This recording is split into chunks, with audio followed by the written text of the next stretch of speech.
After the usual white flashes, I look around. Everybody's waiting for my instructions. This is our third dungeon invasion today. If everything continues as planned, and we don't make any huge mistakes, we'll get enough points to enter the main tournament. Alright, everyone. This is our third dungeon, and we're right on schedule. So don't worry and let's proceed as planned. I say. Everybody nods at my words. Ha ha ha. There's nothing to worry about if we follow your lead, Wizardess. Barbarian, the other girl in our team, is excitedly swinging her giant axe around.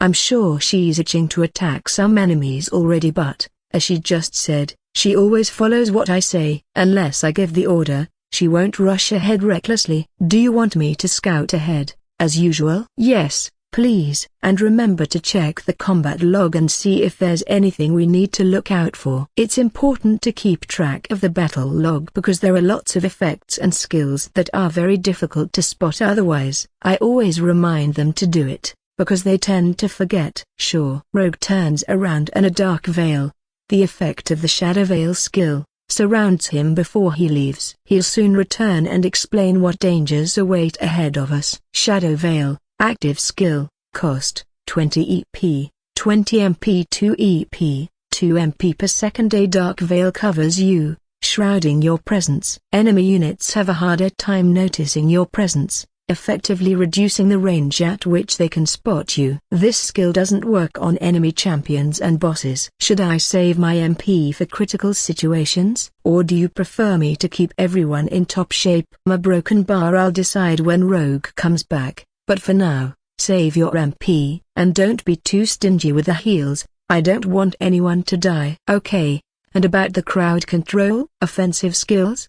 Only if you see a good chance, or if you feel it's needed. I leave the choice to you, and I'll tell you when we need you to attack. Druid nods at my words. He's in charge of keeping everyone alive, but only this would be a waste, so he also provides crowd control and damage. Mostly area ones, like entangling every enemy in an area, or creating poison clouds. We're currently in an underground tunnel. In open spaces, his damage skills can be very useful because of the wide areas, but here, there's a danger to hit your allies. That's why I tell Druid to not use them unless I give the order. Rogue returns and explains what he saw. There's a lot of weird monsters ahead. Some of them deal passive area damage. Is that so, Broken Bar? I think for a moment, before deciding on the plan. We're going to do a preventive strike. When you don't know what the enemies do, it's the best option because it allows us to see how the enemies react and know how strong or weak they are. Druid,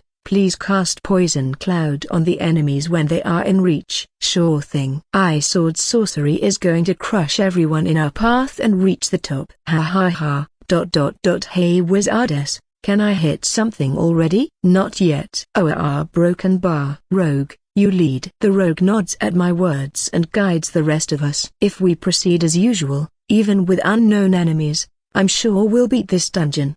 How annoying. If only they were as easy as the first ones. I can't move freely with so much poison. True. And my poison cloud is almost useless. A Broken Bar. Poison Cloud, active skill, cost, 30 MP, 5 MP per second. Create a 10-meter radius cloud of poison. Units inside the area take 1 plus 0,1 SPI, poison damage each second. Barbarian, just move to the spots without mushrooms and let them come to you. Butte. A Broken Bar. Just do it. And Druid, don't worry. You know it's best to avoid wide areas in closed spaces like this.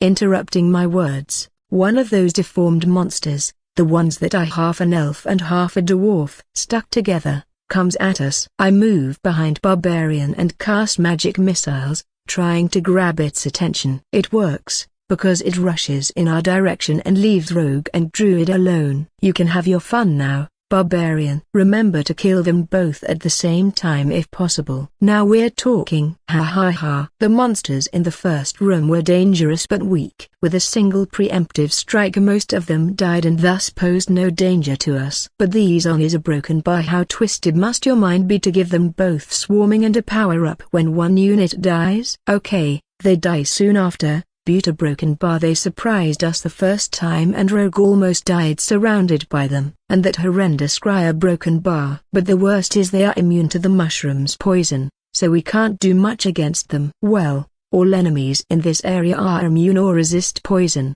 except the abyss ones. Now, this reminds me a broken bar. Rogue, I know it's difficult to move and aim with so many obstacles and all the poison, but I need you to kill all those abyss monsters as soon as possible. They are difficulting my and Druid's work by reducing our MP, and Barbarian is vulnerable to them because of her low MP pool. The abyss faction is among the ones I like the least. I know they are disgusting, but that isn't the important part. A broken bar. The reason I hate them is their skills to reduce or drain MP. As a wizard, that's something I'll never tolerate. Fireball incoming, I shout. The others stop moving around at my warning, giving me a clear path to the targets. The fireball flies and strikes a pair of skeletons firing arrows at us, as well as one sneaky imp. When the fire subsides, only 3 corpses remain. Nice job, me. I timed it to perfectly catch as many of them as possible. There are no more enemies nearby. Rogue says, then let's move, and fast. I want to leave this area as soon as possible. Everybody follows after Rogue, who activates the Shadow Veil skill again. I hope we reach the dungeon core soon. I didn't expect to find so many crazy things right at the beginning and wasted lots of EP and MP to face a broken bar. I'm kind of afraid of what's coming next, but I can't show it on my face. I must appear as the perfect leader, the leader the other 3 expect and deserve. We leave the tunnel full of poisonous mushrooms behind and enter the next area. We aren't underground anymore, but the scenery is even more ominous. The red sky is covered by dark clouds, and on the ground, a bubbling sulphurous sea covers everything but a meandering path that leads forward, and a few more paths that connect to this one further ahead. I'm sure it looks like a web from the sky. There are also a few islands not connected to any path. Everything's made of dark red rock, a very big contrast with the yellowish waters. There's a wooden sign near the entrance, in ominous letters, but with incredibly polished calligraphy that makes it very easy to read from a distance. It says, "Follow your dreams, or find eternal peace." And right next to it, there's another one that says, "Your souls are mine." Ha ha ha. This one is hard to read because the letters are deformed and change sizes, as if it was written by some kid. This second wooden sign is so tattered that it's a miracle it's still standing. Oh, car broken bar, that's weird. The heat and the disgusting rotten smell quickly snap me out of my thoughts. Taking into account what we found until now and how big this place looks, I believe this is the last area. Oh, and don't dare go inside the sulphurous sea. Everyone nods at my words. It isn't the first time we've found something like these boiling sulphurous waters, where you take both poison and fire damage every second you stay inside. It's a typical hazard inside the Wicked Legion dungeons, something you would expect to see in hell. Hey, Wizardess, do you think we'll find a big demon to fight here? I hope so. Don't get your hopes up. I doubt they had so much spare CP to put a big one here. I turn around to look at Rogue. When he notices my stare, he shakes his head in denial. I have no idea which is the good path. Then let's choose randomly for now. A broken bar. What a shame. If only we could see the dungeon core's purple glow from here. How is everyone doing? I ask as we move forward. We're on a tight timer for this first phase, so I don't want to waste time and do it as we move. They turn to me one by one. The first one is Rogue, followed by Barbarian and Druid. I'm fine. About half EP and MP. Although I haven't used any MP at all, it's getting dangerously low. A broken bar. I hope we don't find any more of those abyss monsters. A broken bar. EP and HP are fine. A little bit low on MP, but the rest is full. I also only lack MP. Broken bar. I can cast only 2 more fireballs at most. I finish with my own evaluation. As expected when fighting against abyss monsters, we're lacking MP. Though the only one in the danger zone is the Barbarian due to her low MP and SU stats, it still hurts me and Druid because we can't cast as many spells.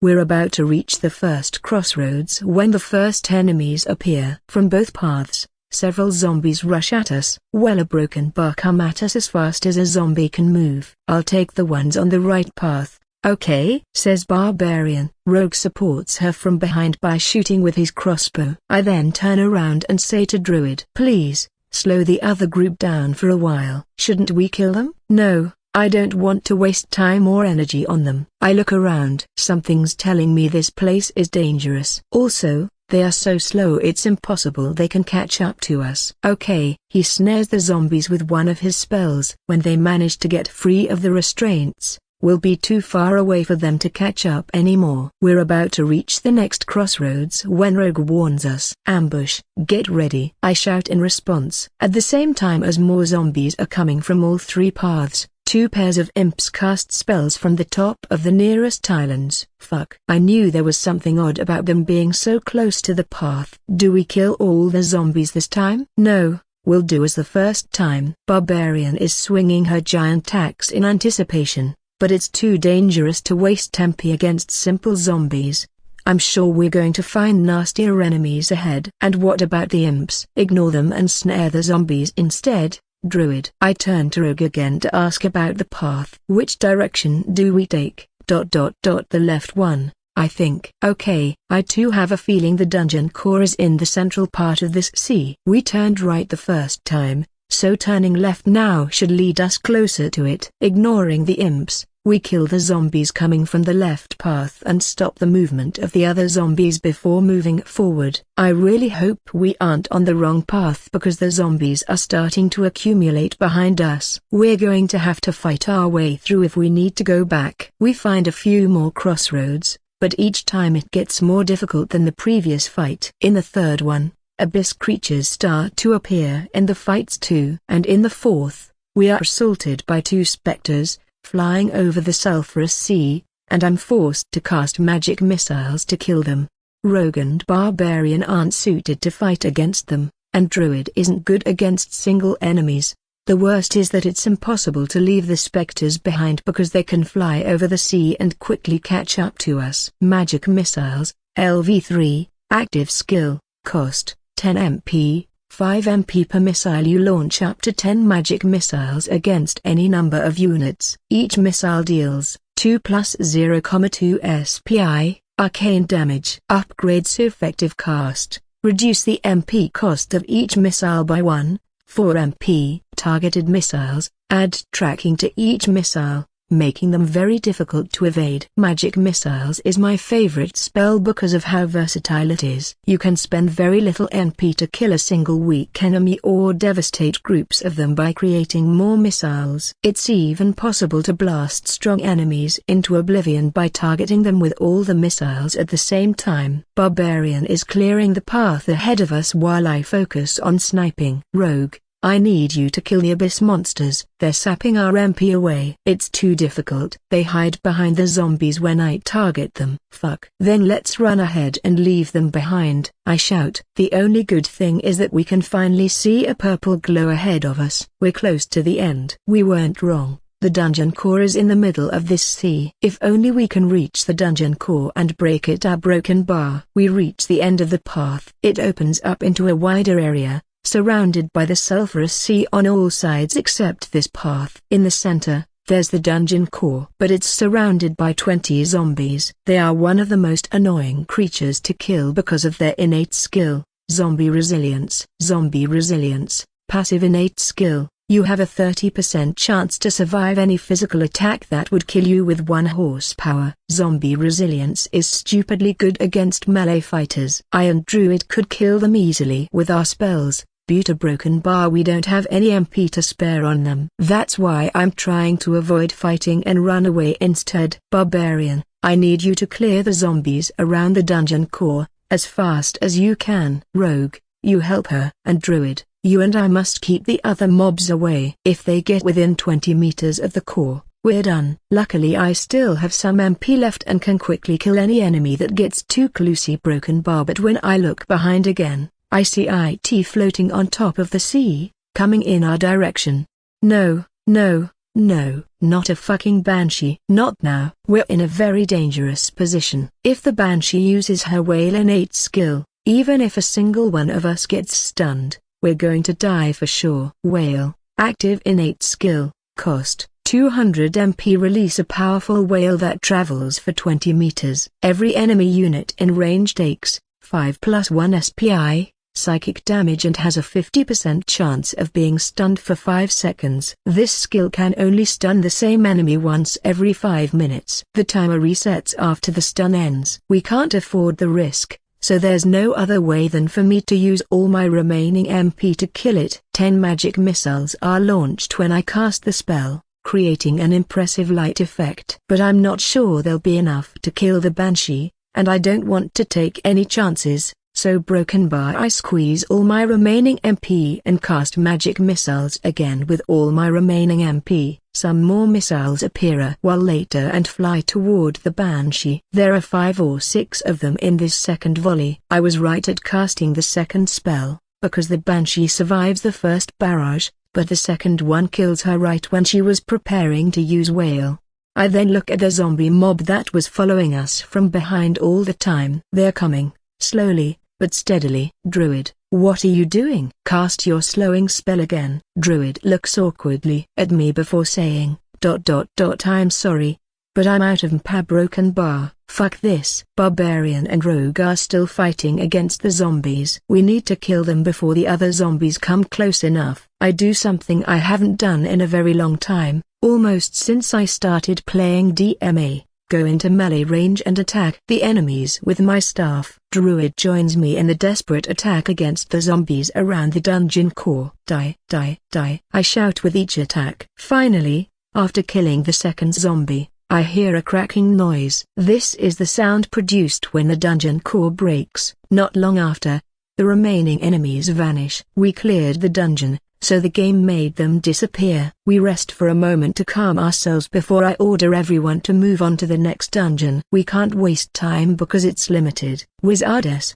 do you think we'll fight against another bunch of weird monsters? You know, like the ones from the first 2 areas. Because I hope not. A broken bar. Druid looks at me. Rogue's right next to him, nodding at his words.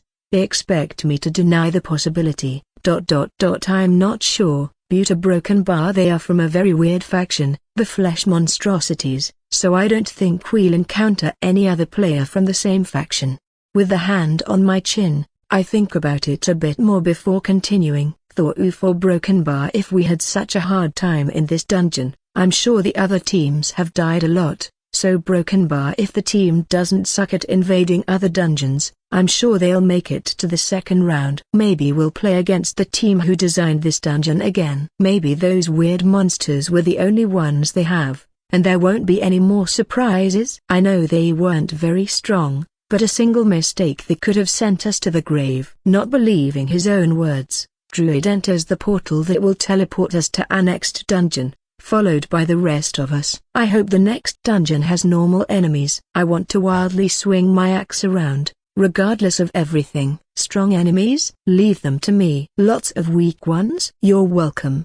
A broken bar, but if they are tricky ones like the ones in this dungeon, you can take care of them. Wizardes. This dungeon owner broken bar, it was evil. I sigh at Barbarian's words. Why do you like roleplayer muscle brain so much? And I don't like tricky enemies either. You must be crazy to like them. This team, called Sword Sorcery, was a group of friends who liked TTRPG a lot and decided to play DMA as a team. After all, what's better than customizing your character as you like, and diving into real dungeons instead of imaginary ones? Wizardes, Rogue, Barbarian, and Druid are the nicknames they themselves wanted to be called as well as their actual nicknames in the game. Why those generic names? At first, they used them to help them avoid using their real names by accident. But then they got used to the nicknames and decided to keep using them. Andreu and the rest learned later on, during the main tournament phase, when looking for information about the other teams. Have you seen the latest video from the A Mad Rats Eccentricities series? A new video from that crazy player? No,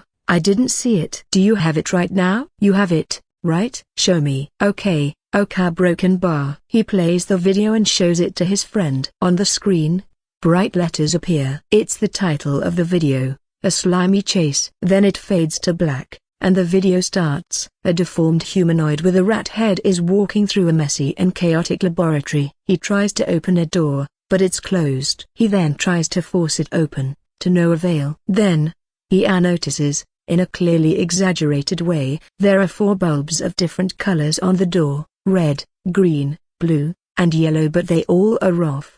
He remembers something. The video goes back in time. The deformed humanoid is coming inside the laboratory, and 4 slime humanoids, with the same colors as the bulbs, run away as soon as they see him. The flashback ends as he screams a eureka. He follows the slime trails left by the 4 slime creatures, but every time he gets close enough, they spit slime at him and he's forced to slow down, allowing the slime humanoid to run away. The chase continues. He runs through traps and poison clouds, is ambushed by monsters, and suffers from other nasty stuff. But he perseveres and manages to corner one slime monster. Another one dies to the poison clouds. He blasts the 3rd one with an electric spell, and the last one ends so exhausted that it can't run anymore and surrenders. Finally, having defeated the 4 slime humanoids, the video returns to the door and the 4 bulbs. The 4th one turns on and the door opens. The rat humanoid then laughs maniacally, jumping in happiness, and rushes to the laboratory again. But in the rush, he steps on the slime trails left by the slime humanoids and slips, sliding over the ground until he enters a random tunnel. In fact, it's a gigantic worm with its mouth wide open. The last thing the video shows is the rat monstrosity shouting a "No, I was so close this time." As the giant worm's mouth closes, followed by chewing and gulping sounds and a burp. Ha ha ha. It's so funny to see the despair of the invaders. If only we could see the real replays from the original players. A broken bar. Yeah, it would be amazing, a broken bar. But who wants to share a video of themselves dying? Sometimes, Andreu himself recorded videos of him diving into his own dungeon and dying a horrifying death, most of them inspired by the actual deaths of other players who invaded his dungeon. He tended to exaggerate everything or make it more realistic by doing things that were not possible in the game, like sliding over slime that's supposed to only be a visual effect. Loud music starts to play, followed by the sound of fireworks and their visual effects. It's the end of the tournament's first phase. We're in the middle of our 5th dungeon when the timer for the tournament's first phase ends. A broken bar. It finished a broken bar. If only we could get our special resources, this would have been so much better. A broken bar. So this is the end, huh? Good job, everyone. I say, we did the best we could, so even if we don't make it, we should be proud of ourselves. Hey, we'll do it, right? Please tell me we got enough points, brother. If we take into account how many dungeons we cleared and the deaths we had, plus how good we did during the dungeon invasions, a broken bar, I think we'll pass to the 2nd phase. This is assuming we get a few extra points from deaths in our dungeon, because, otherwise, I'm uncertain about it. You think so? Yay. She hugs Ricard. It is a very unexpected reaction, but not a pleasant one. You must remember he's almost as disgusted by the Abyss units as I am. And Clara's champion a broken bar. Well, it isn't exactly pleasant to the eyes or to the touch. Ricard looks at me, asking for help, but I feign I haven't seen his plead and turn my head away. Hey, Ricard, I remember you saying you wanted to play with my cute little sister some time ago, right? Then, you should enjoy these kinds of situations. Ha ha ha. When the music stops playing, a game window pops into my view. In it, I can see the points our team got in our first phase. I'm sure everyone's seeing the same screen as me right now. The points system goes like this. Every team gets 100 points for clearing a dungeon, and up to 25 extra points depending on how much of the dungeon the team cleared. They give extra points to those teams who fought and overcame all enemies and traps instead of just rushing ahead to clear one more dungeon. If each team clears, on average, 4 dungeons, looking at previous DMA tournament statistics, it's possible to obtain the same points by steadily fighting everything in the path, as the points obtained by clearing one more dungeon. So rushing ahead isn't necessarily the best tactic. Also, rushing ahead has drawbacks too, like increasing the chances to have party deaths. This is very important because 20 points are deducted for every party member that dies during the dungeon invasion. The total for each dungeon can't be negative, though. So the points the party gets when everybody dies are 0 and not -80. With this, good teams aren't disqualified by a single failure. Though it does make it harder to accumulate enough points to pass to the second phase. Finally, 20 points are also awarded for each enemy player that dies inside the team's dungeon, and if the whole team gets wiped out, you get 100 points instead. This is why it is so important to design a dungeon that can kill invaders, instead of stalling for time. Point calculation: Dungeon Invasions, Dungeon Cleared, Completion Bonus, Deaths, Total Points: Dungeon 1 100 points, 28%, 7 points, x1, -20 points, 87 points. Dungeon 2 100 points, 96%, 24 points, x1, -20 points, 104 points. Dungeon 3 100 points, 74%, 18 points, 118 points. Dungeon 4 100 points, 100%, 25 points, x1, -20 points, 105 points. Dungeon 5 53%, 13 points, 13 points. Total attack points 427 points. Dungeon Defense Party wipes enemies killed. Total points, x1, 100 points, x5, 100 points, 200 points. Final points, 627 points. 600 points. A broken bar. It's quite a lot more than what I expected. A broken bar. Ha ha ha. One team got wiped out in our dungeon. That's why we got so many extra points. A broken bar. A broken bar. It looks like our dungeon was good enough. Still, for the next battles, we'll need to improve a few things. A broken bar. Maybe we can do these. A broken bar. Ricard and Laura muttered to themselves after watching the screen, and Clara is looking at me. Is she broken bar expecting me to say something? I'm not sure. If I'm not wrong, in the previous year, teams close to 600 points made it to the second phase. We have more, so we should make it, right? So broken bar. Ricard, do you think we made it, or our broken bar? Okay. Never mind. I get interrupted in the middle of speaking by another window that pops in front of us, followed by fanfare music and confetti. Congratulations. Your team has enough points to enter the main tournament. We wish you the best of luck in your incoming battles. Everything happens inside the game, so they can give the results as soon as the first phase ends. A smile spreads through everyone's faces. Yee. We did it. After reading we got enough points, Clara jumps at me. Andreu. We did it. He. Yes. We reached the main tournament. I pat her head before turning to Ricard and Laura. Everyone. Good job. I think it's the first time I don't care about her sticking to me with that horrendous champion. A broken bar. I reconsidered. I do care, but I'll keep quiet because I don't want to ruin the good mood. With a smug look on his face and a finger under his nose, Ricard looks at me, currently entangled in my sister's embrace, and says, "Of course we did it. How can we be eliminated after so many hours of practicing together? And let's not forget about my expertise and knowledge, which helped us reach new heights as a team." Ha ha ha. Now, let's move forward and show the world my greatness. A broken bar. Our greatness. The League of Evil is going to reach the top, and I already know how we can improve. You just need to follow my broken bar. We did it. Ha ha ha. I knew we could make it if we all worked together. Yay. A broken bar. You are broken bar. Good job, everyone. We have to celebrate it. Foo. Laura jumps around in happiness for a moment, but when she notices I'm looking in her direction, she quickly stops and feigns indifference. Then, leaving Ricard talking alone, Laura joins our hug. As much as you want to feign indifference now, I've already seen your initial reaction. A broken bar, and you know it. Then Laura and Clara start to squirm around. The first one is trying to tickle the latter, but the latter doesn't want to let go of me. What's this suppleness, and this fleshy and bouncy feeling? This sensation as if a tongue was sliding over my naked skin? Oh, yeah. It's my little sister's champion.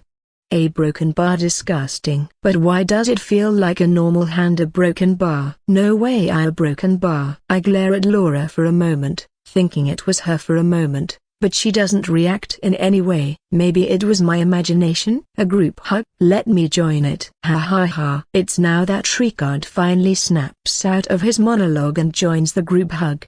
A broken bar, if you can call this mess a group hug, that is. Foo. Ha ha ha. Our team did great this time, but this isn't the end. In the main tournament, we'll keep prizing and nobody's going to stop us. Let's enjoy this amazing experience as much as we can. Well said, Andreu. If we're together, we can do anything, brother. Yes. The League of Evil is going to trample everything on its path and reach the top. And then, we're going to turn everyone into our little mindless undead slaves and rule the world. Ha ha ha. Please stop, Ricard. I don't want to remember our team's lame name. A broken bar. Clara and I are going back home. We went out to celebrate our victory with Ricard and Laura. But tomorrow is Monday and everybody has classes. We can't go to sleep too late, so we ended our party quite early. The first thing we see once inside our house is our older sister, sprawled on top of the sofa and watching the TV. Hey, Marta. Do you know what? Clara quickly rushes to her and asks in a childish tone. A broken bar? What are you talking about? I'm watching this now. Let's talk later. This is more important. Clara adamantly refuses to let go of this chance. You do know we're in the DMA tournament, right? I do. Well, we're broken bar. We got enough points to participate in the second phase, the main tournament. I see a broken bar. Marta awkwardly scratches her head, thinking about something. Congratulations, I guess. Hey, can't you display a little bit of happiness for us? Your cute little sister came here to explain it to you, but you remain indifferent. Oi, who calls oneself a cute? Isn't it too narcissistic? Though I agree with you, Clara. She should at least feel happy for us. Well, a broken bar. What do you want me to say? I too reached the next phase with my team, you know, and I don't expect you to be happy about it. Oh, you're participating too, Marta? I ask. Yeah, I am. And there was no way my team would get eliminated in this first phase, so there's no need to be happy about it. It was settled from the moment I decided to participate. As much as her attitude irritates us, what she's saying makes sense. After all, she's currently in the top 100 players in the dungeon battle ranking. It would be very odd for her not to reach the main tournament, regardless of who's she playing with. Also, a broken bar. You were in the player level 5 tournament, right? She stops for a moment and looks at me and then at Clara. We both nod at her words. Then I'm sorry, but there's no way you're going to win the tournament. What? Why do you want us to lose? Shouldn't you be cheering for us at least? Her words also hurt my pride, though I don't react as much as Clara. Yeah, don't be like that, Marta. I'm sure you're participating in the maximum level, the player level 20 tournament. I don't know if you're going to win or not, but we're not going to meet. So broken bar, can't you at least wish us good luck? Sire broken bar, it's not like that. There's this team I've been training called Dragon Warriors, who's also participating in the level 5 tournament like you. And I'm sorry to say it, but there's no way they're going to lose to your team. You traitor. Why are you for broken bar? I forcefully shut up Clara's mouth. I'm sure she's going to regret saying what comes next, so better close her mouth before it's too late. Clara's looking at me now, in anger. A few tears can be seen glistening near her eyes. It's kind of cute and sad at the same time. Also, I'm crying right now. A broken bar. Why do we have to use the League of Evil, when other parties have cool names, like a Dragon Warriors? Well, a broken bar. You know, a broken bar. I didn't do it on purpose. Okay? I first didn't know you were participating in it too. Marta gives one excuse after the other. But her expression right now is suspicious. Way too suspicious. I didn't have any idea. Okay? And a broken bar. Anyway, I'm sorry for you, but as I said, there's no way for you to win this tournament. I'm still not convinced by her words, but I decide it's best to leave it as it is right now. Well, a broken bar. Even if you say this, we'll still give our best and try to beat the team you trained. Also, a broken bar. I wish you good luck in your matches, Marta. Me too. Good luck with your next fights. You'll see. We're going to crush that Dragon Warriors team. We're going to beat them so hard, they'll never recover. And good night. Yeah. Good luck to you too. A broken bar. She waves at us, telling us to leave her alone. Now let me see the end of this show. Please. We leave the living room and move to our respective bedrooms. Clara doesn't forget to hug me one last time before wishing me good night too and closing the door to her bedroom. But we don't hear what Marta says after we leave the room. Haha, Broken Bar, why didn't you ask me to play with you, Broken Bar? You're always asking him instead of me, a Broken Bar. If only a Broken Bar. A Broken Bar, the Wicked Legion's special resource?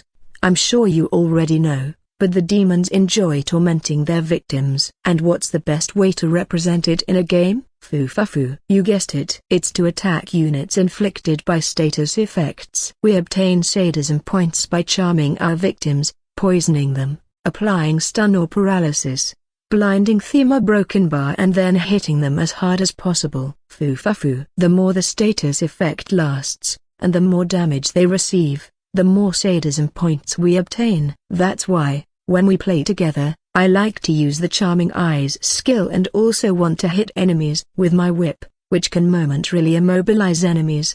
So Broken Bar Andreu, do you want to try it a little? You know, you and me, alone, tonight, a Broken Bar. Foo-fa-foo. This time it was Laura's turn to torment Andreu with the game's knowledge, though she maybe went a little bit overboard with the roleplay at the end. In front of me, the bright letters make a countdown for the dungeon battles start. 3, 2, 1, battle start. The dungeon portal in front of me activates, and immediately after, an avalanche of goblins and orcs pours into the dungeon. What the heck, a Broken Bar? The enemies advance through the laboratory, looking for enemies to slay. But they only find laboratory stuff everywhere, and me on a raised platform. So they rush at me. I pull the lever right next to my position, and a green light activates. We prepared an alarm system to show everyone where are the enemies. Each dungeon area has a color assigned to it, and when we pull one of the levers, all the bulbs of that color turn on. There is one such group of bulbs in each dungeon area, so we can know the position of the enemies from anywhere. It's a cheap but effective alarm system, exclusive to the flesh monstrosities. Other factions can do something almost identical, but because it isn't the same, this is exclusive to my faction, and won't agree with anybody who says both are the same. A good thing is that the bulbs and levers can't be destroyed because they count as part of the dungeon. We don't need to worry about stray attacks at all. The only problem is the enemies can also pull the levers, but a Broken Bar, they first have to find them, and they are well hidden. Ha ha ha. We decided to play defensively in this first battle to get used to how these battles are. It's the first time we can defend our dungeon, and also the first time there are 3 entrances instead of 1. I'm currently defending one entrance, and Ricard and Clara are defending another one each. Laura's near the dungeon core, and will help where it's needed. The game has started, the cameras are filming, and everyone can see the battle. So Broken Bar, it's roleplay time. Ha ha ha. You got the wrong enemy, you worthless scum. Come and eat this. Let's see how long can you stay alive. Let's play a little. Ha ha ha. I cast chain lightning and it jumps from one goblin to the next, eventually hitting several orcs. It isn't enough to reduce all enemies to 1 horsepower, so I cast a second one, followed by a third one. As usual, the lightning starts to multiply, and thanks to the battery upgrade for the shared voltage skill, every chain lightning causes exponentially more damage than the previous one. The game almost freezes for a moment due to so many visual effects at the same time. All the goblins and orcs are stunned and with lightning coursing through them. But this isn't the end of the show. No, a Broken Bar, it would be too lame otherwise. In this second phase, the dungeon portals not only connect to each other but instead work as a wormhole between dungeons. So instead of teleportation as usual, it's possible to see and cross to the other dungeon immediately. And there are more goblins and orcs on the other side of the portal, so the lightning crosses the portal and strikes them too. I rise my hands up and cackle maniacally. Foo-fa-foo. You can't defeat me with such weak creatures. They only serve to make my attacks more powerful. Ha ha ha. I then jump to the lower level in an amazing display of skill, or at least I hope it looks amazing, and press a button to open the doors, releasing a bunch of stitch that jump on the poor and defenseless enemies, making quick work of them. What a shame. It's already game over. I hoped you could last some more time, a Broken Bar. I blew all my MP at once, but I don't care because it's more important to reduce the number of enemies as much as possible. What's more, I regenerate my MP very fast thanks to the Mana Core innate skill, so I only need to rest for a while to recover. In fact, I'm more worried about the HP lost due to the maniac's skill a broken bar. I walk slowly among the incapacitated goblins and orcs until I cross to the other dungeon and feign to notice something. I say feign to notice because I actually noticed before casting the chain lightning spells. It's impossible to miss a champion because the other team sees a special marker on top of our heads. Unless you're blind, you'll always know it's a champion instead of a common enemy. I stop in front of one orc, touching it with a staff. Oh, look what we have here. You look stronger than the other rabble. What are you? The commander. Foo a broken bar. I stroke my chin in a thinking pose. Meanwhile, the paralyzed player looks at me. If looks could kill a broken bar. Aha. I know. I'll use your body well. Don't worry, we're going to have fun together, and when everything's finished, you'll see how much you are missing until now a broken bar.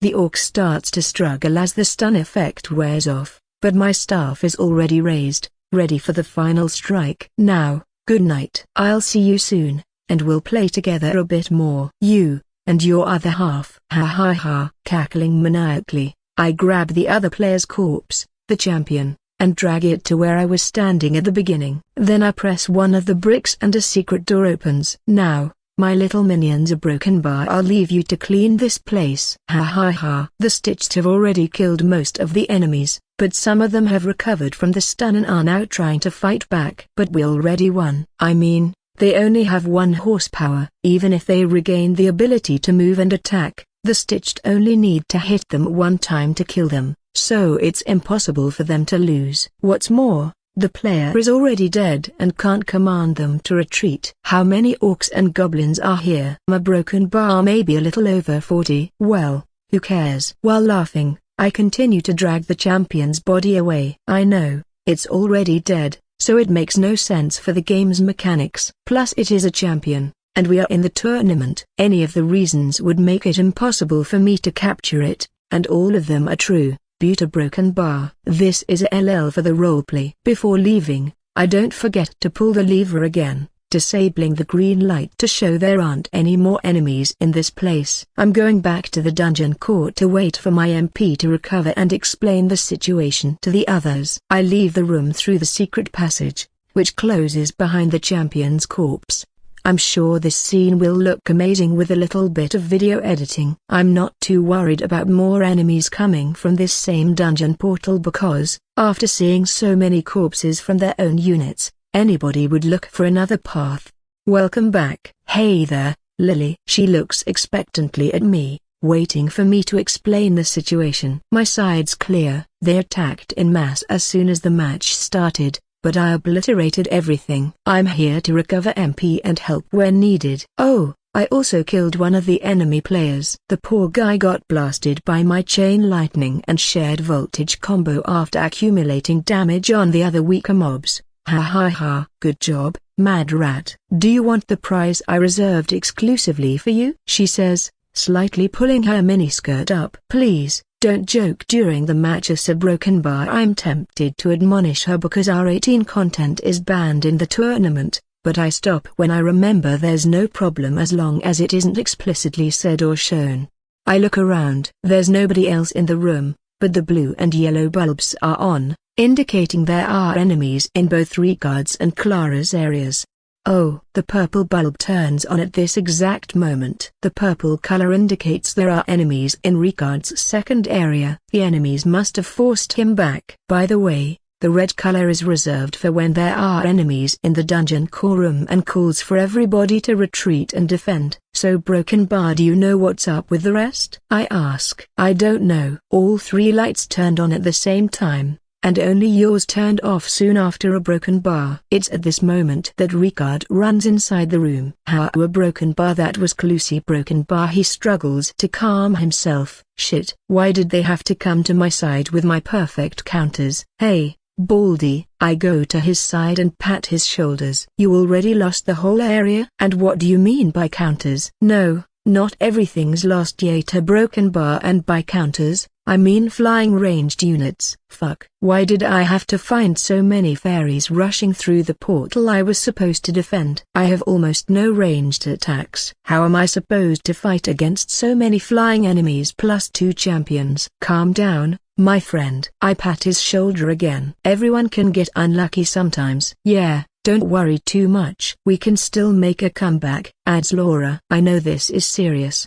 so I stop joking around and ask him, how bad is the situation, Baldy? The enemies are stuck in the catacombs area, fighting against the skeleton archers. You know, the narrow passages and low ceilings cripple their mobility, and the skeletons have higher stats. A broken bar, but they aren't going to last very long because they have the support of 2 champions. So Ricard lost control of the dungeon portal area. Our units are fighting against the invaders in the catacombs. A broken bar, and there are 2 enemy champions there. Wait a moment, a broken bar. If I killed 1 champion, 2 of them entered through Ricard's portal, and I assume the last one is currently fighting against Clara, because let's be honest, there's no way Clara would still be fighting if only normal mobs attacked through the dungeon portal she's defending. Doesn't this mean they went in an all-in attack, and there's no champion to defend their dungeon now? Ha ha ha ha. I can't stop myself from laughing again. Are you laughing at my failure? Asks Ricard in shame. No, number. This isn't it. I awkwardly scratch my head. He misunderstood why I was laughing. I was laughing because I believe we can win this match easily. What do you mean? We lost control of 1 dungeon portal and the enemies are advancing to this position right now. Remember, there's a timer to end the match, and if nobody destroys the other team's dungeon core, the winner is the one who got closest to the other team's dungeon core. And the enemies are almost here. It doesn't matter if we kill more enemies than they do thanks to the defensive advantage if we only defend. He points at the dungeon core, emphasizing what he means. I'm sure he's too worried and can't see the whole picture. Then tell me, why do you think I'm here right now? No way. A broken bar. Were you forced to retreat to a broken bar? Were you laughing because we already lost? But he stops talking when he sees the green bulb is off. Yep. I already cleared the whole area and came here to see how everyone was doing. I chuckle. Hey, they sent lots of weak enemies against me, and I killed them all with a few chain lightning casts. I even managed to kill 1 enemy player. A broken bar. Ricard's eyes open wide as he realizes what I'm implying. Do you mean a broken bar? One side is completely unguarded now? Yeah. There shouldn't be any obstacle capable to stop us if we attack through the laboratory portal now. I rub my hands in anticipation. Lily, heal Baldy and go help defend the catacombs. Don't try to kill the enemies. Just stall for time. If you see you're going to lose, retreat to the core room. Baldy, you stay here and prepare to defend the core with everything you have. I'll redeem myself from my previous blunder. Okay, Mad Rat. Baldy, come here, I'll heal you. I'm not worried about this plan. Stalling for time in the catacombs, with the narrow passages that comprise it, is very easy. Plus Laura's hellfire is almost impossible to avoid unless the fight happens in an open space. And when it comes to defending the core, Ricard's the one who's best suited for it because of his champion's resilience. With Laura's ranged support, not even the fairies will pose a threat to him. Remember to activate the red light to warn Lemon to come back if needed, I say before leaving the room. Looks like it's roleplay time again. Ha ha ha. The door closes behind me as I enter the room. This one is a room full of stasis chambers and a few operating tables. It looks similar to the laboratories in my dungeon. In fact, the stasis chambers and other laboratory equipment only work as decorations here, but they still provide some obstacles that prevent units from moving freely through the room. On top of one of those operating tables, there's the body of the player I defeated before, chained to it. Of course, it is a completely useless effort, but I put it there because I was role-playing my character the best I could. Roaming through the room, and bumping into everything they find in their path, there are 2 brain-dead squadrons. I ignore them for now. Foo-fa-foo. I come close to 3 metallic containers and press a very big red button right in front of them. Releasing white smoke, the containers' doors open slowly and 3 tall figures come out. They have the dark and somewhat grayish skin typical of dwarves, as well as their sturdy builds. But unlike what happens with normal dwarves, I have to raise my head to look at their faces. Their slightly pointed ears, the big tusks protruding from the lower jaw, and the brightly shining red eyes display the fierceness all orcs have. With a thick half-body shield on one hand, a fantasy mace on the other, and clad in heavy armor, they certainly don't look like they are going to be killed easily. They are my newest creations, the units that are going to substitute the brain-dead followers in the future. They are both my guards as well as the units that pair better with my skill set from all the ones I've created so far. Foo-fa-foo. Ha ha ha. I rise my hands up as I laugh. The time has come. I'm sure you've waited for this day to come, the day when you'll show the world how good you are compared to your previous selves. Trample everything in your path. Regardless of how many enemies, you'll persevere. Ha ha ha. Now's the best time to try them out. Well, that's a lie. I didn't have time to test them before, so I'm going to do it now. Tremble and despair, because nothing can stop us. Ha ha ha. Laughing maniacally, I leave the second laboratory, which we called the chambers area, towards the adjacent area. There, the undefended dungeon portal is waiting for me and my newest creations to cross it. Following behind me and the 3 new units, all the remaining Stitched make for an impressive sight. Though I am not going to bring the Stitched with me to the other dungeon, they're going to stay to help Ricard and Laura to defend the dungeon. We're going to win this easily. I hope so. Regardless of what strategy you choose, don't hesitate. Of course, plan around your opponent's strong and weak points, but once you decide, commit to it. The worst thing you can do is waste time. Oh, and you should have some way to communicate with your team. There are always unexpected events and you must be able to react to them. Tips from a veteran DMA player for new teams participating in DMA's main tournament. Aha, broken bar. What bad luck. A broken bar. Why did I have to fight against the Abyss? A broken bar. I wanted to avoid a battle of attrition if possible. It's our first match in DMA tournament, and we're fighting against a team called a League of Evil. Hey, what a lame name. It's already been some time since I crossed the dungeon portal. The first thing I saw was a floating passage made of rock fragments surrounded by the void. I didn't want to jump to conclusions. A broken bar, but when units with tentacles started to appear from everywhere, there was no doubt anymore. I wouldn't care for most other factions, but the problem with the Abyss faction is they have high stats. But unlike other factions that use the high stats to deal explosive damage, they instead focus on persisting damage and prefer to drag the fights to drain as much MP from the enemies as possible. The problem is a broken bar that dwarves also lack damage and fight defensively. Don't misunderstand, the way the two factions fight is completely different. Dwarves use formations and damage reduction to outlast any other enemy and be the victors at the end of the fight. But if you have dwarves fight against the Abyss creature as a broken bar, you get a battle of attrition. The worst thing, because we need to go as far as possible in the shortest time.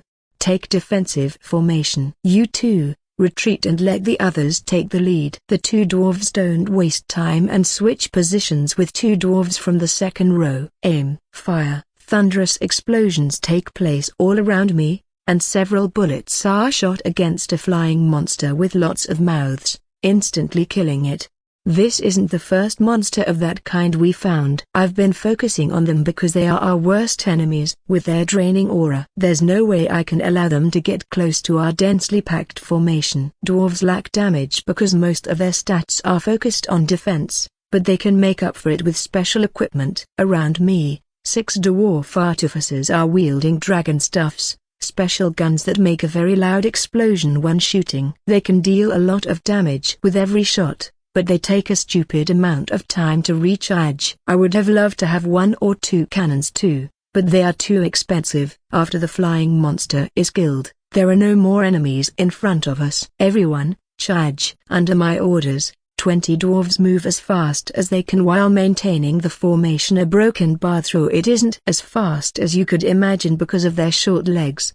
I want to advance as much as possible before more enemies appear. I've spent lots of time training with my dwarves and modifying their AI. I've experimented with several setups, and after lots of failures, I've managed to control them pretty much like a real army. I can order them to do most basic maneuvers as well as point with my finger to where they should move or attack. Stop. I order every dwarf to stop when more enemies appear. From all sides and below the ground, tentacles appear and another fight breaks out. Where are you? A broken bar? Shit. I can't see a broken bar. This is annoying. I must spend most of my attention on the enemy's champion. He or she hasn't said a word yet, but it's driving me mad. Moving below us all the time, in between the rock platforms, waiting for the opportunity to strike a broken bar. He only extends the tentacles and never shows himself for long. But I know it's an enemy player because an AI can't have such complex behavior.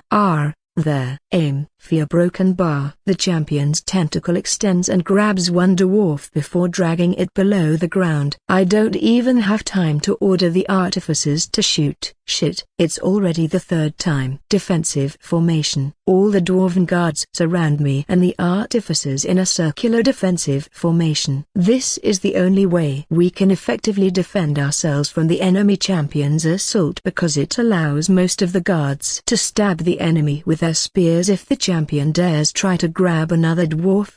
But we can't move properly in this formation, so the fight is going to take even more time. I hope the others are doing better than me. I don't consider myself a pro at this game, but I'm still quite good if I say so myself, and the same is true for the rest of my team. But we're just some random players who formed a team to enter the tournament. Except for the two siblings, we aren't used to each other and thus decided that everyone would lead their own attack. That's also why everyone is only commanding units from their own faction. The path is clear again. Only the enemy champion remains, hidden below the path, waiting for a chance to strike again. The dwarves are still doing okay, and the same goes for me. I don't think I'm going to be defeated before the time for the battle ends. Butte a broken bar. Everyone, charge. A broken bar. I don't think I'm going to reach the dungeon core there. I hope the others are doing better than me. My three newest creations are following me from behind. We're currently inside a very dense forest. There are trees everywhere. In fact, there are so many trees they form a natural barrier on both sides and create the illusion of a path.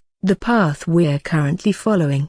Please let this be part of an elvish dungeon on a broken bar. I really hope this isn't a secret grove one. Though if I take into account how Ricard had to run away from two fairy champions, a broken bar. Fuck this. I'm sure you already know by now, but the Secret Grove faction is the official name for the fairy faction. And the annoying Myconids are also part of this faction. So you have both fairies and the Myconids in the same faction, which means lots of deception and trickery. Objectively speaking, they are one of the most annoying factions to play against. Getting paralyzed because you didn't notice a Myconid before suffering a spell barrage from multiple fairies, or having to play hide and seek in the middle of the forest are just the mildest things they can do to you. If I had to define this faction in a single word, it would be a surprise. Ha ha ha. And yes, the laughing is part of the word. Most fairies laugh every time they fool you or you fall for one of their tricks. They're the second faction I hate the most. The first is, of course, the Abyss. As you already know, I hate the Abyss because of how scary their units are. I have nightmares every time I have to fight against them, and sometimes, I also have them after playing with my little sister. But the Secret Grove isn't scary at all. I mean, most of their basic units look like normal mushrooms or winged girls and boys. You could even say they are the cutest faction of all. But this doesn't mean you can't hate them, because the reason I hate them so much is because of how fucking annoying they are. In short, the reasons I hate each one are very different, but this doesn't mean I can't hate them both. The trees are so densely packed that it's impossible to see the enemies before they attack, and this isn't a good thing if I'm dealing with fairies. Well, it isn't a good thing against any type of enemy, but it's especially bad against fairies because they like to run away after the first strike. The forest is dark, the trees are twisted, and the trunks and branches resemble faces somehow. I feel their non-existent eyes on me. There are mushrooms everywhere, any of which can turn out to be a hidden Myconid, and a fairy can come to play with us at any moment. A broken bar. and everything is quiet. There isn't a single noise other than the sound we make when he crushed the leaves under our feet. I swear a broken bar if I hear creepy music followed by a girl's laughing and whispers calling me to act calm, play with me, I'm going to scream. Even if I know it's just a fairy's prank. Come on, we're wasting lots of time here. Why did the portal have to be so far away from the core? Hello? Anybody there? If you're there, please, don't come out. The forest ends and we reach an amazingly beautiful lake. The water reflects the moonlight, giving everything an ethereal beauty. Glowing flowers grow close to the water, and fireflies dance with the wind. Or are they will-o'-the-wisps? I don't know from this distance. In the middle of the lake, there's a small island with something that glows purple, giving the whole area a magical feeling. That must be the dungeon core. I'm sure there's a way to get there, but I don't see it from where I am. The Secret Grove might be the most annoying faction, but they can also have some of the most beautiful scenery. Though this doesn't make me hate them any less. I feel my tension disappear and my heart calms down after gazing at the rippling surface of the lake. Which isn't a good thing because I'm still in the middle of the tournament fight. This is weird. A broken bar. We didn't find any enemies so far. Maybe they expected to use the forest area for an ambush, but since I defeated the enemy player so fast, the other players don't know the path is free? If so, broken bar lucky. I look back at my newest creations. There were no fights so far, so I couldn't test them. After the tournament, I plan on using them as support mobs when I invade other players' dungeons, as an upgrade for the current brain-dead followers. I know it's weird to test new monsters when you are in the middle of the tournament. Buta Broken Bar. They were the best mobs I could pick from because of how well they complement my build. I couldn't not choose them because they aren't only an upgrade to the weak and stupid Stitched, but they also are specially designed to cover my weaknesses. They are by far the unit that pairs with me the best of all the units I've created, and they aren't too expensive at 200 CP to create them plus the 10 CP to upgrade them to level 2. We could afford them. Yeah, Broken Bar. I don't want to upgrade them anymore so that the cost doesn't increase too much and I can bring the 3 of them and Siam with me into dungeon invasions when I raise my player level to level 6. Let's explain why are they so good. Foo. First of all, they are very resilient. With the orcs' high HP as well as the dwarfs' high defensive stats and the stone skin innate skill, they can take a hard beating. Unlike me who's focused on magic stats to deal as much damage as possible and I'm squishy, they are also good melee combatants thanks to the orc half. If you take into account the orc's innate skill, Bloodlust, which boosts damage when below 50% health, and add their resilience to the mix, I'm sure they can take down enemies stronger than them. While I suck at melee fights, they excel at them. Because a broken bar. A broken bar hitting things with the staff sure is fun, but not very effective. But that's not all. I also gave them the poison sting skill to help with another thing I lack, focused and continued damage. Sure, I can blast lots of weak enemies very fast. But what can I do against a strong opponent? I can only hope it gets killed with my initial burst of damage or I'm dead. With the poison sting skill, they can take care of this for me. Poison sting, active skill, cost, 30 EP, 10 MP. Attack one enemy with your weapon, dealing the normal weapon damage plus an extra, 1+ level, poison damage each second for 10 seconds. This skill can stack up to 5 times, and every time it stacks increase, the duration refreshes. I know a broken bar 3 damage per second isn't very high, but you must understand this is added to the normal weapon damage, and the poison damages the victim each second after it. I have 3 of them, and the poison can be stacked up to 5 times each. A broken bar, if you add it all together, it's up to 45 horsepower per second only from the poison. Heck, when I have the champion's buff, I have a little over 1000 HP, and I wouldn't last even 25 seconds with the poison applied to me. And that's without taking into account the damage from the attacks to apply it. If this doesn't solve my problem to bring down strong opponents, nothing will do. Broken bar. Also, this was the only skill I could give them because most skills need high SPI to be effective. And SPI is their lowest stat, so it was a bad idea to give them one of those. And last but not least, I've given them a very useful skill that will, hopefully, prevent me from dying of future mistakes, also called suicide because of the maniac's skill, while, at the same time, helping a lot with their own survivability. I'm talking about the Vitality Aura skill. Vitality Aura, passive skill. You and all units within 10 meters of you recover 1 horsepower every 10 seconds. Vitality Aura is one of those skills that's almost useless for defending the dungeon but is very good for when you want to invade one. You know, the HP recovered during a combat that lasts less than 1 minute is negligible, while the HP recovered during an invasion that lasts half an hour, maybe even longer, can be quite high. I officially introduce you to the Good Follower, my new hybrids, my newest creations and also the ones that will cover all my weaknesses. Ha ha ha, at least I hope so. And yes, they are the upgrade to the brain-dead followers but aren't a brain-dead anymore. Plus they are a good a broken bar doubly so when compared to the stitched. So the name couldn't be any other than Good Follower. Good Follower, LV2, HP 297, 270. STA 14, 13, SU 8, 8, EP 253, 230, MP 110, 100, STR 25, 23, Con 28, 26, Aggie 13, 12, SPI 12, 11, Will 24, 22, Dex 18, 17, SPD 6 INT 5 1 Skills active. Poison Sting triggered,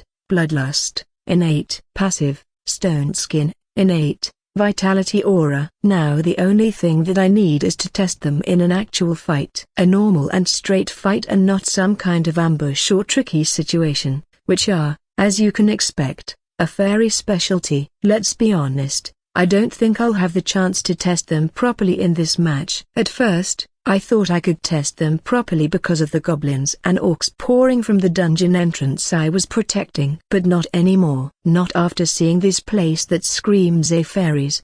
In any way I see it. At last. Here it is. All this time, while I was explaining everything to you, I've been moving through the shining flowers and bright fireflies, walking around the lake, and I've finally found where to cross it to reach the dungeon core. There are several flat stones one after another, creating something that looks like a natural bridge from this shore to the island. I'll have to jump from one rock to the next. I could have tried my luck swimming to the island to save time instead of looking for this passage. But no thanks. It's a very bad decision if you take into account that all fairies can fly, leaving me and my mobs incapable of fighting back. Here I go, a broken bar. You guys follow me and try to not fall into the water. Okay, I make the first jump before turning around and ordering the 3 good followers to follow me. Ahaha, what a lame joke. To order my followers to follow me. Somebody, please kill me before the shame does. So far, there's been nothing unexpected, which is a broken bar kind of unsettling. Where are you, fairies? Because I know you're going to appear. I don't know when you are going to, but I'm sure you will. Sure that something is bound to happen. And very soon. I continue jumping from one rock to the next one. I mean, even if there's trouble ahead, I can't waste any more time. In the next 5 minutes, I need to reach the core and break it if I want to secure win. Fairies, here I come. It was very soon that a meme of the Mad Rat appeared in DMA's forums. In it, the Mad Rat was making a weird face, looking retarded, with the text "Hey followers, follow me." Right below. Andreu knew it was coming when his followers learned the real name of his newest creations. Ahumph. I jump from one stone to the next. I then look around to make sure there are no enemies and turn back to make sure the good followers are following me properly before making the next jump.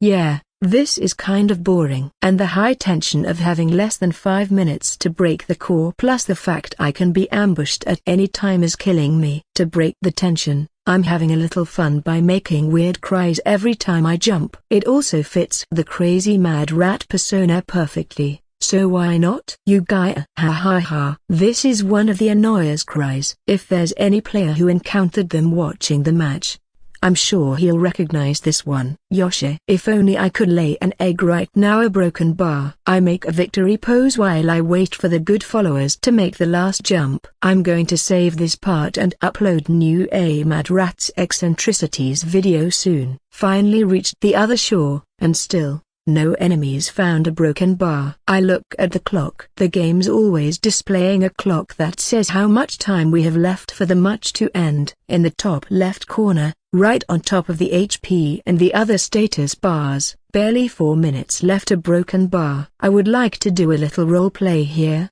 but if I do, I might get too absorbed in it and end up failing. I'll have to hold myself back. A broken bar. I'll need to hold myself back. It'll be very hard. It's hard to advance because of the dense vegetation hindering our advance. But it also obscures us from our enemies at the same time. I mean, it's hard to notice somebody sneaking in the dark when there are glowing flowers that catch all your attention and prevent you from seeing outside their light radius. We safely reach our destination. The dungeon core is about 20 meters away, surrounded by several fairies flying around. And very close to it, facing the lake, there is a broken bar. What the heck were they thinking? Now I can understand why Ricard was pushed back so fast, and why I didn't encounter any enemies until now. A broken bar. The crazy guys really made an all-in attack. It's a dungeon portal. One of the 3 portals we had to create for the match is placed as close as possible to the dungeon core. This allows them to go completely on the offense while still having the chance to defend the dungeon core in case it's needed. They just need to send a few units back using this portal, because as long as there's one unit alive within 20 meters of the core, there's no way for the enemy team to destroy it. I'm sure neither Ricard nor Laura expected this. They're fighting as if the enemies were playing similarly to us, and they are trying to stall for time with weaker forces than the enemies have. If they don't notice the enemies sent almost all their units to attack us, they'll be overwhelmed sooner or later. This is bad. Really bad. If they see me trying to destroy the dungeon core and come back with reinforcements, the time limit will end and I'm not sure if we're going to win or not. A broken bar.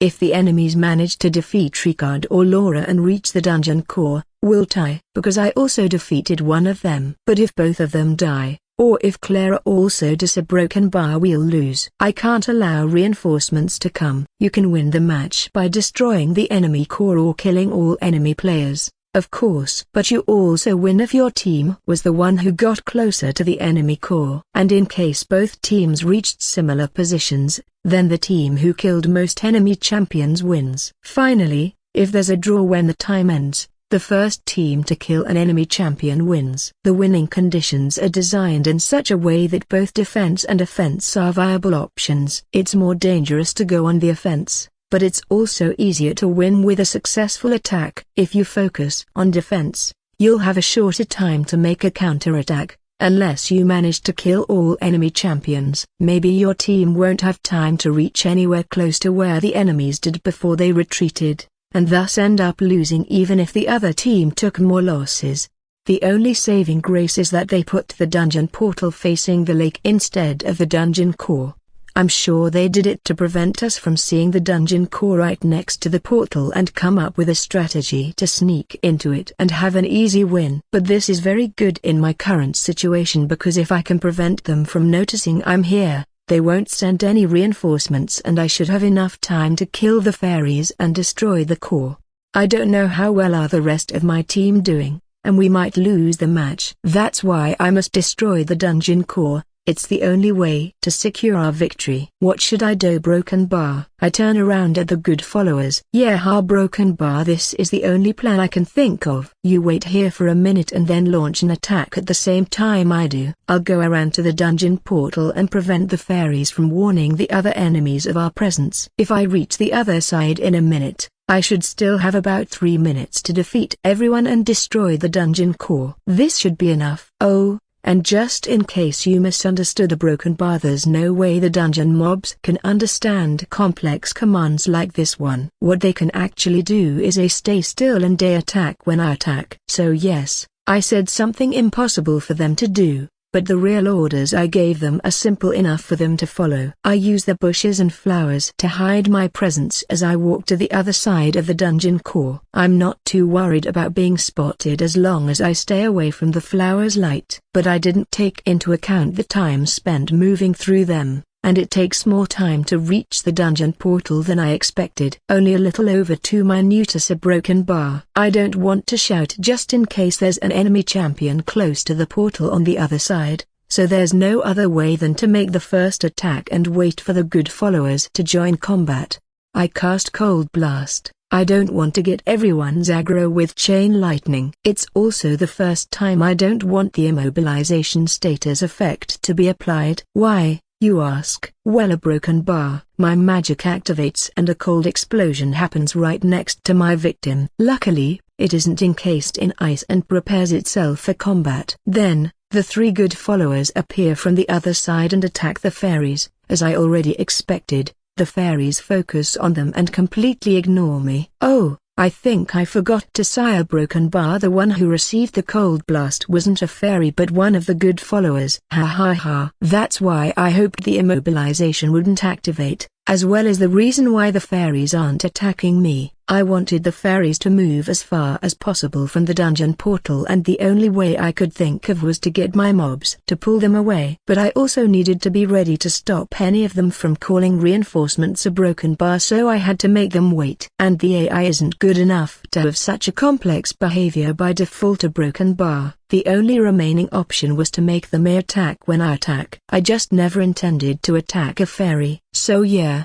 the 3 good followers engaged the fairies after my first attack, one of them still covered with fine cold dust. It's a hard fight for them because they have no ranged attacks and the enemies can fly. Who am I trying to deceive? There's no way they can win this if the fairies keep their distance. Meanwhile, I wait for a good opportunity. I want to hit as many of them as possible with chain lightning to reduce the chances of them slipping away. Maybe I am too cautious. They don't show any sign of wanting to cross the portal to warn enemy players, but I don't want to risk it. About 30 seconds pass and the battle changes. It looks like the fairies aren't very smart. They have run out of MP and engaged in melee with the good followers. My mobs are able to retaliate now, but the fairies still hold the numerical advantage as well as having better mobility. If I don't join the battle soon, my mobs are going to die. They are under 50% HP after taking the initial spell barrage. I know a broken bar. I said fairies like to play hide and seek and such things. But if the other team set them to protect the dungeon core, they can't be as annoying as usual because they need to stay close to it. So their behavior changes too, and this means 2 good things to me. First, the enemies didn't improve their basic AI, so I can be sure they won't call for reinforcements. Second, they are now closer to each other and I can use chain lightning effectively now. Chain lightning, I say in a low voice. I would usually shout it, even if there's no need at all to say the name of the skills you use, but I'm scared of warning the enemy.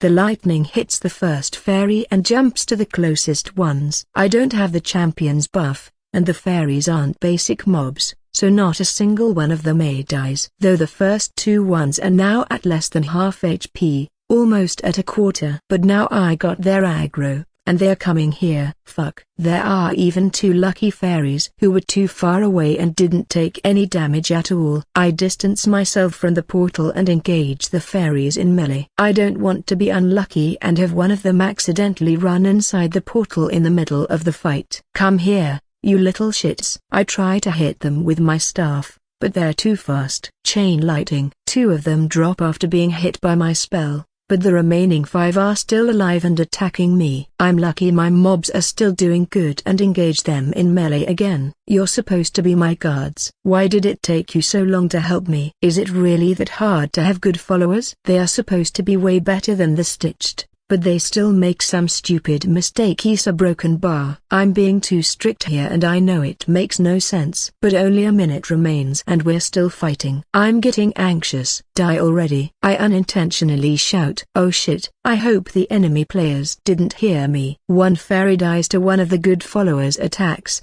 and another one falls to my cold blast. I don't have enough MP to cast chain lightning again, so I must finish them with cold blasts. Only 3 fairies remain. I'm so close to crushing the dungeon core. It's now that something strikes me like lightning. If I used Grand Finale, everything would be over by now. Why have I been so stupid? If I had used it, I could have killed all fairies in an instant. And now I don't have enough MP to cast it.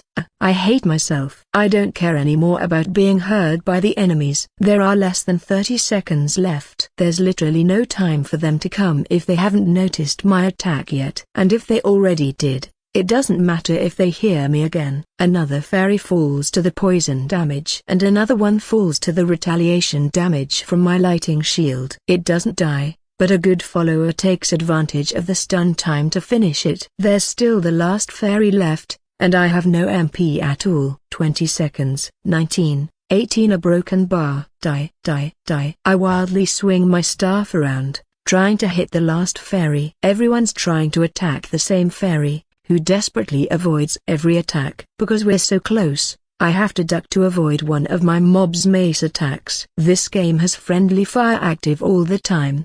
The only thing monsters don't do is target allied units with their attacks, but if you put yourself in the middle of it, our broken bar. Hey, watch out! Don't hit me with your attacks. I'm forced to make a weird movement to avoid the weapon's path. And it's during this movement that I feel my staff hitting something and I soon hear a plof sound. I look below and see the last fairy's corpse. Ha ha ha. I hit it while avoiding the attack when I couldn't hit it with the normal attacks. Ha ha ha ha. Wait, there's no time to laugh now. During the fight, I've been moving in the dungeon core's direction. So right now, I only have to raise my hand to crush it, which I quickly do. The dungeon core cracks and its fragments scatter through the air, releasing an intense purple light. The victory screen appears in front of me. I don't know what's the situation inside our dungeon, but I managed to secure our victory. Foo-fa-foo. Ha ha ha. Everything worked as planned. Ha ha ha. I raise my arms and cast chain lighting into the air as I laugh. I was out of MP,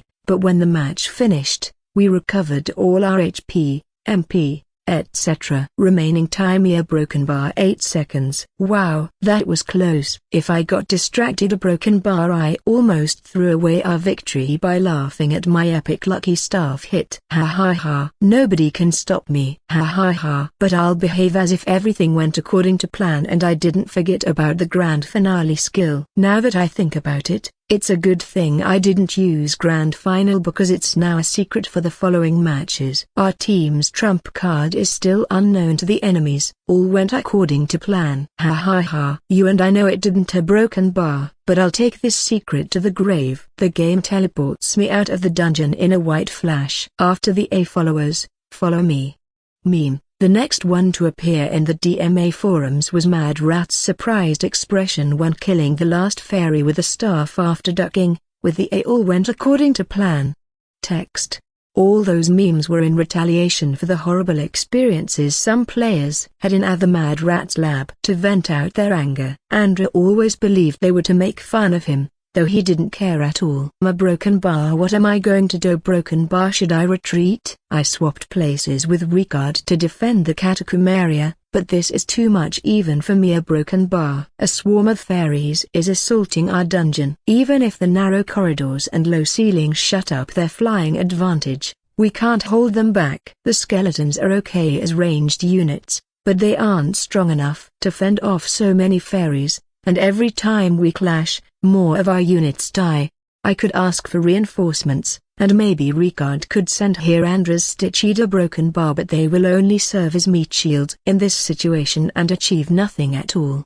I'll retreat and join Baldy in our last stand. I turn around and go back in our dungeon core's direction, but when I turn around the corner, I see something unexpected. Hey, where are you going, succubus? Won't you stay with us and play a little longer? In front of me, one of the two enemy players is blocking the passage. How did you get here? TSK, TSK, TSK. If you want to know, you must first beat me. He.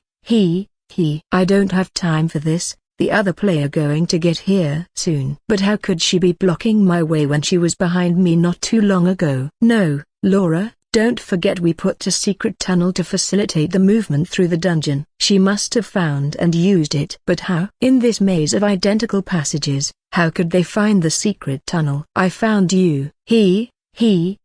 From behind, an identical fairy appears and flies closer to my position. She looks at me with her eyebrows furrowed, puffing out her chest, and her hands on her hips, trying to look imposing. Were you trying to run away? You're a bad kid, you know. These two are the enemy players. They use identical fairy champions and their speech patterns and behavior are the same too. The only differences between them are the place they wear the hair ornament, which they do on opposite sides, and the skills they have. One can use heavy single target skills and the other has wide area attacks. I fought with them several times, and I still don't know which is which because they like to swap and pretend to be one another. They're so annoying. Oh, no, a broken bar. This is it. There's nothing more I can do. I turn right and enter one random passage. I'm going to make them waste some time, while I look for something. Here it is. I quickly pull the hidden lever and the black bulb turns on. The red bulb is used to signal everybody to go back to the core to defend,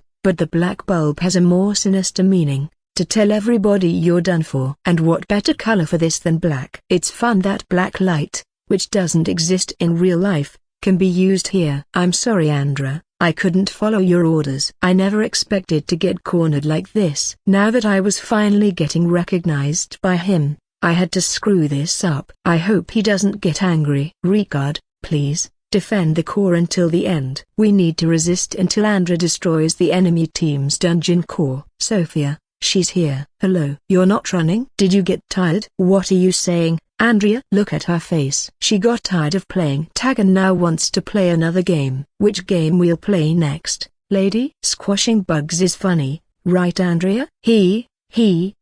Yes, let's squash some bugs. He. The two players chuckle and look at one another, hiding their evil smiles with their hands. Oh, sure, let's play. I just had some work to do, but now, we can play for as long as you want. I must warn you, the games I play are a little different and sometimes, the other players get hurt, you know? I lick my lips seductively as I grip my whip and make a few test swings. If I'm going to die anyway, let's enjoy this as much as possible. As everybody expected, Laura was killed, and both Sophia and Andrea survived. But she managed to deal enough damage and delay them for enough time, preventing the enemy team from destroying their core, and giving Andrew enough time to win the match. So, now that the first round has finished, what do we know about the rest of the participants? I look first at Clara. She's looking back at me with a straight face but with vacant eyes. We all agreed to make a little research about the other teams, but it's clear she didn't and is now trying to prevent me from noticing it.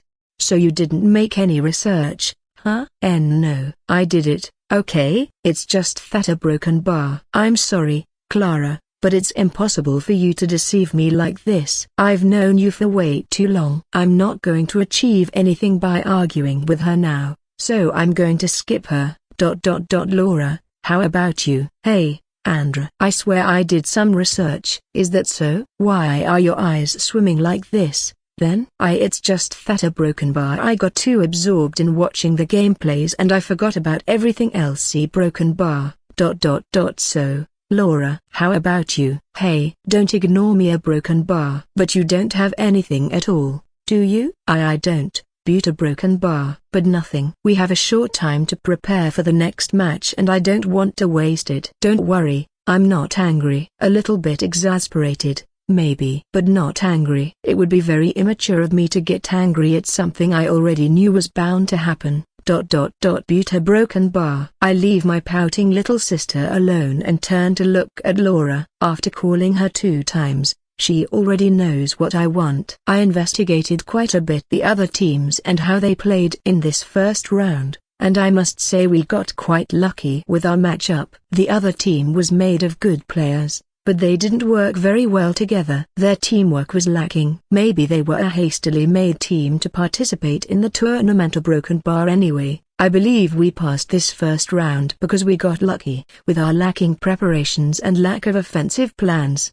we would have lost against most other teams. I too think we were kind of lucky. A broken bar in the end. You died and Ricard was forced to defend the core alone. We were very close to a draw, a broken bar. We might even lose the match if I didn't destroy their core. That's true, adds Ricard. I did my job properly, didn't I, Andreu? Yeah, you did your job properly by stalling for time. If that dwarf player got to the dungeon core, we wouldn't be here, talking about the next match. A broken bar. It's true that Clara did a good job. I've seen the replay and she managed to stall for time against a group of dwarves that behaved almost like a trained army. By the end of the match, they only managed to reach the entrance to the second area defended by her, the crumbling buildings floating in the void that connected to the dungeon core. I get goosebumps thinking about having to fight against them instead of the goblin and orc horde that poured through my portal. I'm sure I would have been forced to retreat, like Ricard. How the heck can you make the AI behave like that? I've tried lots of things and improved their AI as much as I could think of, but the stitched are still so dumb. In comparison, those dwarves were better than real-world armies. And with magic, though I don't know what's scarier, the dwarf army, or the monstrous horrors with my little sister dragging enemies into the void. I don't want to face either. Leaving that aside, dear Broken Bar, what do you think about the next match, Laura? I know it was our first match and we still didn't know how to play, but playing defensively without any plan won't work anymore. We must either act aggressively but still be able to defend the core, or at least have a counterattack plan. She takes a look at everyone present before continuing. Just look at the other team's plans. They were simple, but so much better than ours. They invaded from all three entrances at the same time but also had one portal right next to the dungeon core so they could come back to defend it very easily. If not because you countered completely the enemies coming from your portal,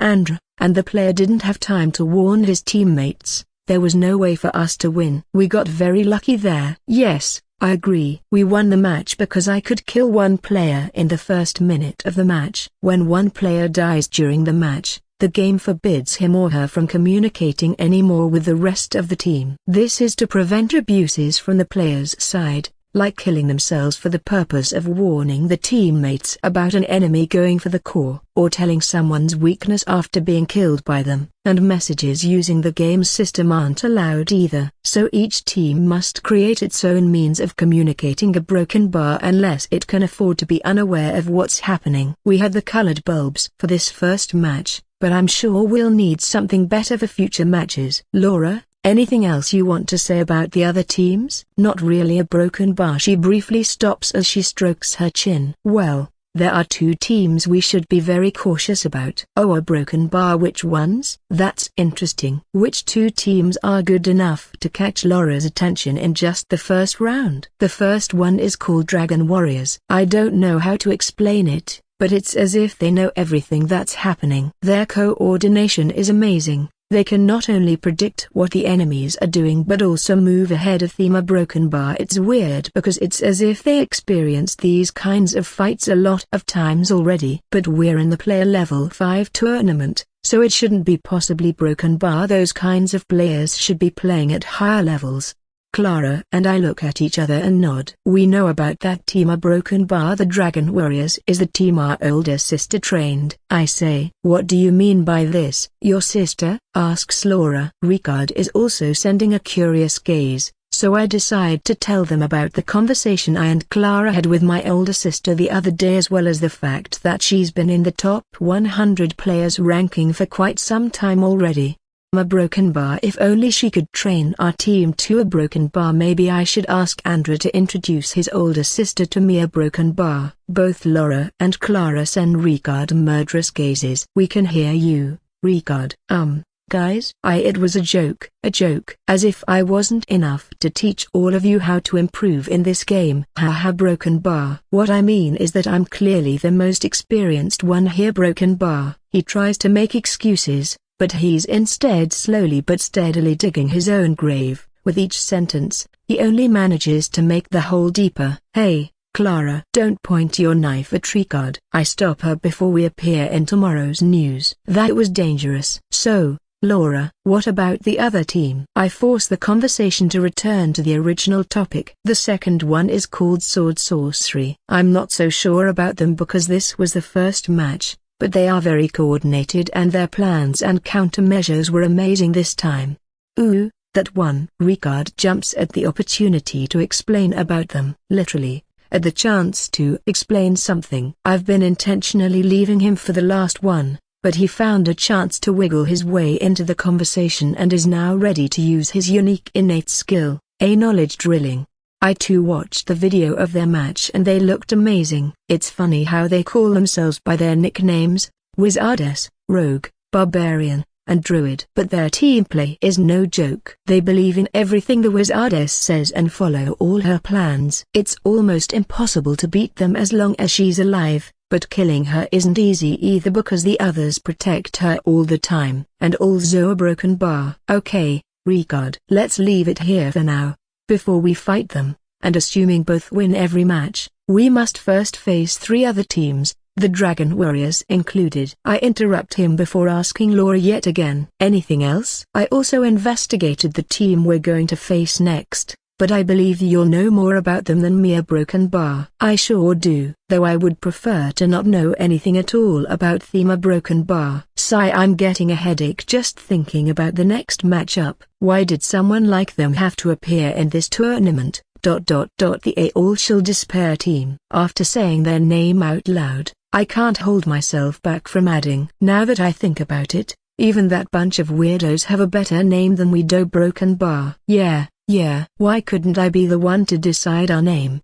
A League of Evil is too lame. I could think of a better name in less than a second. For example, Broken Bar. Rather cute nightmares. Isn't it like 1,000 times better? Clara, please, Broken Bar, don't start with this again. Also, I don't want to be in a team with the word cute in it. Though I honestly can't say which one is worse. Hey.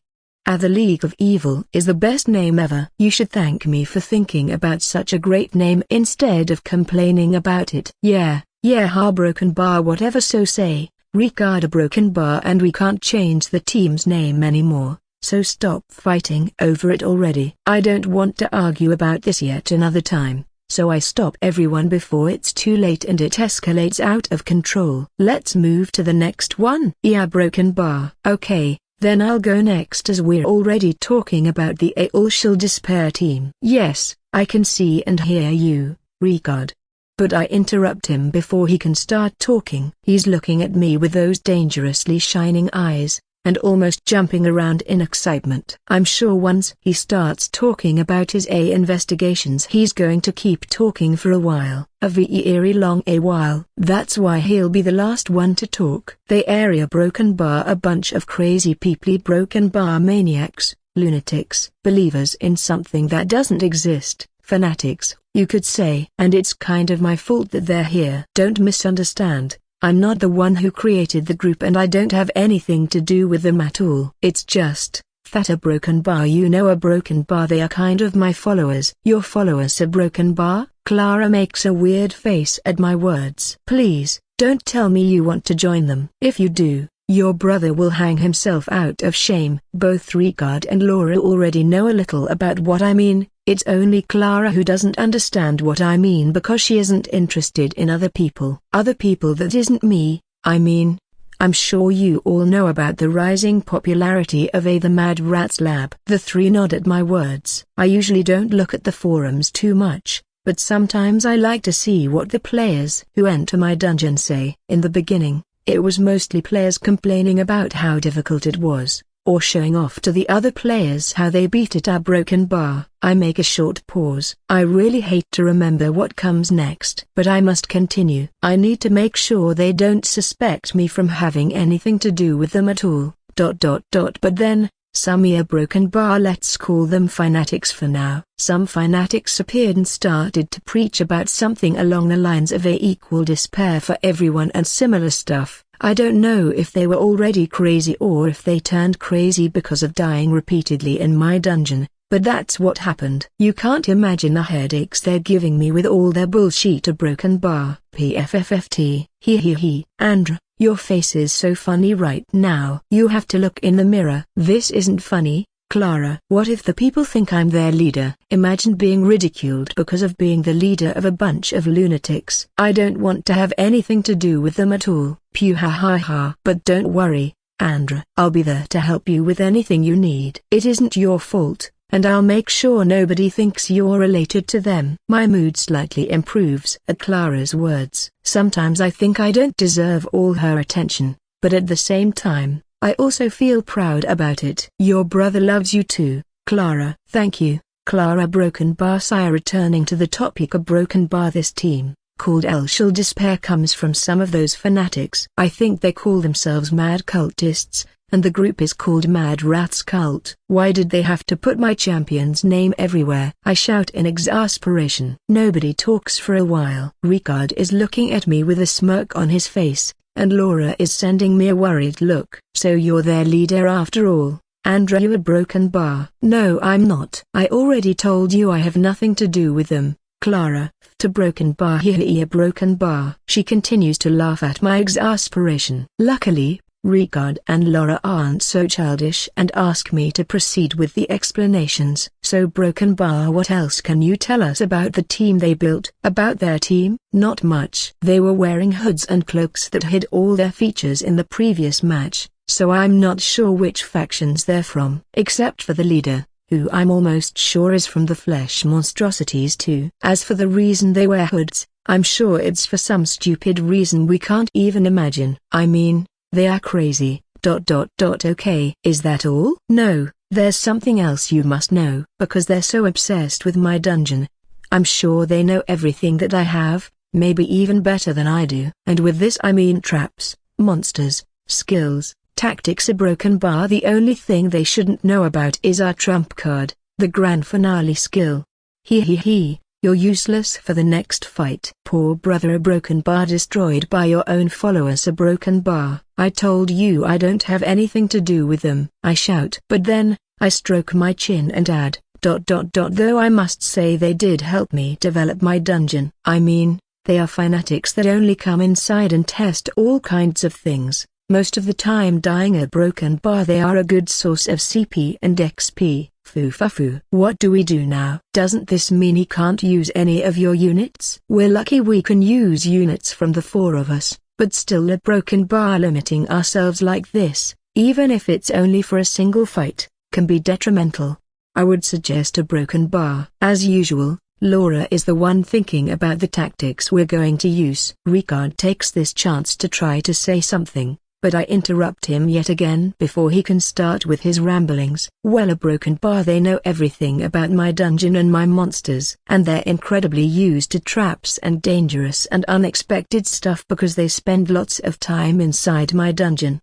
I'm sure they're going to use those tactics against us in the next match. I look at the rest one by one. Ricard is starting to get desperate to talk, like a bomb about to explode. Laura has her eyebrows furrowed. I'm sure she's planning our next match with what I'm explaining. And Clara. Broken Bar. She has finally stopped laughing at me and is listening properly. I only see two options left. We either forget completely about deception and surprises and look for a straight fight, or we double on the craziness and give them a taste of their own medicine. But the latter will be difficult. I suspire one last time before allowing Ricard to talk. That's it for me. Now, Ricard. A Broken Bar. It's time for you to explain your investigations. I'm so going to regret this. I got a headache when talking about the next opponents. A Broken Bar. Usually, it should go away shortly after forgetting about the stuff about the Mad Rats cult, but it's only going to get worse now. But we're here to talk about the other teams after all, so there's no way around it. Nice. I swear I saw him jumping excitedly, but it was so fast my eye couldn't catch his movement properly. I'm going to start with the All Shall Despair team and then move on to the other teams we might face so we're prepared for anything. Okay, I've watched their replay and looked for some more info. And a Broken Bar. Yep, I'm already regretting it. Laura's bored face and Clara's almost closed eyes, ready for a sleeping session, tell me I'm not the only one in this situation. In what looks like a dark cathedral, with no light at all coming from the large windows, several hooded figures sit at a long table. The shape and size of every figure are different, but they all have one thing in common. From inside the hood, a pair of dangerously glowing eyes can be seen. Those aren't the eyes of normal people. The one sitting at the table's end, the most important position, stands up and slowly sweeps its eyes through the rest of the figures. Brothers, we're here today because our time has finally come. His voice travels through the whole room. His conviction and feelings so strong that any normal person would have goosebumps just listening to him. Our time has come. The other figures, still seated, repeat the first words at the same time. I know you're as excited as I am, because the time to show our beliefs to the world is near. We must not fail. The time to show the world what true despair is here. Show the world true despair, echo the other figures. In our next match, we're going to finally reveal ourselves. We'll leave the hoods behind and reveal our faces to his great persona. We'll get acknowledged for our devotion. We'll get his blessing. And then, we'll show him the greatest despair. The hooded figure makes a short pause before continuing, because even he must be allowed to feel despair. He's the one who has shown us the greatest truth, and as his most devoted followers, we must help him to feel despair too. He jumps on top of the table before spreading his arms wide and continuing, "Phew, ha ha ha." We'll be the ones to bring him absolute glory and despair, and show the world his greatest teachings.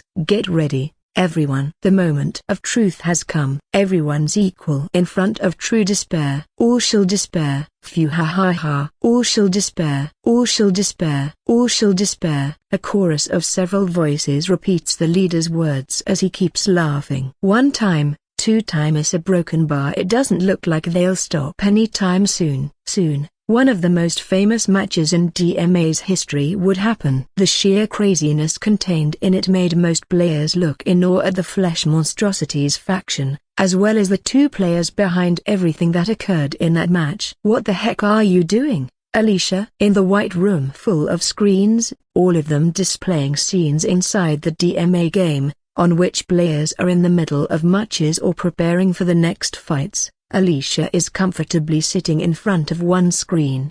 Because of the long working hours during the tournament, the workers are allowed to wear whatever they want, but Alicia brought it to the next level. Hidden under a blanket, only her head and arms can be seen, and who knows what's she wearing underneath. She looks almost like a worm about to start the metamorphosis, as if she was going to spend the day watching the TV at home. If this was all, Geordie wouldn't have asked her. But he can't stop his eyebrows from twitching after noticing what she's holding in her hands. "Ma broken bar?" She reacts to Geordie's words and turns to look at him. "What do you think?" "I'm doing my job, waiting for the match to start." "The match a broken bar? What match? Also, what the hell are you doing with this? Where did you get it from?" "Of course, the match between the Mad Rats team and the other Flesh Monstrosities team. I'm sure it's going to be an interesting one." She proudly sticks out her chest at the same time Geordie's eyebrows twitch again. "And are you asking about this?" She points with her head to the popcorn cup in one of her hands, and the drink in the other. "I brought them from home." "What did you expect? It's a must-have when you're going to watch a film." "Ha ha ha." Geordie sighs at her words. Doesn't she know that this behavior can lead her to trouble? "Don't you know this can put you, and also me, into trouble?" "Why aren't you doing your job?" "Oh, but I'm doing it. I'm supervising the League of Evil matches. I already asked everybody and they agreed to it." "I just hope it isn't an alcoholic drink because I'll have to report you if it is." "No, no, don't worry. It's just iced tea." "Ha ha ha." "Do you think I'm crazy?" Geordie thinks maybe a little, but doesn't dare to say it out loud. "Well, okay. Just don't cause any more trouble. Broken bar. I'll go. Then, wait." She holds Geordie's sleeve before he can leave. "Weren't you a Flesh Monstrosity fan? Then this is a match you must see." Geordie bites his lips. He knows he shouldn't do it, but it sure is a tempting offer. Alicia, you know I have other stuff to do. I can't just sit here and watch the match." "Don't worry. If you stay only for a few moments, it will be okay." "Do you think anybody will notice?" "Just take a seat next to me. I'll share some popcorn with you." For the umpteenth time, Geordie cites, "Okay, I'll stay, but only for 5 minutes." A broken bar. He sits next to Alicia, waiting for the match to start. They don't have to wait for long. "It's starting. It's starting. I can see it." "Alicia, stop pulling at my sleeve, please." He broken bar. He didn't know at that moment, but those 5 minutes would turn out to last until the end of the match. Also, the number of people watching that screen would increase over time, and Alicia ended up tearing up because she had to share her popcorn with the others. Are you ready? Because the match is going to start. Everybody nods at my question. This time we have a decent plan, and I'm sure it's going to go smoother than the first match. Laura, Ricard, and Clara walk to the dungeon portal and get ready to invade the other team's dungeon. Then, I'll wait for your good news, I say, and don't worry, I'll make sure nobody reaches our dungeon core. Good luck with the invasion. Good luck to you too, brother. Clara waves at me as she walks away. HMPH. I'm going to show them what true despair is. How do they dare use this word in their name, when they aren't from the Abyss faction? Gunan were broken bar. It makes me want to give them nightmares for the rest of their lives. I shudder, imagining myself in their position. Right now, I feel incredibly lucky to be on this team and not have to fight against her. I'm not exactly sure why, but after learning about the other team, she's been extremely aggressive, looking for ways to humiliate them as much as possible. It could be related to the fact they worship me and sees them as a competition, a broken bar, or simply because they are giving me headaches and she wants to have the exclusivity. But if I'm sure of one thing is this one, I don't want to understand the reason why she's like this. There are some things that are better left unknown. Madrat, I'm leaving. If you miss me, send a warning and I'll come as soon as possible, okay? Foo-fa-foo. Yeah, heartbroken bar. Laura sends me a flying kiss before turning around and following Clara. Don't worry about us, okay? I'll make sure we win this match. You just have to focus on defense. And if the enemies are too dangerous, just ask for help. We already talked about this, but we are broken bar. Sure, Ricard, a broken bar, just leave already or you'll be late. I interrupt him before he starts with his explanations again. It isn't only to make him shut up and leave me alone because it's actually true. The timer for the match start is already about to end. Though I won't deny the most important aspect for me is the former. Whoops. You're right. Haha, broken bar. I'm leaving. Good luck. He turns around another time before adding, and don't feel too much despair, okay? Ha ha ha. Haha, broken bar. I scratch my head and awkwardly follow his laugh. I think the one who should be worried about it is you, Ricard. After all, I'm in charge of defending, so I shouldn't suffer too much from the enemies compared to what you can encounter. Now that they finally left, I can go to my position and get ready to defend the dungeon. 10, 9, 8. A broken bar. The countdown to the start of the match has started. I turn my head and see my little sister waving from far away, so I wave back. BFFT, how childish. A broken bar. You might be asking, how can this be? After all, we said goodbye and everyone moved to their respective positions. They went to the dungeon portals, and I moved to the first line of defense. And the answer is very easy, because we're still in the same room. Yeah, that's why. Easy, right? For this dungeon battle, we squeezed our brains and planned the best strategy possible. In fact, not a single team has used a similar tactic in the first phase, and I don't think anybody else is going to use this tactic in this second round either. At first, we thought it was a crazy idea, and the game wouldn't allow it. But when we tried it, our broken bar, it worked. Ha ha ha. It turns out this isn't a new strategy. Ricard, the one who proposed it, was talking about the something classical tactic, which means lots of teams have already done something similar in the past. What we do is exploit the there must be a different path from each dungeon portal to the core rule, because, you see, there's no rule against the paths overlapping one another. Well, I must admit I say overlap, but the paths don't actually overlap, it's just a broken bar. Let me explain it properly. We put all three portals one right next to the other and created a layer defense layer to allow a single person, in this case, me, to defend the attacks from all three portals at the same time. In the first room, we have all three portals and the first defense layer. From here, there are several paths, tunnels, that split up and connect from one another. We designed it in a way that's possible to trace a path from each portal to the core without it crossing another path. But they aren't fixed. If you choose one wrong turn, you can then return to this first room, or end up on the path assigned to the other portal. In the next room, for example, there's an elevated walkway over a cliff which passes right next to a river. the second path and the third path that comes and goes underground and waves between the other two without ever overlapping with either.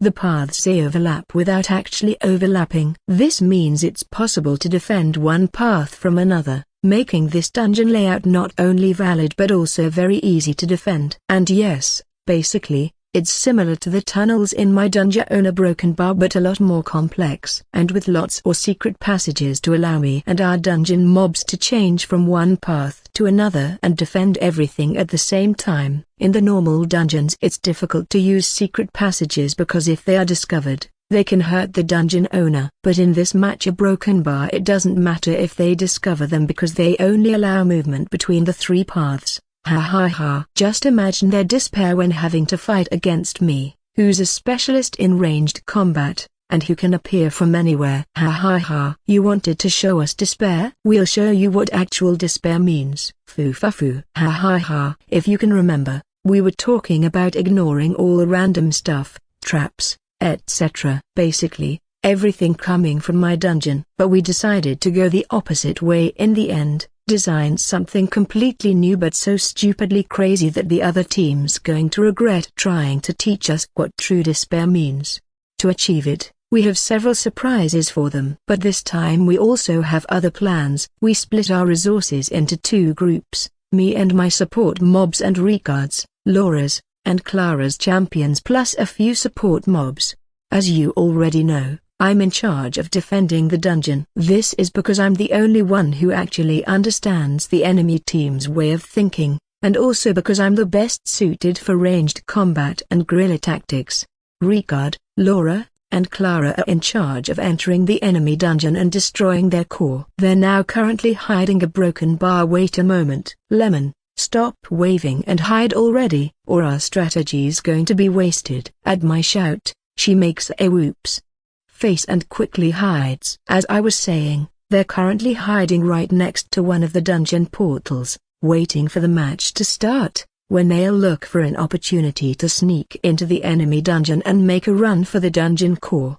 They're going to move together. This way, unless they're incredibly unlucky, their progress should be faster than if they went alone. Unless all enemy players go for them at the same time. But I don't think so, and the reason I say broken bar, I know the mad cultists well enough to understand what they want to achieve in this match. And I'm 99% sure they're going to come for me, regardless of what I do. A broken bar, the other 0.1% is the odd chance they are even crazier than I believed and betray everyone's expectations. Anyway, regardless of what that group of fanatics do, I'm ready to face them and beat them to a pulp. Ha ha ha. 3, 2, 1, battle start. Here we go. The match has already started, but there doesn't seem to be any movement from the enemies. Maybe they're waiting for us to attack first. But when I'm about to give Ricard and the others the signal to invade the enemy dungeon, after all, I'm the only one who can see everything that's going on from my elevated position, something changes. What's these? A broken bar? Some kind of music? From the three tunnels, I can hear a sinister melody, growing in volume over time. It kind of reminds me of solemn orchestra music, except for the random changes in tune and melody, as if written by a deranged composer. Not long after the music starts, drums are added to the music, turning the music into some kind of unholy procession. What the heck's going on? I alternate between the three portals, trying to see a little further inside them, to no avail, until, a short while later, I see several hooded figures coming through the three portals at the same time. All of them are holding candles. In front of each row, there's one figure wearing special robes. They're embroidered and look luxurious compared to the others. There's the champion mark on top of them, meaning they are in fact the enemy players. I only see 3 of them. Is the last one staying to defend the dungeon? The 3 players look around. When they see me, they look at each other, nod, and proceed to move in my direction. No way, no way, no way! A broken bar. I shudder at the spectacle. Please, tell me I'm dreaming. I don't like how this is going. I have a very bad feeling about it. The music intensifies as the hooded figures arrange themselves looking in my direction. Then, they separate into 2 groups and give way for the last and 4th player to walk through their formation. Wearing similar but even more luxurious clothes than the other 3 champions, The one who I assume is the leader of this group of lunatics walks to the front of their formation. The rest return to the original rows and columns and all drop to their knees at the same time. The music stops. All shall despair. All shall despair, the leader shouts, and the rest repeat what he said. Oh, venerable and respected Mad Rat. We, as your most devoted followers, have come today to show our respect. I can see Clara looking at me in surprise. I told you I have nothing to do with them. Why don't you believe me? Also, you should hide. What if the enemies see you? I signal for her to hide once again. Luckily, the fanatics are currently on their knees and looking at the ground, so they don't see anything. Great Mad Rat, we've learned your teachings, we've followed them and shared them with the masses. Today, we're here to show our faith. Thanks to your great generosity, we learned the real meaning of life, and today, we bring you everything we learned. Please, teacher, accept our feelings. We'll bring you as much despair as possible, and we ask for you to give us even greater despair. Because all shall despair. All shall despair. At the same time, all the players take their hooded cloaks out, revealing what they look like. But I ignore them for now. A broken bar. My brain's still trying to process what's going on. A mix of rage and shame accumulates inside me at everything. Just the thought of other players relating me to this group of fanatics makes me cringe. I give the signal to Ricard and the others to dive into the enemy dungeon. I don't want them to see anything more of these. A broken bar. I know a broken bar. They can see it later, if they watch the replays. But it's different than watching it in real life. The fanatics are so focused on me, they don't see the others passing through the leftmost dungeon portal. Fuck you. I swear a broken bar. I'm going to make you pay for this spectacle. I think I've never been as angry as that day. The shame, the fear of other people thinking I was one of them. A broken bar, or worst, their founder and leader. At that time, my brain could only think of one thing. I'll make you regret this. You want despair? Then despair you'll have. I hold my anger back and look below, at the fanatics. It's only been 1 minute since the match started and my patience has already run dry. And that's after several training sessions, having to endure both Ricard's and my little sister's antics. From my elevated position, I can clearly see everything that happens near the portals. The room, or should I say cave. The cave we're in resembles quite a lot the ones in the Mad Rat's lab, but there aren't poisonous mushrooms because we know the enemy team has poison resistance skills. But this doesn't mean it's easy to move through it. With the irregular terrain, the rocks, the stalactites and stalagmites, the mud that covers several areas, and the slippery moss patches. A broken bar. Now that I think about it, maybe I went a little bit overboard with the terrain. It looks like one of those elite course training zones, except this one also has really dangerous traps and monsters hidden. The 3 followers are still kneeling on the ground, but are now looking at me. Let's see what we have here now that they took out their hoods and cloaks. A broken bar. The first one looks like a normal human. A broken bar. A human? Why would one of those fanatics use the human faction, the Iron Shield? A broken bar. Huh. Of course. They're crazy, so there isn't any logic behind what they do. The middle one looks like some kind of monster from the Abyss faction. I unconsciously shudder. Please, don't tell me I'm going to face those monsters. A linear broken bar. And the third and last one looks like a humanoid shark. A sharkman. I don't remember the race's name, but they are from the same faction as the mermaids and tritons. I think the faction's called Deep Seas. This one can bring us trouble if they used underwater zones to build their dungeon. We didn't plan to fight against lots of aquatic units.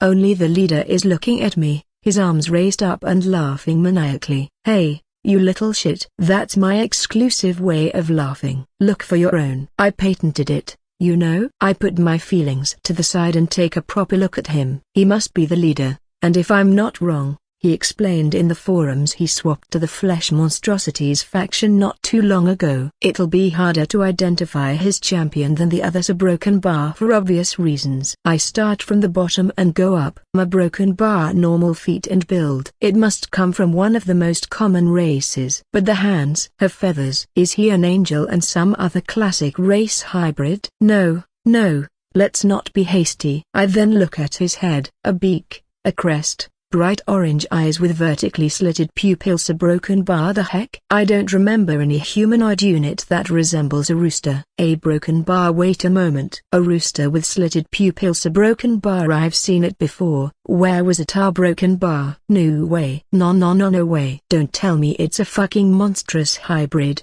and he's using a cockatrice as one of its parts. This means I only have to worry about the cockatrice's innate skill and another one instead of 3 innate skills like myself. But a broken bar? The cockatrices have that extremely dangerous petrification gaze. A broken bar, and he's looking here. Is he trying to petrify me? Starting the match playing dirty. Two can play this game, you know. He grins. I'm sure he knows I've identified his champion and I'm worried about the petrifying eyes skill. Everybody get ready, and release the spark swarm. A broken bar. He orders the players behind him, but I shout too. In fact, I force him to stop talking because of how loud I shout. I'm too angry right now, and can't hold myself back. You wanted despair? Then despair you'll have. Right next to me, there's a giant lever. I'm grabbing it with so much strength that, if this wasn't a game, and my hands weren't corrupted by black demonic energy, my knuckles would be white.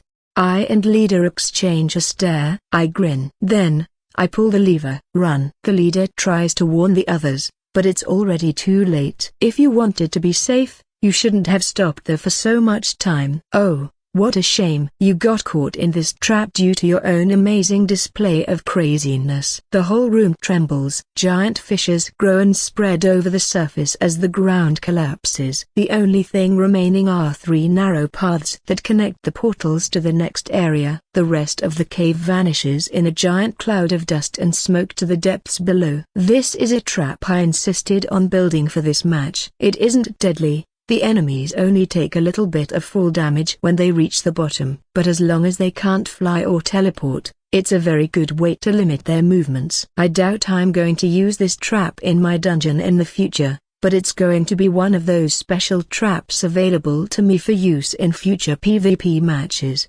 Now, they'll have to find the way back to this cave if they want to call for reinforcements or go to defend their dungeon from the assault team, aka Ricard and the others. And I assure you, it isn't easy. Ha ha ha ha. I laugh, except for one of the champions, the Sharkman, and a few more support mobs who got lucky because they were standing on one of the paths. The rest of the lunatics fall with the floor.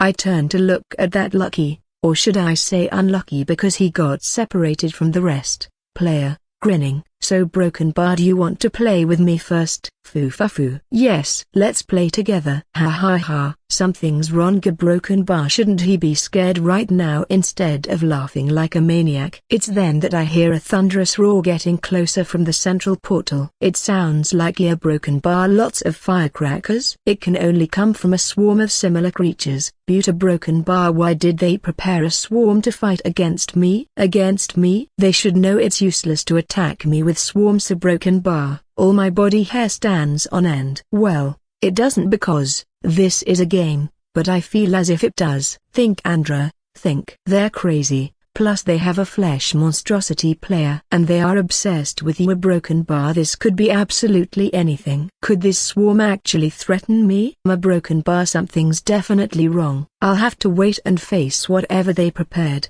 or should I run away? Now that we're out of the other team's eyes, we can safely talk again. Okay, girls, you just have to follow my lead. This is going to be a breeze. No, Baldy, I'm sure you remember we already talked about this before, and I'm going to be the temporary leader of this team. Oh, come on. Don't complain. Broken Bar, you know you tend to get a Broken Bar, how to say it without hurting. Broken Bar, yes, you tend to get distracted. This is why you can't be the leader.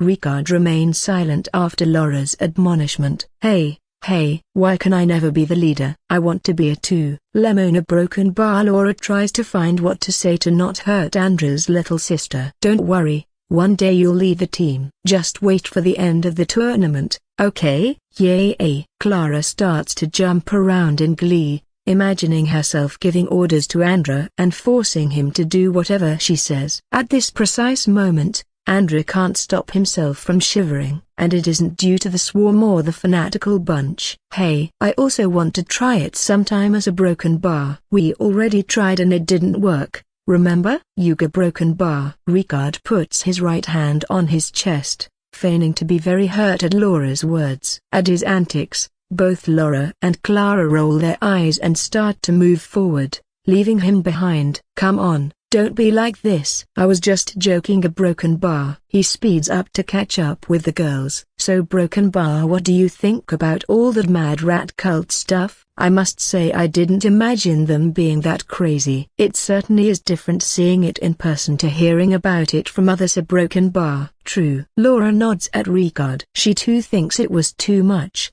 too crazy. If they follow my brother like this, they are not only crazy but also stupid. Hee. Clara nods at her own words. The followers of somebody as childish and dumb as him must be even dumber. Also, I'm the only one allowed to stick to him. How dare they try to steal my position? Walking side by side with Clara, Laura can only shake her head. There were so many wrong things in just a few sentences that she doesn't know where to start retorting. Oh, is that so, broken bar? With a mocking smile on his face, Ricard taunts Clara. And what do you think is going to happen if Mad Rat hears this comment from you? Maybe he won't talk to you ever again. You know, a broken bar? How broken bar rap. Let go. Not waiting for him to finish talking, Clara grabs him with one of her tentacles and pulls him closer. He resists, but he can't stop his champion from slowly getting closer to her. You know, Baldur broken bar, I can chase you and be your worst nightmare. If only we can reach an agreement,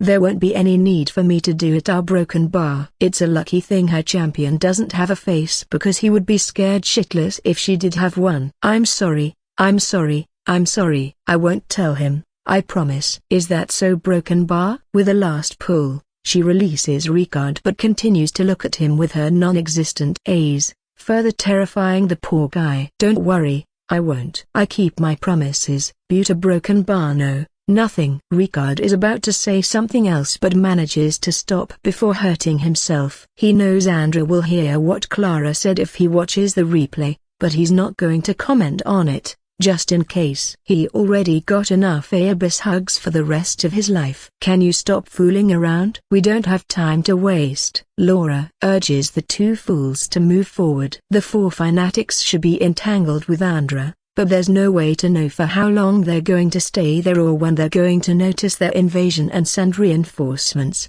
Ouch! What are you doing now? Ricard, who's taking the lead as usual, stops moving. Laura, already tired of his and Clara's behavior, asks him in exasperation. Something dropped on top of me. He sees a figure scurrying away and points to it. Did you see? It was that thing.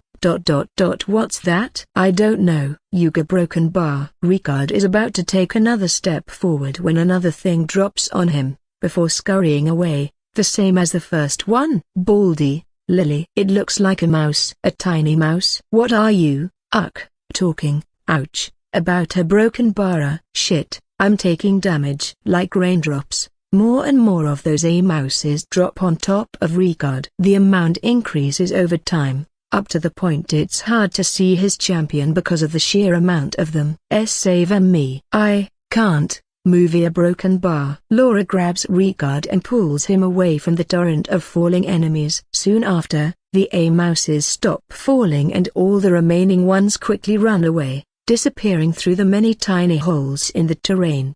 What the fuck was that? I took almost half HP damage from them, and was stun-locked. I don't know. But it reminds me of those crazy monsters Mad Rat likes to create. As I said, they're tiny mouses. I know, Lemon. But we need to know what exactly they are before moving forward. Knowing how they look isn't enough.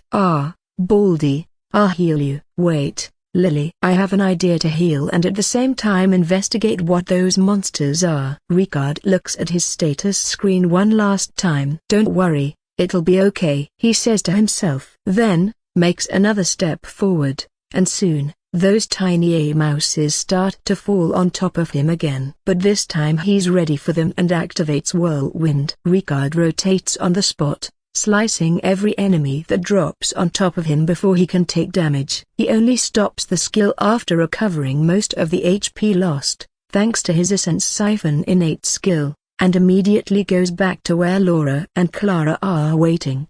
Several corpses litter the ground, all of them from those falling enemies. Okay, now let's see what the area broken bar. Not wasting time, he inspects a random corpse. I knew they were crazy, but this is going too far. How much stalking do they need to do to come up with these things just to counter our team? Baldy, explanation, please, urges Laura. Sure. Ricard scratches his head, thinking how to put it all together so it's easy to understand. Unlike most of his knowledge drilling sessions, at least, it looks like he's clever enough to know when to not be a smartass. They're called plump drops, but this isn't important. The worrying part is their innate skill and their behavior. Remember the innate skill we talked about before, the one some big units like elephants have? It's called trample, and with it, they can deal damage to other units when stomping on them. Trample, innate triggered skill. You can move over units significantly smaller than you. When moving over another unit, it takes 3 plus 0,2 STR, physical damage per second, and there's a 10% chance the unit gets stunned for 1 second. This skill can only trigger when moving at least at speed 5. Ooh, now that you say it, they do have tiny elephant trunks instead of the mouse's nose and whiskers. Hee. How cute. Ricard sends a glance at Clara, who's currently poking one of their corpses with her tentacle, before continuing. The trample skill usually only works when the unit is big, against smaller enemies. But if you make the unit drop from above a broken bar, both conditions to activate the skill can be fulfilled even if they're small. How so? Don't they need to be bigger than us too? No, they don't. The skill only allows them to walk over smaller units. It isn't a requirement. When they drop from enough height, they get enough velocity to activate the skill, and the moment they touch us with their feet, it counts as moving over us. That's why I took so much damage and was stun-locked. Hee. You got stomped by a bunch of mice. I must save the replay for later. Also, they are too cute. I'll have to get a plushie somewhere. Broken bar. Ignoring Clara, Ricard continues to explain the situation. But the worst is that the skill doesn't count as an attack, similar to those slime balls we encountered, or your decaying touch. So skills like my frost shield don't work. They knew both me and Mad Rat had the skill and prepared them to counter us. Not even your decaying touch will work because it needs 2 seconds of contact. Lemon. He punches the closest wall in frustration. So what do? We can go back and try another portal. A broken bar. No, Lemon. It's too risky. We don't want the other team to know we have sneaked inside their dungeon. And that's not a broken bar. Ricard points at the ceiling. Look, there's no end to the holes from where they fall. From this point on, they can come at us at any moment. Both girls thought they only needed to worry about this area, but after looking closely at the ceiling, they realize it's impossible to completely avoid those monsters. And there could be tens, or even hundreds of them. They're sure to be cheap because they are units that come from a mix of 2 critter units. Elephants are expensive for a critter but are still cheaper than most basic units. If only we had an aura skill. A broken bar, we could counter them so hard. A broken bar. With his hands on top of his head, Ricard complains about the unfair match, though he knows he wouldn't hesitate at all to use the enemy's information against them in the tournament if he could. What do you want to do, then? Asks Laura. I want to believe in Mad Rat's skill to keep the enemies busy, and if we go back now, we might destroy all his plans. I have an idea to continue moving forward without dying, but it's complicated. A broken bar. It might kill us all. Move forward, I say. I don't want to disturb my brother's plans. I don't know. First, I want to know what idea you have. If it's too dangerous. A broken bar. Baldy, Lemon, this is what I was thinking. A broken bar. I almost died when I saw the replay of the match. I couldn't stop laughing for a whole day. I never expected Ricard, Laura, and Clara to do what they did. The thunderous roar is getting closer, which means there isn't a lot of time until the swarm reaches this place. What do I do? Should I run away? They must have prepared something that can hurt me quite a lot, and I don't like it. A broken bar. A broken bar, you know what? Screw it. I'm going to make this Sharkman pay for the crime of imitating my laughing pose, and then run if it turns dangerous. What do rats do? They scurry away when danger comes, and I'm going to do the same. Pride? What's that? Is it edible? Foo-fa-foo. Do you think I'll be afraid of your puny creations? I fear nothing.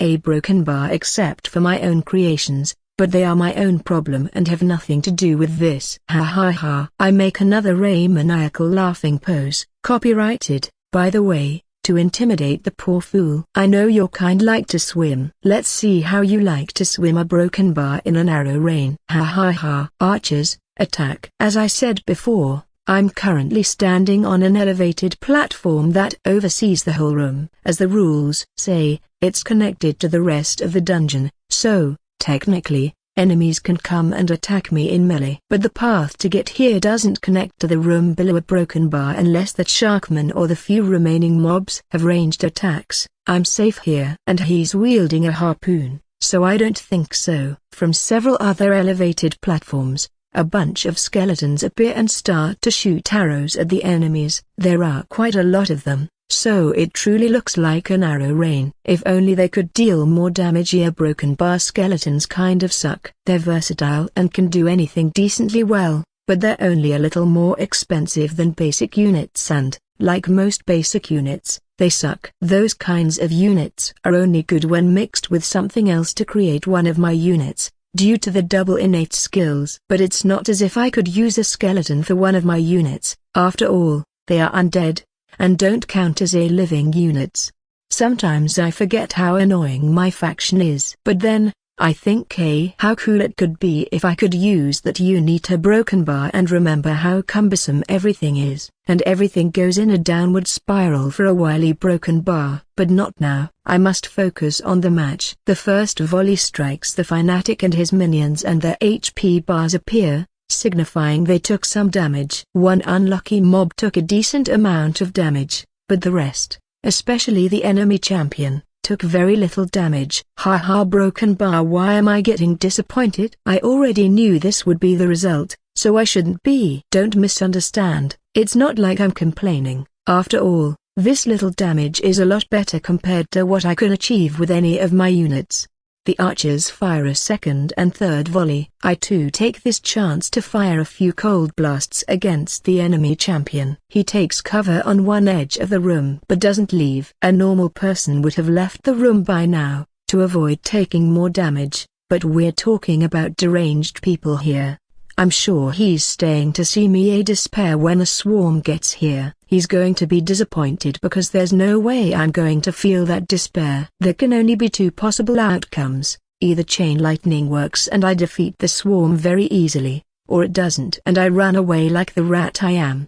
As you can see, there's no despair for me in any of the two. Meanwhile, the swarm gets closer. I can now see the big cloud, about to cross the portal, though I can't see how the creatures look yet. Why are you hiding? If you hide like this, you're going to miss how I defeat your puny creations. Ha ha ha. I taunt him one last time before I refocus on the swarm. They've already crossed the portal and are coming in my direction. I observe them as I prepare chain lightning, to cast it as soon as they get close enough. The swarm moves through the room exactly the same as a school of fish, avoiding obstacles like stalactites and rocky protrusions. Oh, yeah, they fly. Well, to be precise, they hover, but in practice, it's the same. They don't only move like fish but they're actually fish. Their pointy teeth and exaggerated mouths reveal they are piranhas, but normal piranhas don't hover in the air, nor do they release electric sparks. Those electric sparks are what make the cracking sound, the sum of them all adding to a thunderous roar as if a dragon was coming for me. An electric dragon made out of smaller flying piranhas that continuously release electricity. If there was an award for how amazing a monster, or group of monsters, looks, I would certainly consider this swarm. But looks aren't everything. Let's test their performance. Chain lightning. The lightning leaves my hand and travels to the first piranha in the school, blasting it and then jumping to the closest ones. Only the first four are dealt enough damage to stun them, and not even the shared voltage skill helps with dealing extra damage. It's as if our broken bar as if they absorbed the lightning damage somehow. A broken bar. Wait. A unit that releases electric sparks, and also absorbs lighting. A broken bar. I know of one such unit. It is a broken bar. It is a broken bar. It's the same as my static lambs. They not only copied my laughing pose but also my unit spilled. This means they can hover because of the electric spark elemental. A broken bar. I didn't want to create flying sheep, just the normal electric resistant and electric generator sheep, so I took out the flying. But electric sparks, as most A-spark units, the critters from the Primordials faction, or Elemental faction, if you prefer, can hover in the air. Why do I always remember crucial things after the fact, or when it's already too late? I wasted 200 MP with a useless attack. A broken bar. It's time to go with Plan B, also called, let's get the heck out of here. Archers fall back. I shout as I turn around and start running. I want to make this clear, okay? We're not running away. This is a strategic retreat. I'm fast enough to outrun most units thanks to the rat speed stat. I'm sure there won't be any trouble getting rid of this swarm. At the same time I disappear from his sight, the Sharkman clicks his tongue. TSK. He's smarter than he looks. But he's not going anywhere. Go and chase him. Ha ha ha. The unrelenting spark swarm follows after Andrew's steps. Maybe they aren't as fast as him, but they can fly. A broken bar. It isn't clear if he'll manage to run away or not. Then, after another Andrew patented maniacal laughing, he awkwardly scratches his head. Now what should I do? Getting split wasn't part of the plan. A broken bar. A good broken bar. He got us good this time. I didn't expect them to have this kind of trap prepared. A broken bar, but I don't regret it. Our introduction was perfect. Ha ha ha. The leader looks around after standing up. Every single fanatic and support mob has taken a decent amount of damage from the fall, though the champions are doing a lot better because they have the highest stats. There's even an unlucky mob that was squashed by a rock falling on top of it. It's not like it's dead, but it won't be able to move until the rock has been removed. Yes, a broken bar. Yes. This is it. I shudder in excitement. We got the privilege to experience his machinations and receive his look of contempt. Foo-fa-foo. Ha-ha. Broken bar. Hey, bro. What do we do now? Splitting wasn't part of the plan. Don't interrupt my laughter. This is the sacred laughing pose, invented by him and shared with our lowly selves. It's heresy to interrupt somebody in the middle of it. Ha. Okay, broken bar. I'm sorry, a broken bar. It's fine, a broken bar. Just don't do it again. Understood? After organizing everyone and assessing the situation, the leader looks around another time. It's a well-known scenery because it looks exactly the same as the Mad Rat's lab tunnel area, except there are no mushrooms anywhere. Let's go. Onward to the unknown. Foo-fa-foo. Ha ha ha. But bro, shouldn't we go and defend our dungeon too? Otherwise, we might lose the match. A broken bar. No. Remember the reason we're here. We aren't here to win this tournament, but to show our beliefs to the world, to receive despair directly from him, and to let him enjoy the despair produced by our actions. Ha ha ha. Because all shall despair. Even him. All shall despair. Echo the two other players. The leader nods, happy that the others understand their great purpose. But then a broken bar. Why did we put traps and other stuff in our dungeon? I don't understand the broken bar. Ha. Broken bar. Sometimes I think I'm surrounded by idiots. A broken bar. The leader mutters to himself before turning around to look at his stupid follower, the one with a human appearance. Of course, it's to win us time, so that we can enjoy ourselves. It would be a shame to waste this opportunity simply because the other unrelated players destroy our core. He furrows his brows, having to explain something so obvious yet another time. In contrast, the human fanatic has a blank stare, trying to comprehend the leader's words. It's as if what the leader said made no sense at all to him, but he's still trying to find some kind of secret meaning to his words.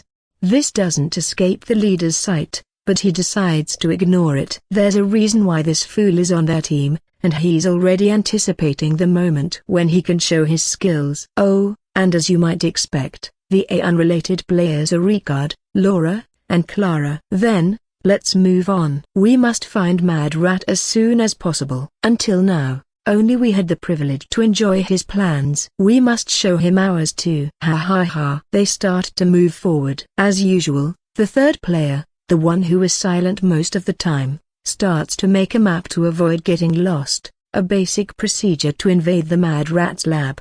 Usually, they wouldn't do something like this because it's more enjoyable to get lost and encounter all the dangers which any normal crazy fanatic obviously likes. But today, they plan on fighting Mad Rat the best they can to let him enjoy despair too. It's their purpose as devout followers. The leader considers this a necessary breach of protocol. A necessary but absolutely unforgivable. Has she a broken bar? They'll have to repent for their actions in the future. Bruh, broken bar. What about the spark swarm? We won't be able to see it from here. I hope he enjoys it as much as possible. Ha ha ha. The leader pauses for a moment before continuing. Though it's a shame we can't see it. A broken bar. He. I'm flying.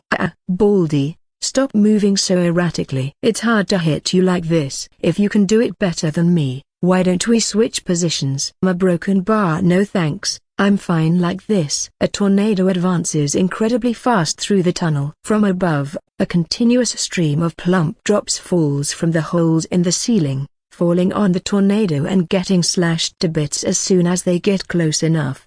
Ha. I'm unstoppable. Look at this corpse rain. This is so amazing. No, you aren't. And don't forget this is my idea, okay? Yuga broken bar. And I told you to run straight. I can't control this properly. He. We must do this again. It's better than a roller coaster. Running as fast as he can, Ricard advances through the dungeon, killing everything on his path thanks to the whirlwind skill. It's area wide enough to hit all the dropping enemies before they can deal damage.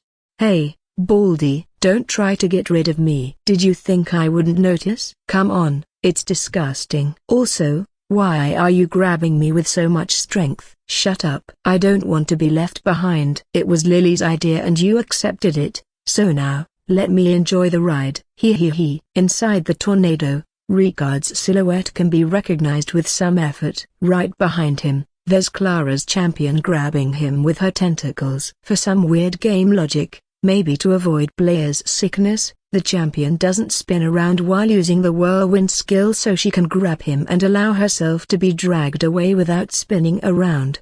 He. I'm flying. He's running so fast that Clara's champion doesn't touch the ground. It resembles those cartoons where a giant dog drags the human holding the leash and making him fly, except that the A monster is the one being dragged away this time. Let me drain you a little, Ricard. From time to time, green light can be seen coursing through her tentacles, draining Ricard's HP with her draining touch skill. Yuga broken bar. Ricard shudders at the image of a tentacle monster draining him dry. This isn't supposed to happen, but he can't stop himself from imagining it. This might look stupid, but it's an absolutely needed part of the plan. To avoid the falling plump drops, Clara must be inside Ricard's whirlwind area. But then she takes damage every second from Ricard's skill. The only way to survive is to drain his HP continuously. Swish, plash. Laura's whip hits Ricard and she manages to recover some of the lost HP and SP. Finally, I could hit you. I told you to run straight. And I told you I can't. Following right behind Ricard and the flying Clara,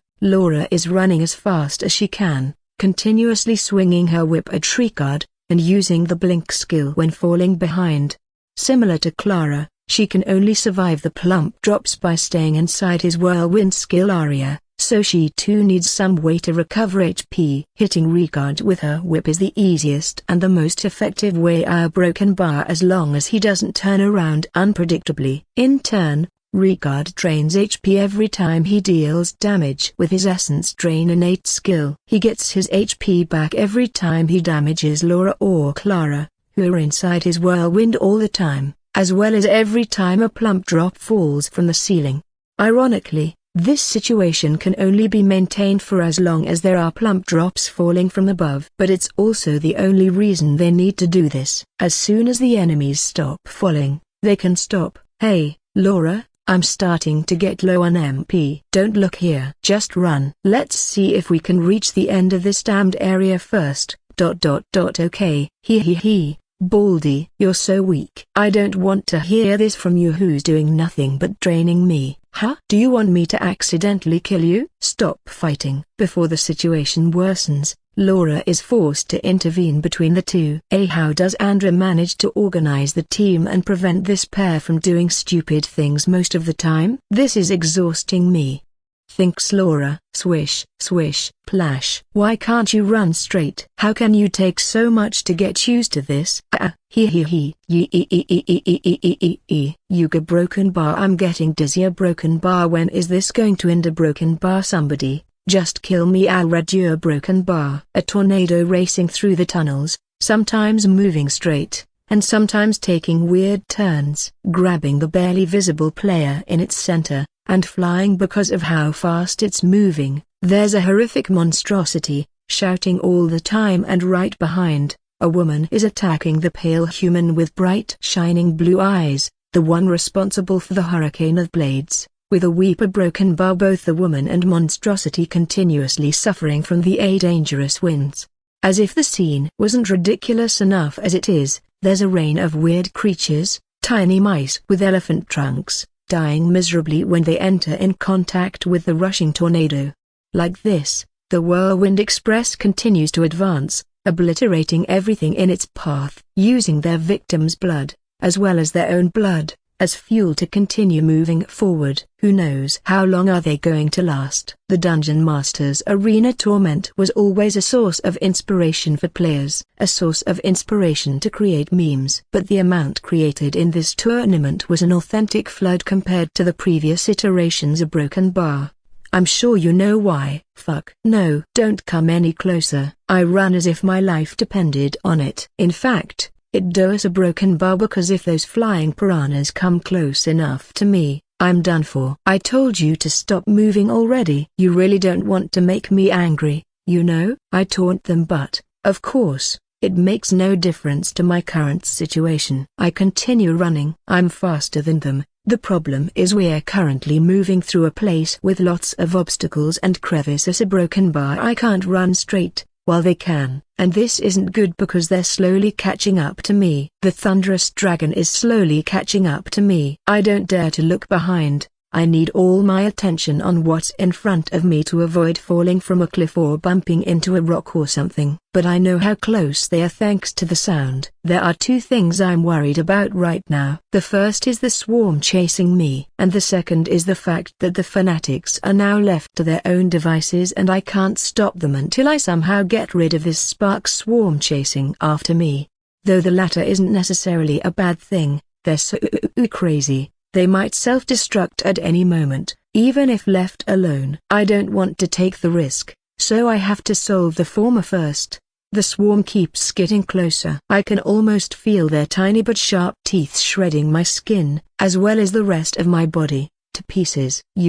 Somebody help me. The cracking noises are so close, and so numerous, that I can barely hear myself screaming. How many of them are chasing after me? Maybe 50 or so. The good thing, or bad thing, depending on which side you're on, about critter units is that they're very cheap, so you can use lots of them with little CP cost. This is why they can create so many of the same units chasing after me at the same time.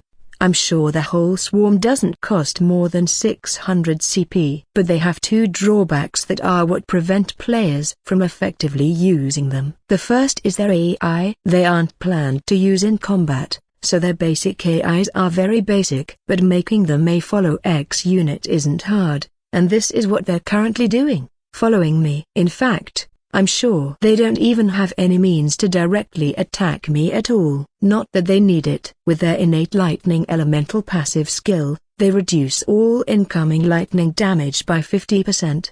Because of how damage is calculated, this includes every time my attacks jump from target to target, quickly reducing any amount of damage to zero. They also have the static discharge skill, dealing continuous lightning damage to their surroundings. They only need to get close enough to me and I'll take constant damage, while they don't damage one another thanks to the lighting elemental skill. How do I know they have this skill combo? Well, they are the same ones I use in my static lambs mobs, and I know what the static discharge looks like. I'm sure about it. Why are you so into copying everything I do? I'm going to sue you. As I run, I continue to say bullshit. One must stay on character at all times. If I kill myself, would you commit mass suicide too? Now I'm tempted to try our broken bar. The second weak point critter units have is their low stats. They usually die in one attack. But the problem is the only I have are the chain lightning and shared voltage, and they negate them completely. A broken bar. If only Ricard or Laura were here. Broken bar. They could deal with the whole swarm in an instant. I could kill them one by one with cold blasts, but I don't have enough MP to cast so many of them. Plus I would have to stay still to aim, and this would get me killed. Oh, yeah. Don't worry about my stupidity. A broken bar. This time I haven't forgotten about the grand finale skill. If I use it, I can kill all the piranhas in an instant. But I don't want to use it if possible, because a broken bar, who knows what other crazy stuff the fanatics have prepared for this match. If I use the grand finale here, I'll lose the opportunity to save the day later on. Though I won't hesitate to use it if they manage to surround me. Wasting it and being turned into a cripple is still better than dying uselessly. If only I could find a way to lose them somehow. A broken bar. Oh, I know. Foo fa fa foo. Ha ha ha ha. I take a quick look around, trying to find a small crevice. There it is. Foo fa foo. Ha ha ha. It's time to apply the rat protocol. I run to the crevice, and when I'm right next to it, I activate the rat transformation skill before entering it. I continue advancing until I reach the other end, never looking behind. It seems I managed to lose them. The cracking noises are getting further away. Ha ha ha. I undo the rat transformation. The only problem now is I can't move anymore for a while. I've been training a lot lately with the skill and can now move in the rat form, as long as I stay in it for less than 5 seconds. But by then, I'm so sick I can't move again for the next minute or so. Broken bar. Yuga. Broken bar. I want to puke. A broken bar. I'll have to promise myself to never do this again unless it's completely unavoidably. Broken bar. Staying on the ground, slowly dragging myself like a pathetic and drunk worm, I look around my position. I should be in one of the multiple tunnels that cover this area, the tunnels that connect the dungeon portals to the next defensive position. I think. A broken bar. I remember this. A near broken bar. Yuga. Broken bar. Somebody. A broken bar. Please, kill me. A broken bar. Are you sure about it? Do you want me to do it? What? Did I finally turn crazy too? Because I'm hearing somebody talk to me. Now, I'm turning a broken bar crazy. To a broken bar. I hear voices. Hey, don't be rude. I'm right in front of you. I hear the same voice again. Slowly, I'm in no state to make swift movements. I turn my head in the direction of that voice. There, the Sharkman is looking at my pathetic situation. It looks like he took the same path I coincidentally ended in. We both stare at each other for a while, the exact same surprised expression on both of our faces. A broken bar. Do you mind waiting for a while, until I recover? A broken bar. You. A broken bar. Sure, why not? Like this, we agree to wait until I can stand up again. I'm glad they're only crazy and not rude too. Hey bruh. Broken bar. What do you want now? A broken bar. Slightly raising his eyebrows, the leader thinks how annoying this follower can sometimes be. Broken bar. Well, most of the time. I'm a broken bar. You said we were coming here to share despair with the world and with his great persona, right? That's true. It's the noblest of purposes, to show the true way to live to the unbelievers, as well as share with him our greatest plans and devotion. Ha ha ha. I see. A broken bar. Then, why is it us the ones who are suffering right now? The human-looking player takes a peek behind as he continues to run. Currently, they're being chased by something very dangerous, an enemy they can't hope to defeat without taking big losses. You fool. The leader gets angry at his subordinate. Why are you still asking such questions after so long? Do you still not understand our purpose here? It isn't only to show him our devotion but also to receive his teachings directly. So of course we must suffer too. And you should be enjoying it, like me. Foo fa foo. Ha ha ha. Is that so? Broken bar. Not completely convinced, the follower continues to run side by side with the leader. As they continue running, the ground trembles. Then, a gigantic figure appears from the ground, devouring one of their support monsters whole, before diving again into the ground. as if it were a fish jumping out of the water to eat an insignificant insect. Finally, the vibrations start to fade away, signifying the monster is no longer chasing after them. Ha ha ha. How many does this make? I believe it's the third one already. Foo fa foo. Ha ha ha. Do you see this, Al? Don't you enjoy the thrill too? I don't know, leader. A broken bar. I still feel like giving despair is better than receiving it. How can you still a broken bar? The leader forces himself to calm down after an angry cry to relieve tension. He punches a wall, quite a lot of times, before continuing. I must admit I really didn't expect to suffer so much before being able to face Mad Rat directly. First the falling trap and now the two tunnel mimics with changed behaviors. A broken bar. Who could have guessed it was so easy to turn them into big predators by just changing their AI? Ha ha ha. He always manages to teach us new things. Al, the human follower, stares at the leader without saying anything. He must be thinking about something the other just said. After a while of doing nothing, he asks another question. Broken bar, why did you have to sacrifice Gary to one of the tunnel mimics when they first attacked? Now we not only lost Bill but also Gary. A broken bar, and we lost Gary's map. A broken bar. Can we still make it, both of us, alone? Oh, come on, don't be a crybaby. And it was Gary himself who volunteered. Now, thanks to him, we only need to worry about one of those worms instead of two, because he must have killed it from the inside. Ha ha ha. And he must be safe, lost and alone, somewhere, in this extremely dangerous place. A broken bar but alive. It's an honor for every one of us to serve a greater purpose. I'm sure he's proud of it. Ha ha ha. But you clearly pushed him in front of the worm to save yourself. That was an emergency measure. You fool. We already agreed on it before the match. Just go and ask him. Ha ha. Broken bar. If this weren't a game, the leader would be sweating buckets right now, up to the point that a poodle would soon form under his feet. Luckily, this is a game, and we don't have to see that disgusting scene. Al then moves a step away from the leader, a mix of fear and anxiousness on his face. A broken bar. Are you going to sacrifice me next? I don't want TT to end inside a worm. A broken bar. Nah, don't worry, you fool. A broken bar. As if I would leave our secret weapon to die by himself. I'm the only one who can properly guide you, so I'll never leave you behind. I'll take care of you, don't worry. Ha ha ha. You promise me? Yeah, I do. Then the leader adds, in a whisper so that Al, who's right next to him, doesn't hear. I wouldn't hesitate at all to use Bill or Gary as a sacrifice again. A broken bar. The tremors have completely disappeared by now. This means the tunnel mimic is too far away, and not only they can't sense it anymore, but it's also true the other way around. It's the perfect moment to continue moving. Let's stop wasting time and continue.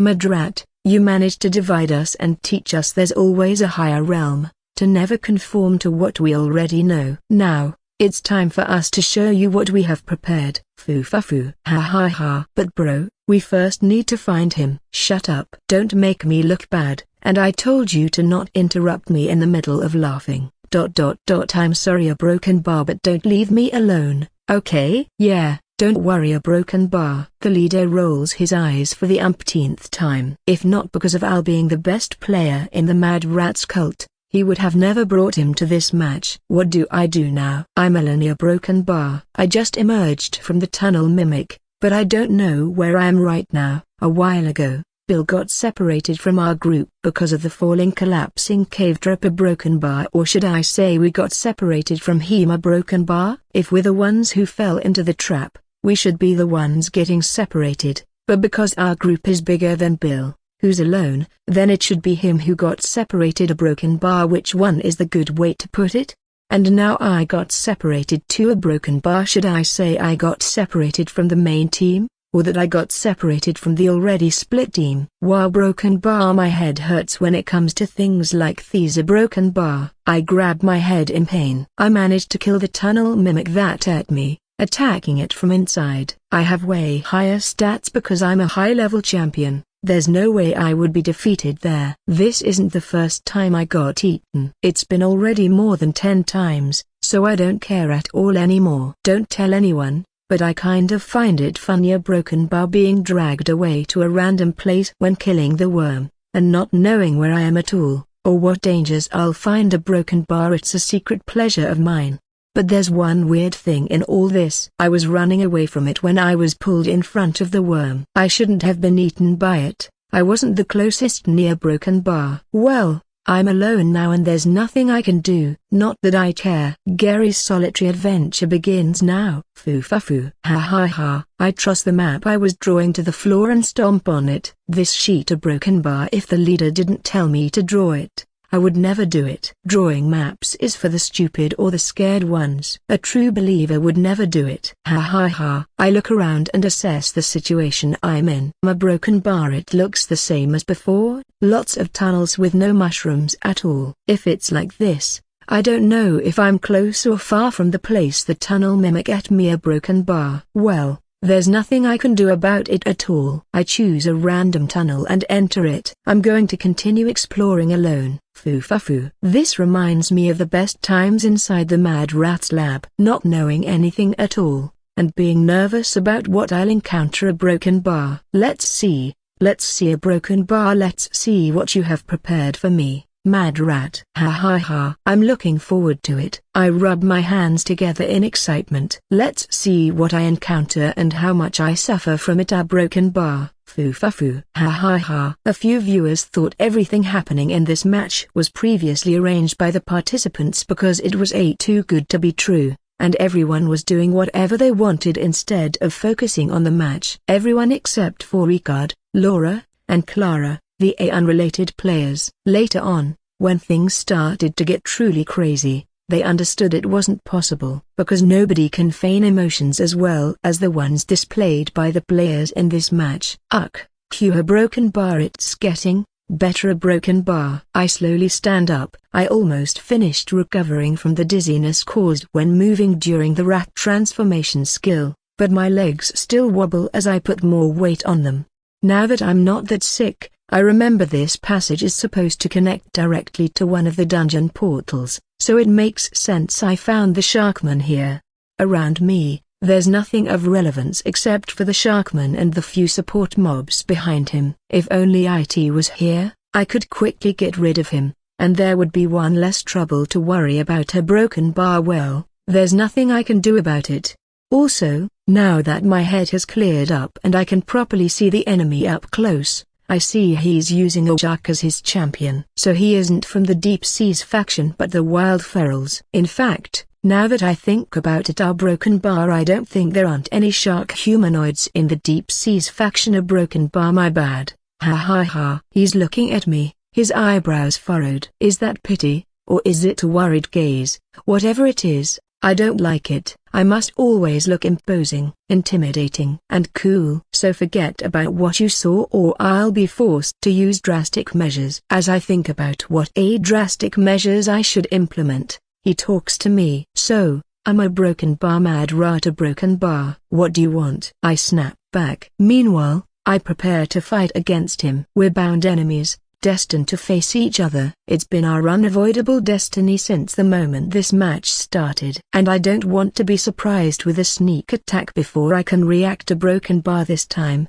the first strike is going to be mine. Mine, and only mine. Foo-fa-foo. Ha ha ha. He makes the first move, slightly lowering his harpoon and the rest of his body, getting ready to attack me. Ha! As if I'm going to allow you to get close. I'm going to cast a spell before you can reach me. Chain light. A broken bar. But I stop in the middle of casting the spell after seeing him drop to the ground. I'm a broken bar. Are you dead? Did you self-destruct or something? It's something I could expect from those fanatics. A broken bar. Please, he broken bar. Please, he broken bar. It looks like he's still alive, rubbing his head on the ground, his hands clasped as if praying, and murmuring something I can't understand. I decide to get closer to him. I know it's a dangerous thing to do because he's a melee character and I'm a spellcaster, but he doesn't seem to want to fight at all. And I'm curious about what the hell is he doing. Please, oh great Mad Rat, please teach me how to bring despair to the other players as well as you do. I'll do anything you ask. So please, teach this lowly me. What is This, Andreu.x has stopped working. Please wait while we reinitiate the OZAR broken bar. Executing Andreu.x here broken bar. Restarting the system broken bar. My brain shuts down. This is happening more than usual lately. A broken bar. There must be something wrong with my surroundings that keeps interfering with my brain's normal performance. Let's hear what he is saying. A broken bar. For some reason, I couldn't register his words and now I have to listen to him once again. Great Mad Rat. Please let me be your disciple. I want to learn all your tricks and be as amazing as you. Andreu.x has stopped a broken bar. No, stop. I don't need another reset. He wants me to teach him? Teach him what? I'm no teacher, you know, and I don't even know what I'm doing most of the time. A broken bar. How am I supposed to teach somebody to do what I do when I myself don't know what I'm doing?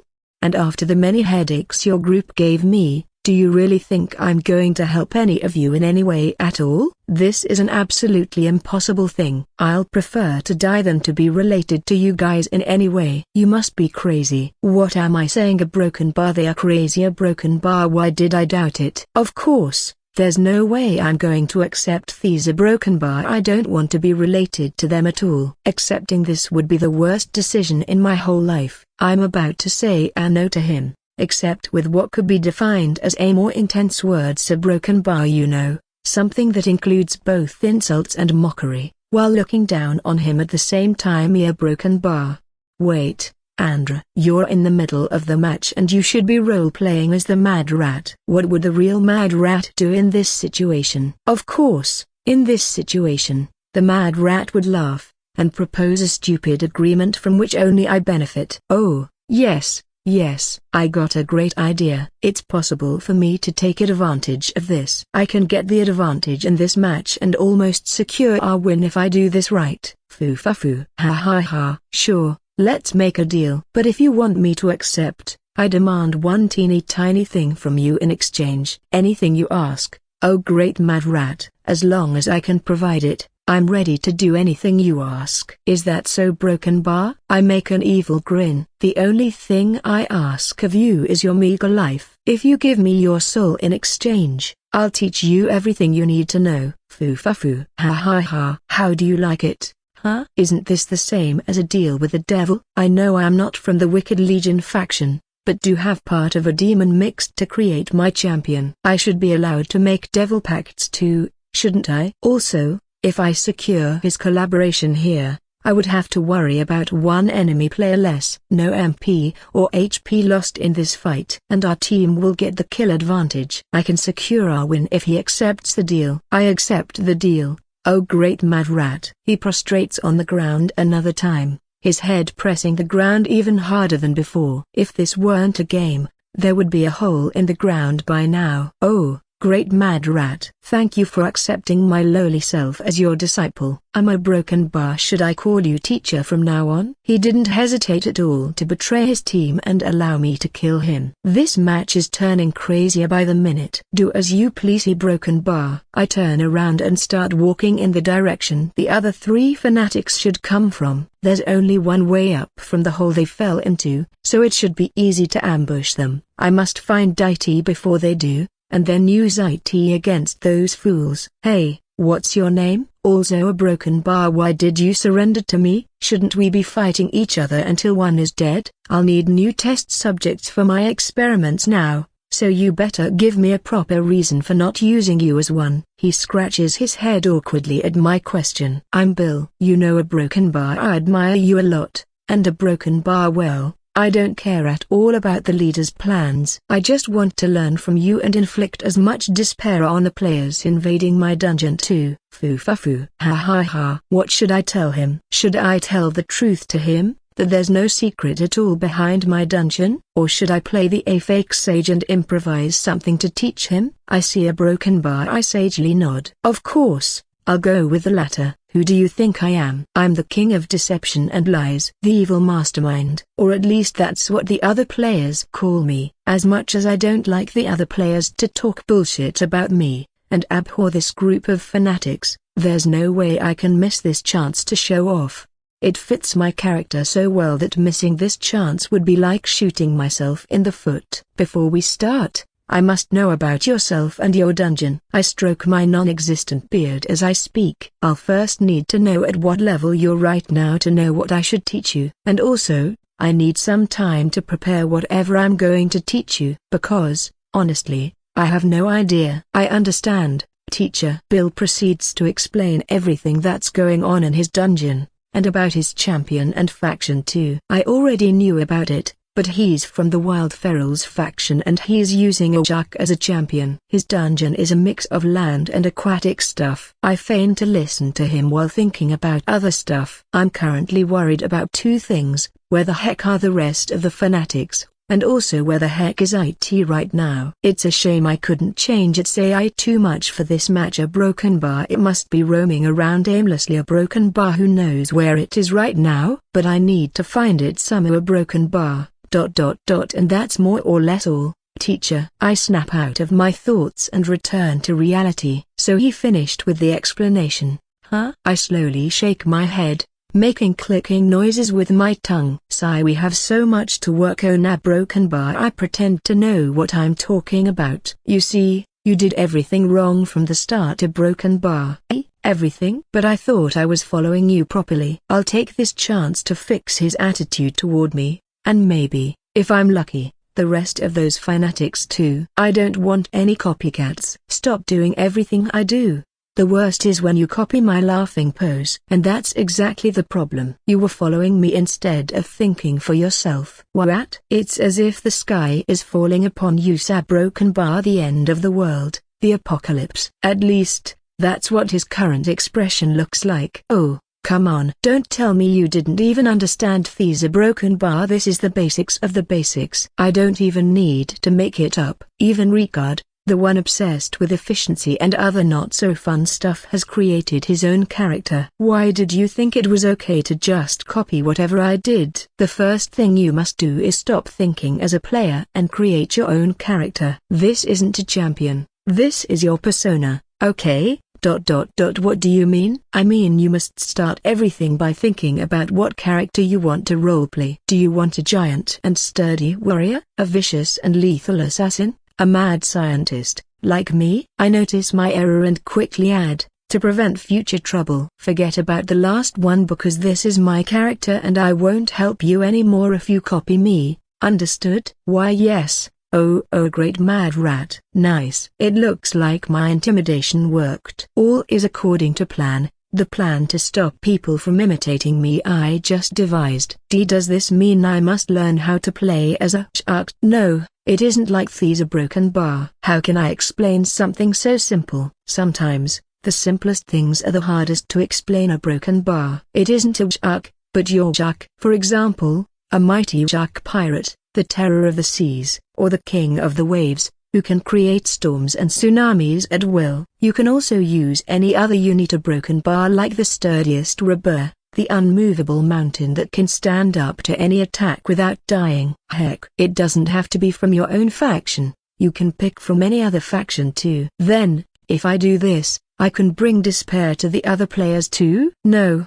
This is only the beginning. A broken bar. The tip of the iceberg. Your character is only the central piece. It isn't enough by itself. Then, you must build your dungeon theme around the character you choose. Like the mad scientist you have and the crazy laboratory and monsters. Exactly. He's listening to me as if I was the greatest teacher of all time. What a shame I made it all up on the spot. Ha ha ha. The first step to bringing despair to the invaders is to make them want to come to your dungeon, and the most effective way is to create a dungeon that follows an interesting theme. Then, you add a few more stuff or broken bar and voila! You have players that voluntarily come to your dungeon to feel despair. Foo-fa-foo. Ha ha ha. As we move forward, I continue to teach him the A basics. I don't enter into detail, I just go over it so that it looks like I know a lot about this stuff or broken bar when actually, I don't. For traps and monsters, you must think outside the box. While the classics can be reliable and strong, it isn't everything you can do. Plan for unexpected things. If you want to bring despair to the invaders, you must add unpredictable or dangerous stuff. But never both at the same time unless you know what you're doing. Remember, you don't want to kill the invaders, but instead make them CRY. Oh yeah, let's keep this rolling. Let's spout some more bullshit. And never forget, true chaos needs a certain order. If there's only random stuff put together, it doesn't surprise anyone. For example, imagine a space where everything's mixed up, with lots of materials and random objects floating around. Something like the void. A broken bar similar, but more like a sea of chaos, where everything gets deconstructed and turns into a jumbled mess. I can imagine it. It's incredible how gullible is he. PFFFT. A sea of chaos where stuff disintegrates into random stuff. I took that idea from my little sister's dungeon. Ha ha ha. In her dungeon, the stuff actually disintegrates into nothing. But there's no need for him to know. Nice. And then, in this chaotic sea of random stuff, you find a whole building, doing perfectly fine, on top of a chunk of terrain. Wouldn't it make you feel like there's more chaos precisely because there's the whole floating building, compared to just random fragments everywhere? That's true. A broken bar in a place where everything is chaotic. I would never expect to find something like an intact building. A broken bar. Wait a moment, a broken bar. Isn't this what you do in your dungeon? Aha, that's what you must apply in your dungeon. In the chaotic sea that it's your dungeon, don't put only random stuff to torment your players. Add also normal stuff. You'll be surprised how off-putting it can be when they find something normal. They usually turn more paranoid, and end up doing stupid stuff, or lower their guard and get caught in the next dangerous situation. Foo-fa-foo. Ha ha ha. Oh Bill's eyes sparkle at my teachings. I must confess I don't know what I'm saying anymore. I'm just spouting whatever comes to me, decorating it with more bullshit and lengthy explanations. Like a politician. I'm surprised Bill actually understands what I say. A broken bar. What's more, he seems to not only understand what I say but also correlate it to my dungeon. Instead of mellowing, what happens when you get closer to someone, his initial submissive attitude has turned into reverence. A broken bar. Am I really that great of a teacher? A broken bar? Whatever. I'm going to continue with the teachings. Now that I've started, I can't stop myself. Anima. A broken bar. Tremble upon my words. Accept your own ignorance and let me teach you how to do the good stuff. Foo-fa-foo. Ha ha ha. And so broken bar. I think I was in the middle of something important. A broken bar. What was it again? It bugs me for a moment, but I quickly refocus on my teaching session, also called spouting whatever comes to my mind, as if I was revealing the ultimate rather broken bar. Not long after the tournament, a new series of videos called The Dark Teachings was created. Contrary to what you're thinking, it was Andreu who created them. He knew the fanatics wouldn't miss this chance, so before they created something dangerous that gave him a whole new wave of headaches, he took the initiative and used the new videos to further increase his growing fame. This new series soared in popularity and left both previous series, the It's Alive, and the Mad Rats Eccentricities, in the dust. The first two were oriented to a certain public, and not everyone enjoyed watching them, but this near broken bar there wasn't a single DMA player who didn't want to improve their dungeon, or who wanted to miss the chance to learn from the highly acclaimed evil mastermind. The era of piratry, I mean a broken bar, the era of player misery had just started. What he didn't know at that time was that a certain group of people would turn these videos into their future holy scriptures that weren't holy, nor scriptureless. A broken bar. Not that they cared about it. The Whirlwind Express is about to run out of fuel when they reach a new dungeon area. The path they're on continues, but right next to it, there's what looks like an underground lake. Quick, jump into the water. Into the water. A broken bar? Why? Just do it. Fast. Wait, I'm not read you. A broken bar. After seeing the lake, Ricard orders everyone to quickly jump into it. Moving in front, he's the first one to make the jump. Laura first questions his decision, but at his insistence, she shrugs her shoulders and jumps into the lake after him. Clara broken bar isn't as lucky and is forcibly pulled by Ricard into the lake. She was being dragged all the time by him, shouting and doing nothing. A broken bar distracted, she doesn't have time to prepare and soon finds herself underwater. Oh, man. It was very closey. Broken bar. If not for the lake, we would die very soon. What do you mean, Baldy? I was out of MP, so I couldn't keep using whirlwind. Also a broken bar. Just look around. The water stops them from harming us. Oh, I see a broken bar. Laura looks around for the first time since they jumped into the lake. Similar to before, plump drops keep falling from the ceiling, but they slow down when they fall into the water and don't deal any damage to Ricard or the others anymore. The speed reduction is enough to prevent the trample skill from activating. How many of them there are in this dungeon? We killed so many, but their numbers don't seem to fall at a broken bar. I'm not sure if I want to know a broken bar. Ricard swipes his imaginary sweat from his forehead before continuing. It was so closey. Broken bar, when you proposed your crazy idea I didn't expect there would be no end to them. I expected to leave their area in less than 10 seconds, but we spent 15 seconds and now I have no MP at all. A broken bar. Well, at least, we didn't die. A broken bar. Yeah. If I knew there were so many of them, I wouldn't have said anything. A broken bar. Maybe it was better to go back, after all. As Ricard and Laura talk about the almost failure of a plan, Clara is entertaining herself by catching the poor tiny plump drops with her tentacles and squishing them as if they were plushies. He. It was fun. And now, we can take a photo to celebrate. They're so cute. He. Of course. The poor critters can't survive after touching her for more than 2 seconds, as the decaying touch skill activates and kills them. But there's no end to their numbers as they continue to pour into the water. A broken bar. She only needs to catch some more of those unlucky fellows to continue playing. It's a renewable resource. She doesn't need to worry about running out of plump drops. At least, it is renewable for as long as they continue to drop from the ceiling. Ricard moves his body and stretches after using whirlwind for so long. He had to run as fast as possible and steer the whirlwind's direction as best as he could at the same time, which exhausted him both mentally and physically. A broken bar. As physically exhausted as you can get in a game.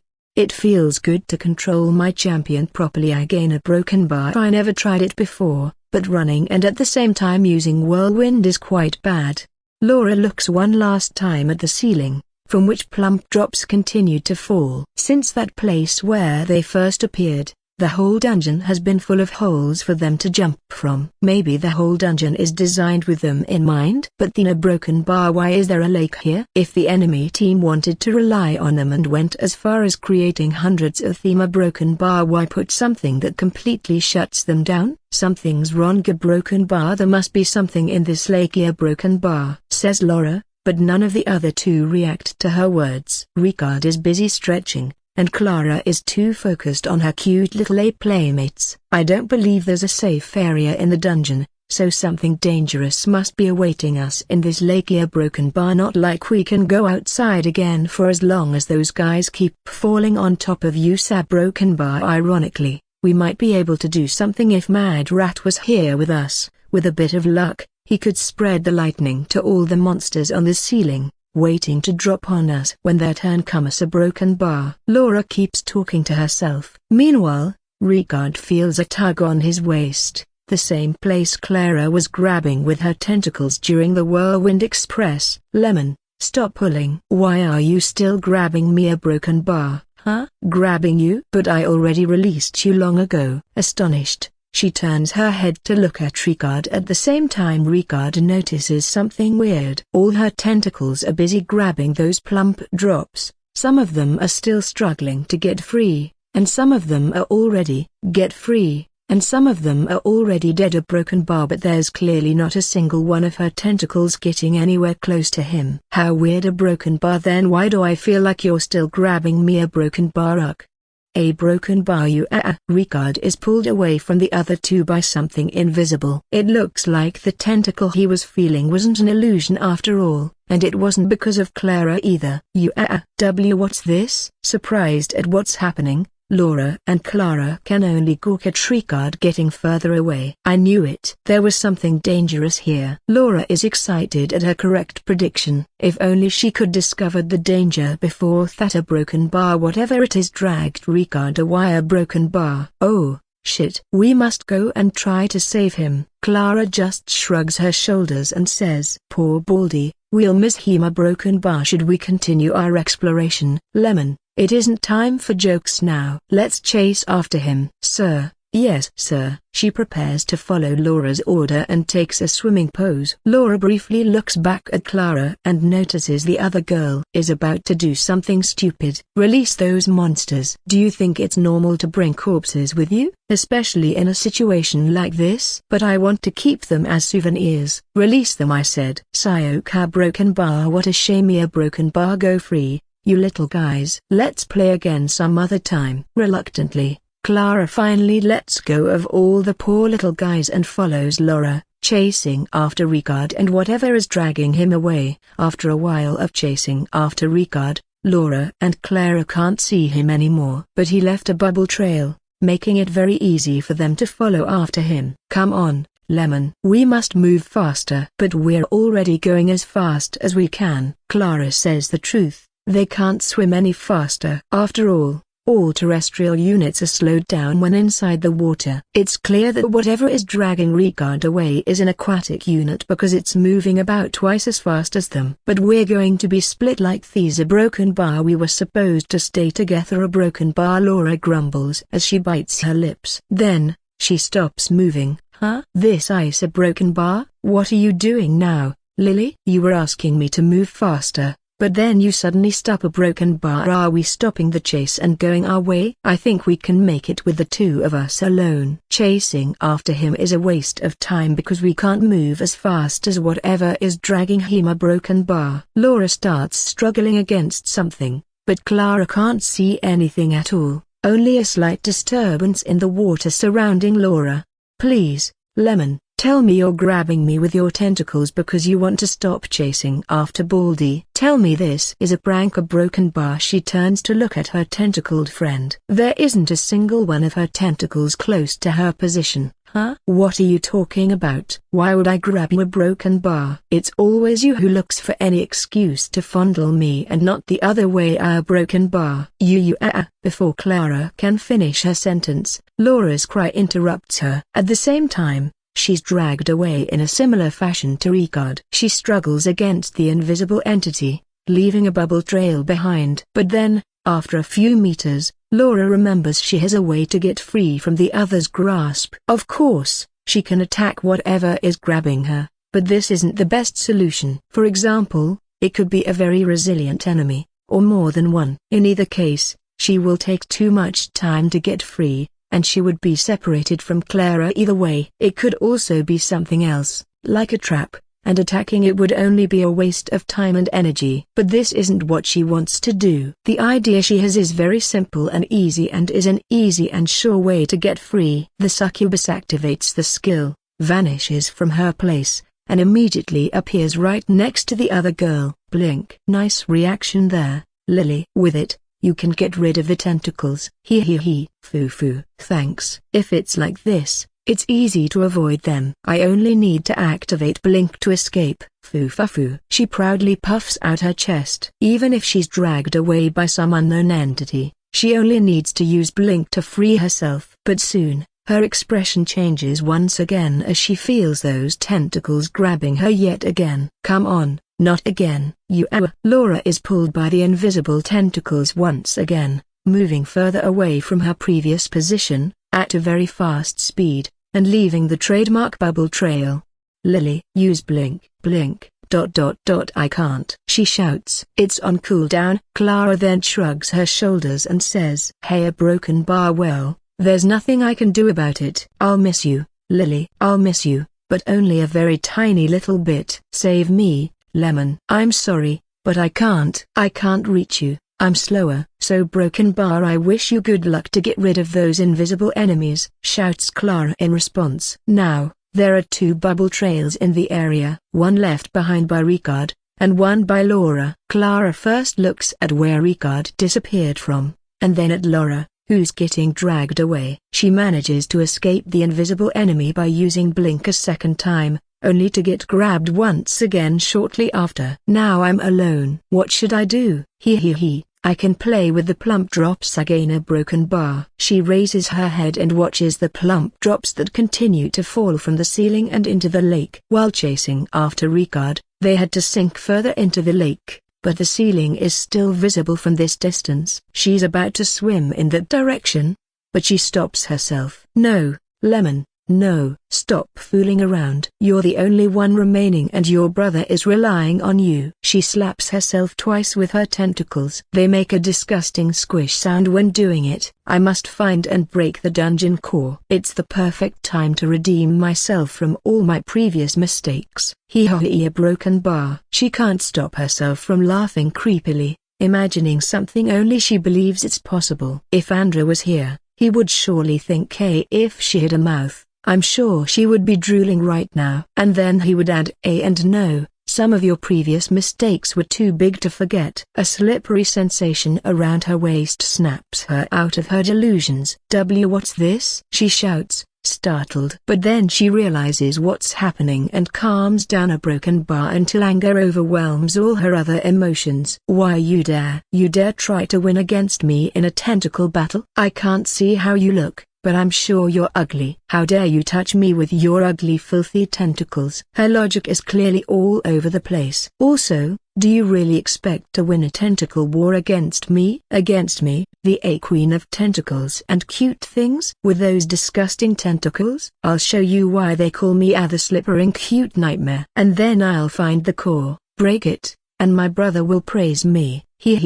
Clara extends her tentacles and coils them around the invisible tentacles trying to get a hold of her, and the same does her assailant. She doesn't know how many enemies there are, or how powerful they are, but she's sure of one thing: she won't ever lose in a tentacle battle. Bring it on. I'll show you who's the tentacle master. And then, everyone will praise me as the cutest and bravest wiggling sister. And my brother will praise me too.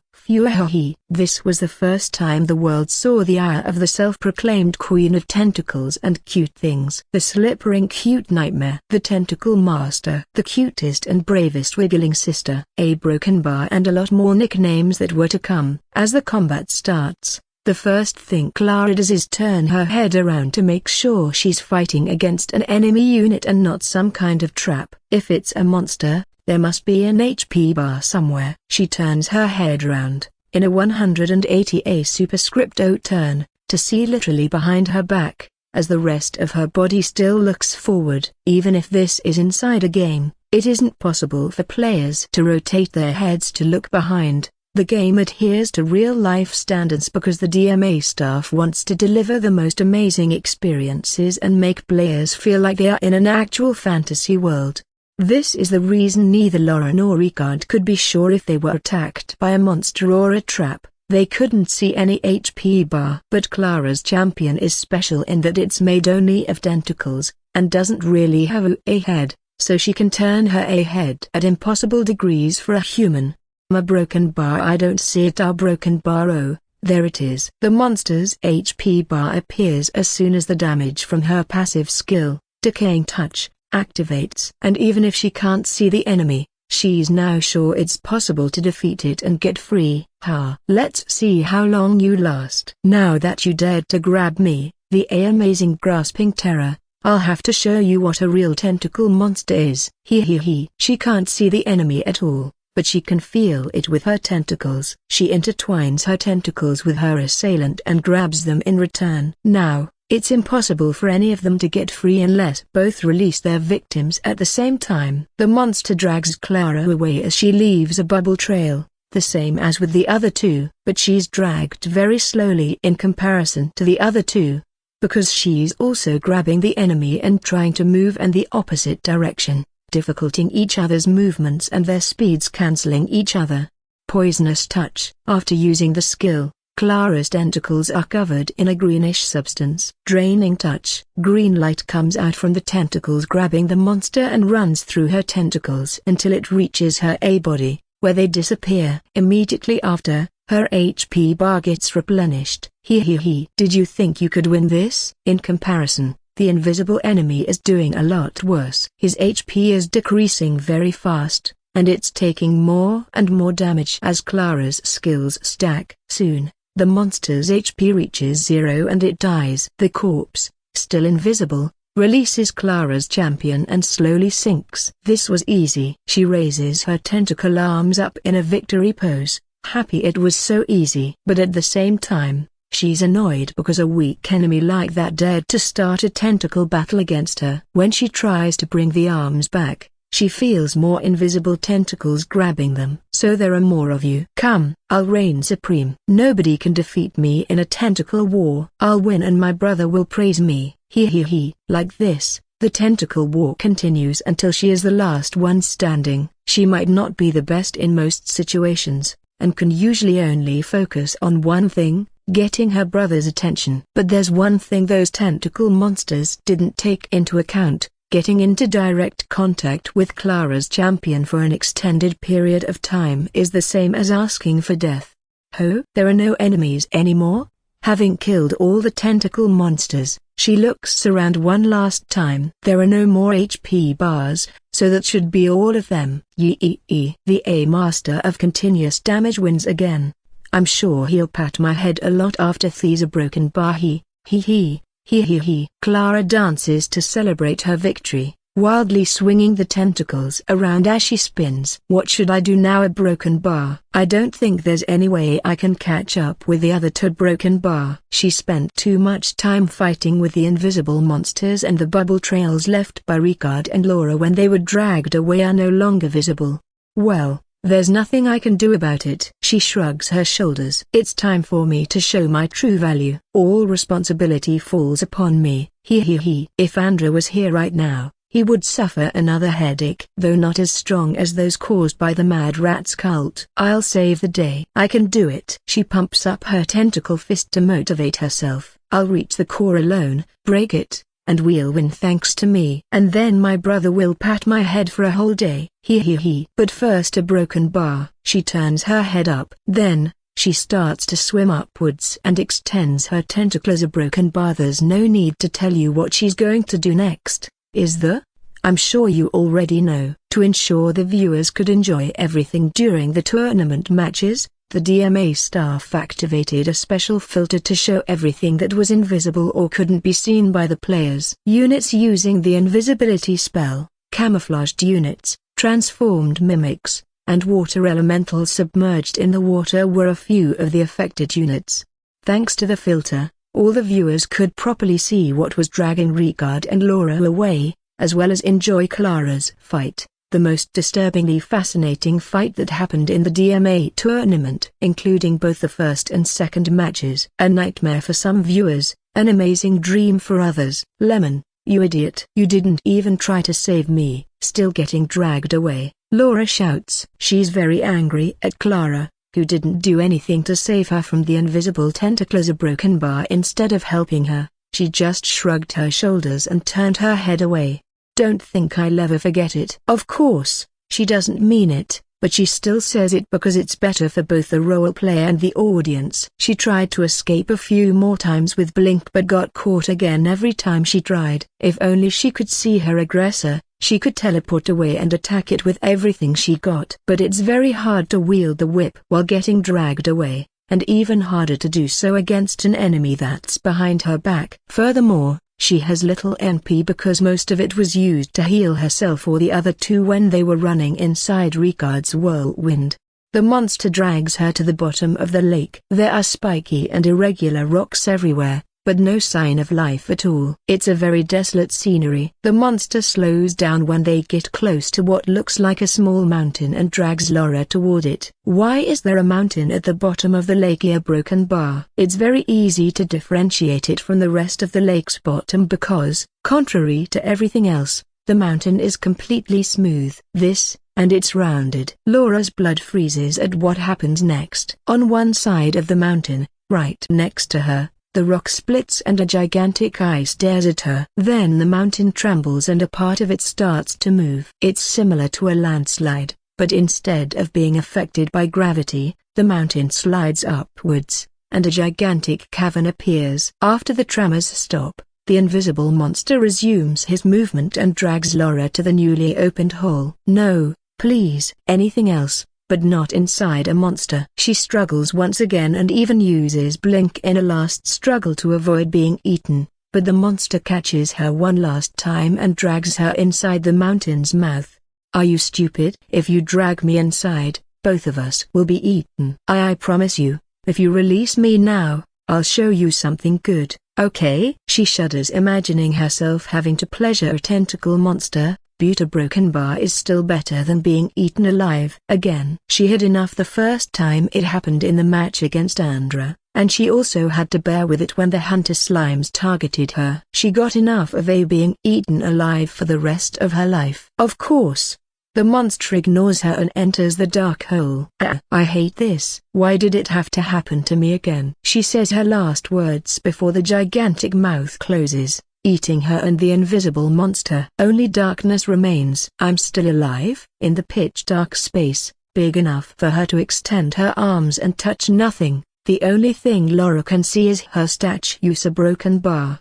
And the match's timer. So she takes a quick look and sees she's taking constant damage. Great, I'm being digested, she says in a sarcastic tone. At least it's a very little amount of damage. I can stay alive for a while like these a broken bar. The only good thing about this situation is that the invisible enemy that dragged her isn't grabbing her anymore. She doesn't know if it's because it died, because it fulfilled its job and is now idly broken bar, or if it was a skill from the gigantic monster that ate her, and has disappeared now. She doesn't care either way. It's also good that she can't feel the meaty walls, because she would feel sick otherwise. Now what a broken bar? If it weren't for Mad Rat waiting for us to crush the core, I would surrender right now. I abhor these a broken bar. She stops to think for a moment. This place gives her goosebumps. She can try to kill the monster from the inside, but a broken bar, is this feasible? A monster as big as this one must have a huge amount of HP. As she stops complaining about her situation,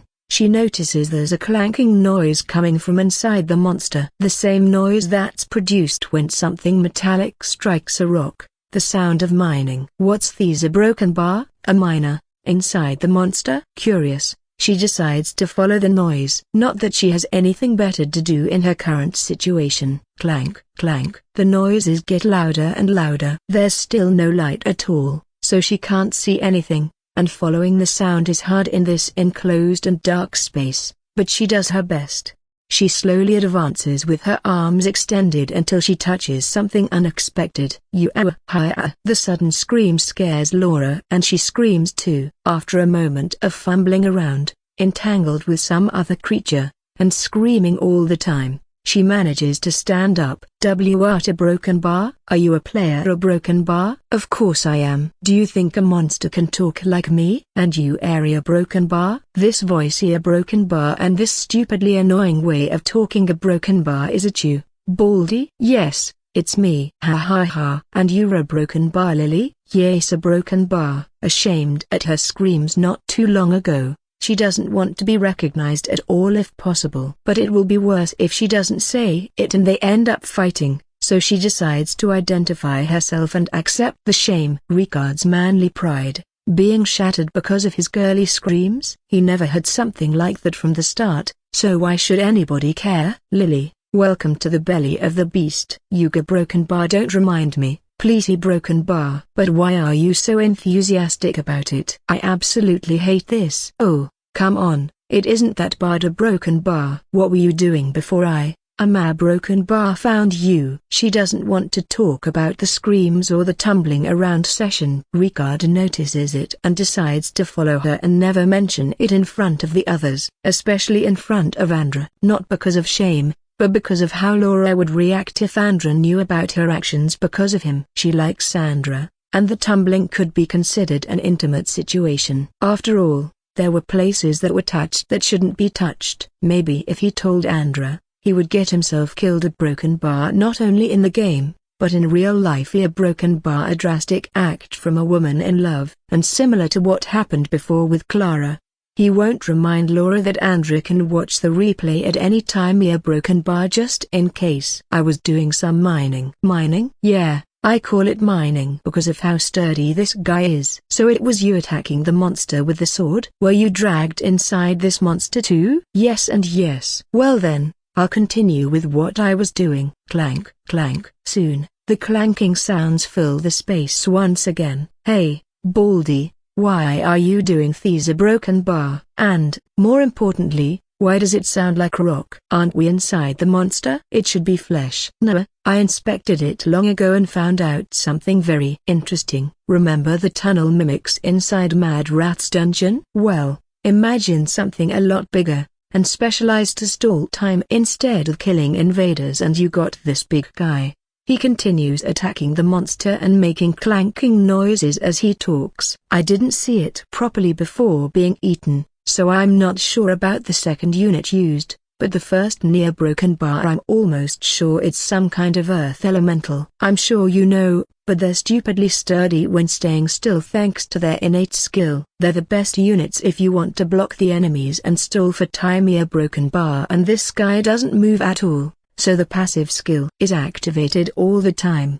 Earth elemental, innate passive skill, while not moving, reduce all damage dealt and received by 50%. The problem is this guy's high HP and defenses, and because it doesn't move at all, the damage I deal is negligible. See for yourself and inspect this monster. I've been attacking it for more than a minute and he still has around 90% HP. Laura looks around in anguish. Although there's no light at all and she can't see anything, nothing prevents her from trying it. She doesn't like the idea of being inside a monster and continues to look for an exit. A broken bar. Aren't you worried about dying? Dying? Oh, you mean the acid damage from being digested? Don't worry, I heal faster by attacking it than the damage I take from the acid. The earth elemental innate skill is a double-edged one. We deal almost no damage, but we also receive close to none from it. Try it. I'm sure you can stay alive too with your guilty pleasure skill. That's true. A broken bar. I think I must do it too. A broken bar. She reluctantly raises her whip and attacks the monster with it. She really doesn't like the idea of attacking the monster from the inside. What if it suddenly releases something disgusting on top of her, like blood or flesh chunks? A broken bar. The monster is supposed to be made out of stone, but who knows what can happen. Swish, plash. Hey, don't hit me, hit the monster, ... I'm sorry, I can't see shit. Swish, plash. I told you to attack the monster and not me. Plash. You're doing it on purpose, aren't you? ... Maybe. Like this, the long and arduous task of slowly whittling at the gigantic monster's HP proceeds without trouble. Well, without much trouble. Ouch. Another time? Now you'll see. A broken bar. Hey, why did you hit me? You can't miss with the sword, I'm not close enough. Ah, sorry. It slipped away from my hand. A broken bar. At this rate, it's going to take a lot of time. Longer than when Ricard was alone. Meanwhile, in another match. A broken bar. Arthur, help, help. It's an emergency. If we don't do anything, we're going to lose. A well-dressed knight bursts through the door, surprising the man inside. Both the man originally occupying the door and the one who just entered have sturdy and tall builds and handsome appearances. They also wear the most famous knight armor and capes from a certain historical period. The stone room is decorated with tapestries and a golden chandelier hanging over the table, the most important piece of furniture in this room. Several chairs are next to the table, with a standard right behind each one. The room is made out of polished stone and is illuminated by several torches. This is, clearly, a room from some medieval castle, probably the most important room in it. Arthur, sitting in one of the chairs surrounding a circular table, raises his head and stares daggers at the newcomer. On top of the table, right at the center, there's the dungeon core. He must be in charge of protecting it. Calm down, Lancelot. We're the Knights of the Round Table. We must stay calm and maintain decorum at all times. Did you forget about it already? Arthur pauses for a moment and looks behind the newcomer. It looks like Lancelot, who's currently nervously looking at him, came alone. So, why did you burst inside like this? Finally being allowed to talk, Lancelot explains the situation they're in. It's an emergency. The enemy managed to destroy the outer walls, cross the city, and is now inside the castle. They're advancing very fast and killing everything in their path. What? And that's not all, sir. The defense systems are down, and most of our defense units have already fallen. Why did you take so long to come and tell me? And what about Morgana and Mordred? If we're in this situation, why didn't you call them back? I called them back, but the enemy somehow predicted what we were doing and they got ambushed inside our own castle. I'm sure they're dead by now. A broken bar. It's as if the enemy knew the layout better than we do. And that player a broken bar, it's a monster. I couldn't come back because I was chased all the time, and almost died a few times. Arthur can't believe what he's hearing. They might not be the best team around, but they're good enough to hold their ground. At least, they should be. If so, broken bar, how can they lose like this against another team that should have a similar skill level as they do? Sound the alarm. I'll go with you and try to stop them before it's too late. I just hope Morgana and Mordred manage to get deep into their dungeon before retreating, because otherwise we're done for. At Arthur's order, Lancelot shyly raises his hand. A broken bar, sir, a broken bar. What? We can't sound the alarm. The first thing the enemy team did was block the way with a broken bar. How can this be broken bar? Arthur wipes his non-existent sweat. Have they lost already? It certainly doesn't look good. Even if everything's lost, we're proud knights, and as knights, we'll face our enemies with everything we have. Let's go, Lancelot. This might be our last battle. Yes, sir. Arthur unsheaths his sword and readies himself for combat before leaving the room, followed by Lancelot. They run through the castle passages, illuminated by torches on both sides. Where are they right now? The last time I saw the enemy, they were assaulting the castle gates. But I'm not sure where they'll be right now. A broken bar. Then let's go there first, and decide what to do depending on what we see. The two knights run in the castle gates direction. On the way, they don't see anything unusual,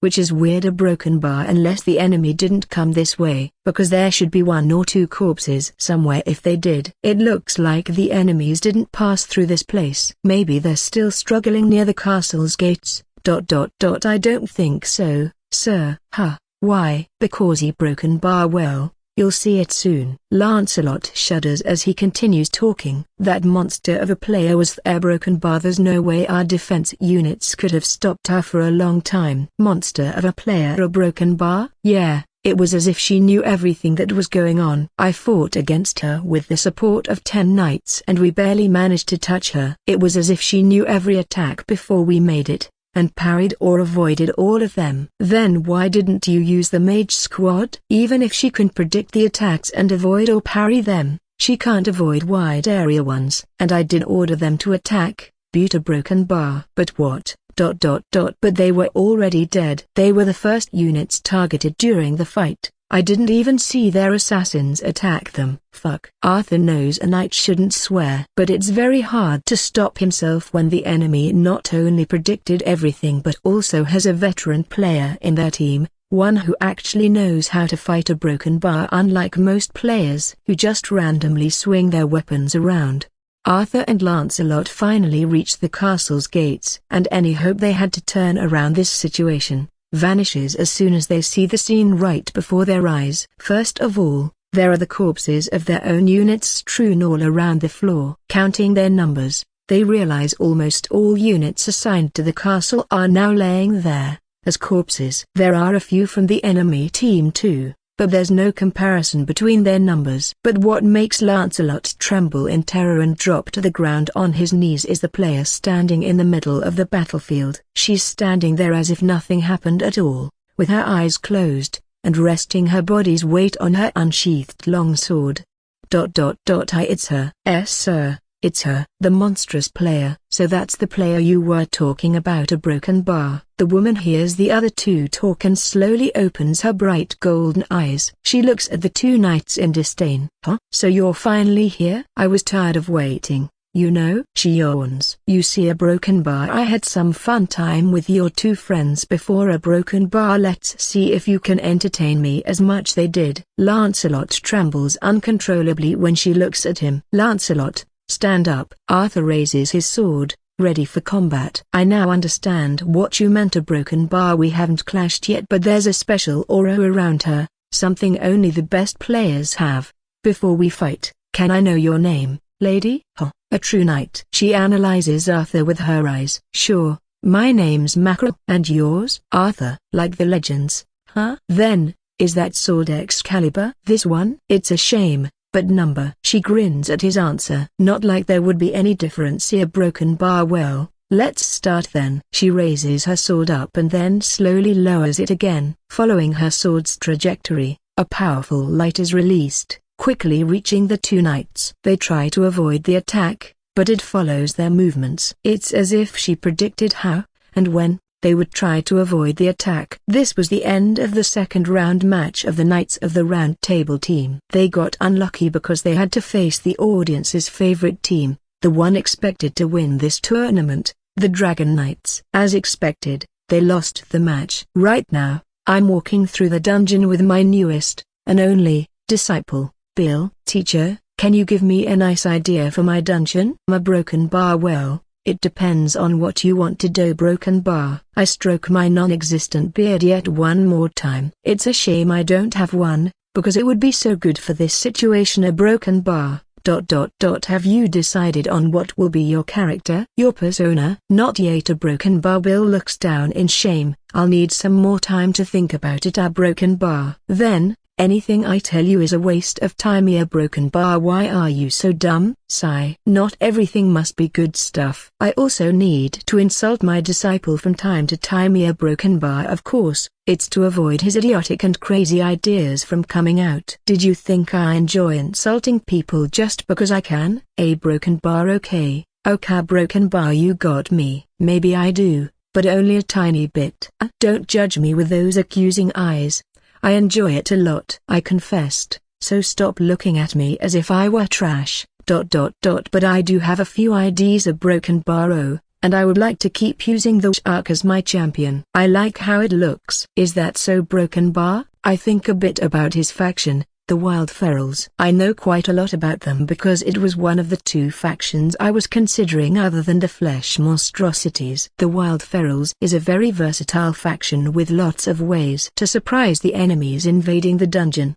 Having monsters that can literally turn into exact copies of critters, as well as the critters they can turn into, allows for some wild and dangerous combos. If you do it right, the invaders will never know if the animal they have in front of them is a critter or a transformed or a beast. Regardless of how good the faction is, as I said before, the first step is to decide on his character. Until he does, there's no need to waste time explaining stuff to him. But I'm not sure about it. I don't know how to create an underwater dungeon. Own a broken bar. If you play as the Wild Ferals, I wouldn't create an underwater dungeon. The thing is that playing as a shark without water would be very lame. A broken bar. Ha ha ha. I chuckle at the image of a shark swimming in a desert. As stupid as it sounds, it's actually possible to create for me if I mix a shark with another unit that can tunnel through the ground. A broken bar. But it isn't important right now. The faction shines because of the numerous units, including aerial, land, and aquatic units. Limiting yourself to a single type of terrain would be a shame. A broken bar. If I were you, I would think of something in the middle. Something with lots of water, abundant land for your other units, and open space for the flying ones. It would be a waste to miss the amazing units you can use and only stick with a few aquatic ones, adding only the hybrid ones like the Wira crocodiles. In a broken bar. I make half the dungeon underwater, and I put the rest of the units in the other half? No, never. Are you stupid? Well, he must be if he believes every stupid thing I say. Do you really think this is a good idea? How dumb can you be? Again, I need to insult him, so that he learns properly. And it doesn't have anything to do with me enjoying it, I swear. If you divide your dungeon into two halves, it would be the same as having two different dungeons. How lame is that? Every invader will feel like you're lazy, or stupid. You don't want that, so you want it to be mixed, with both of them next to each other. Something like a broken bar, like a swamp, or an island, a river, a lake. A broken bar. Maybe even something crazier like giant trees growing from the ocean and with giant lotus leaves as the ground for the land units. A broken bar. You know, the normal stuff.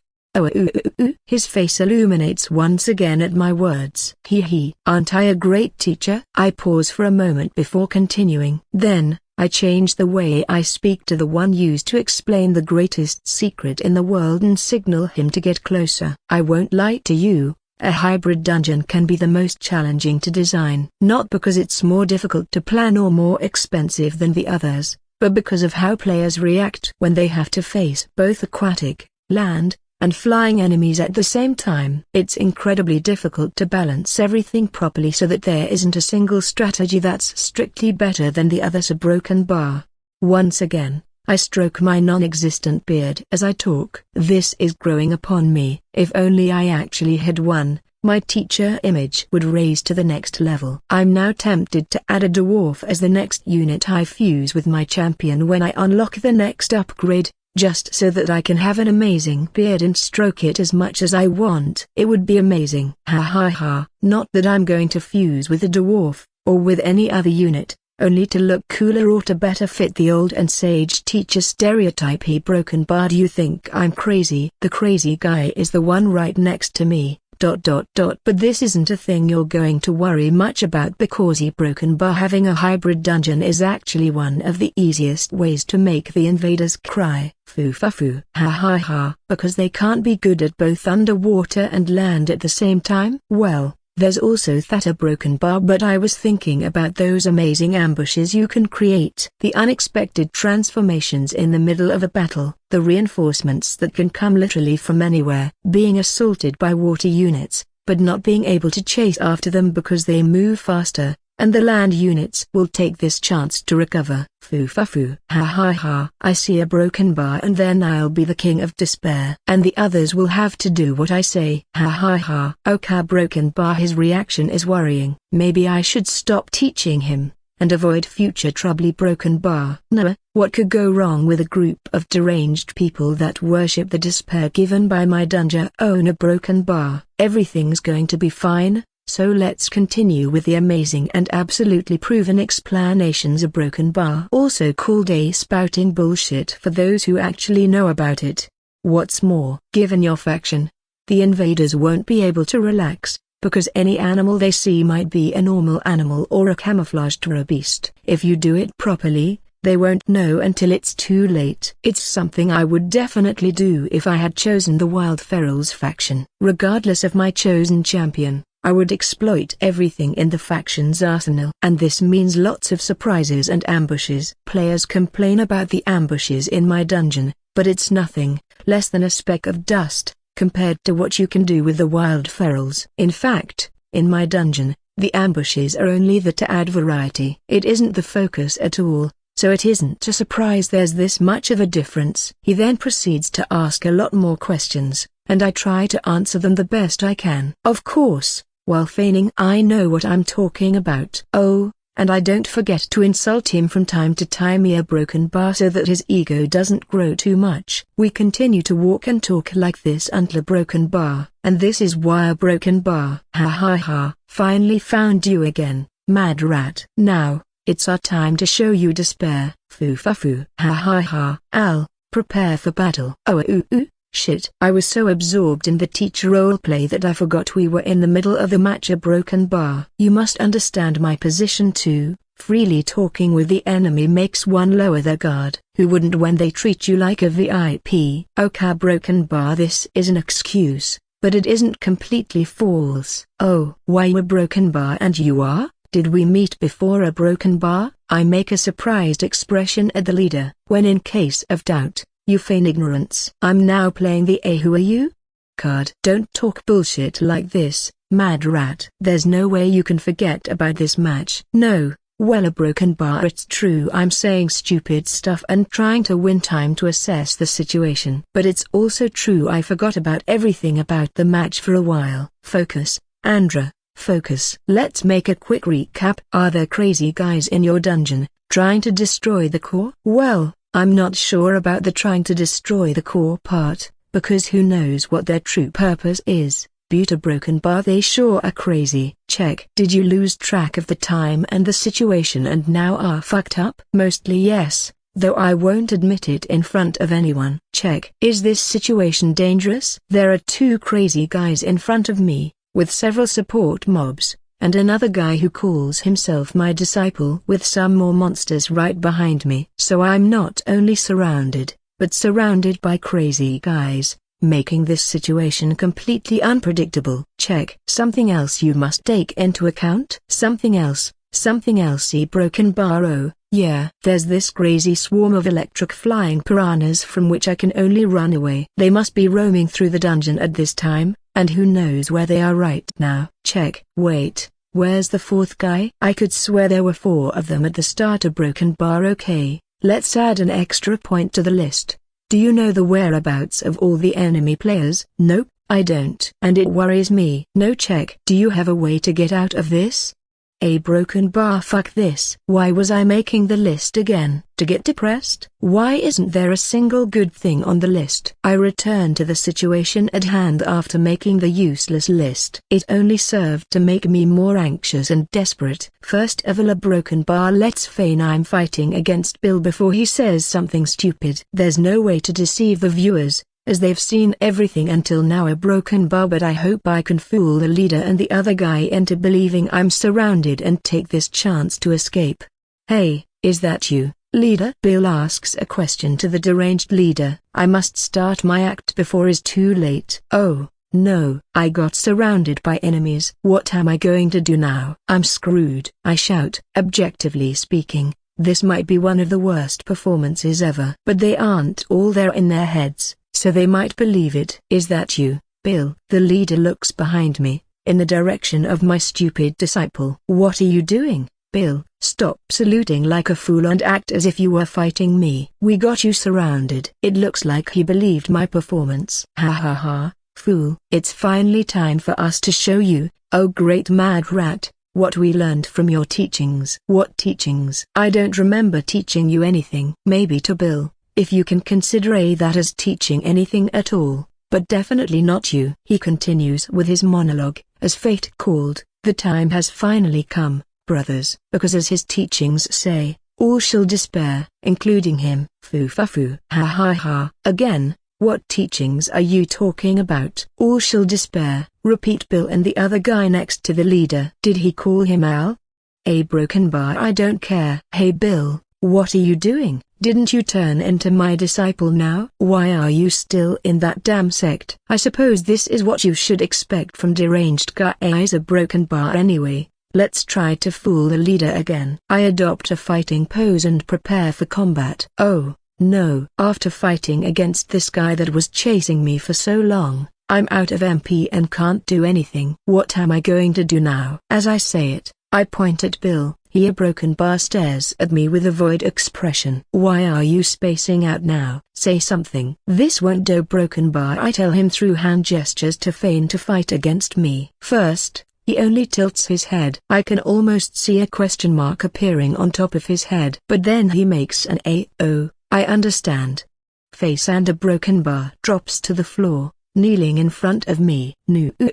You fool. I'm obviously telling you to fight against me. To be exact, to only do as if we were fighting so I can run away when the fight starts. Meanwhile, the leader and the other guy are just looking at me with sparkling eyes. I have a bad feeling about it. A Broken Bar. Huh. Is that a surrender dance? We might need to practice those moves in the future, for our sacred dancing rituals. A Broken Bar. Is this what you think about this situation? Didn't you feel anything suspicious about your companion kneeling in front of me when we're supposed to be fighting right now? You know what? A Broken Bar. Screw this. I don't care anymore. I'll just run away like the rat I am. One more time. It happens as I prepare to run away. Through the tunnel I'm supposed to use, the one where Bill is kneeling, I hear a thundering roar growing in volume. It's an unmistakable sound because I was forced to run from it not too long ago. Broken Bar. I'm talking about the spark swarm. How did they catch up so fast? Was it out of luck, or can they somehow track my movements? I'm momentarily stunned by the situation. Why am I so unlucky? Now I can't run away because I have the leader on one side and the spark swarm coming from the other. A Broken Bar. Bill, you asked? Who's that? A Broken Bar? Ha ha ha. I was joking. He's my disciple now, so he won't attack me. At least he won't unless he wants to break our agreement. It looks like the spark swarm is coming, chasing after you. Oh, how great is this situation? I shudder in excitement. Foo-fa-foo. Ha ha ha. As I said before, stop imitating my laughing pose already. It's copyrighted, you know. And it's disgusting to see others imitate what I do, especially when they are crazy like you. Brothers, we'll now witness the time when we can show the great mad rat the evil mastermind, what we learned. Let's enjoy this moment and engrave it in our souls. It all went according to our magnificent plan to show the world what true despair is. The prophecy will be fulfilled. Foo-fa-foo. Ha ha ha. What prophecy? And what plan? It was all coincidence and you know it. So stop spouting bullshit like I was doing a while ago. I'm the only one present who's allowed to use that tactic. But then I look at him and, listening to him as he continues to talk about prophecies and repeat tell shall despair, yeah broken bar smirk. Yeah, I smirk. When he notices I'm smirking he involuntarily shudders. I can't be sure if it's because of excitement or fear, but I don't care. I smirk. Because he broken bar I finally found it. I found the monster I'd been looking for all this time. The tunnel's nightmare is coming from behind the leader and the other guy. As the leader just said, everything went according to the plan. My non-existent plan. Now everything's going to be okay. For me, I mean, phew. I exhale. Looks like I'm saved. This day was the birth of the self-proclaimed first apostle. One of the stronger players in the Mad Rat's cult. Stronger as in having one of the most dangerous dungeons, as well as the only direct disciple of the Mad Rat. Although they weren't Andrew's disciples, from this day until DMA closed the game's servers, the strongest players in the cult were called apostles too. And although the leader maintained his position, from now on, he would need to ask the apostles for their opinions. Andrew didn't know yet, but this whole apostle thing would only give him more headaches in the future than he expected. He decided to play teacher, so he would have to face the consequences. I'm going to use the oldest distraction tactic ever. Hey, what's that? I shout, pointing behind the leader and his follower. And they actually turned their heads in that direction. Foo-fa-foo. Ha ha ha. It's already too late for them now. As I like to say, sometimes, relying on the classics is the best thing you can do. What am I pointing at? It's the tunnel's nightmare, who I finally found, and that's currently sneaking behind them. My broken bar, should I say it found me instead of me finding it? Well, who cares a broken bar? What's important right now is that they already turned to look at the tunnel's nightmare and are now affected by its innate skill. They can't look away anymore from the next few seconds, and after that, they might be affected by fear and will be forced to run away from this place. Ha ha ha. See you later. If you survive this, that is. Foo-fa-foo. Ha ha ha. I take this chance to run away from the incoming spark swarm, moving behind the tunnel's nightmare and hiding after the next tunnel's turn. The leader and the other player try to stop me, but they don't manage to do it because they can't take their eyes off my amazing creation. I only take some damage from random attacks. About 30% of my HP. That's all they manage to do as I break through their ranks. It is a decent amount of damage, but it's nothing compared to the certain death situation I was in a short time before the tunnel's nightmare showed up. Bro, I think we fell for Mad Rat's trap again. A broken bar. At this rate, we might never reach our objective. A broken bar. Shut up, I already know. I shudder in excitement at what's to come, a direct assault from our revered Mad Rat. A broken bar, but it's a shame our plans were destroyed like these. A broken bar. Teacher, what should I do now? Please tell me. Oh, yes, I almost forgot about him. A broken bar. I think there's only one thing I can tell him right now. Don't worry. Just make sure to fulfill our deal and find a way to kill yourself. I'll talk to you later, after the match. A broken bar. Maybe, if I feel like it. Though I don't say this last part aloud. Okay, I'll do it. See, he can be a good student when he wants to.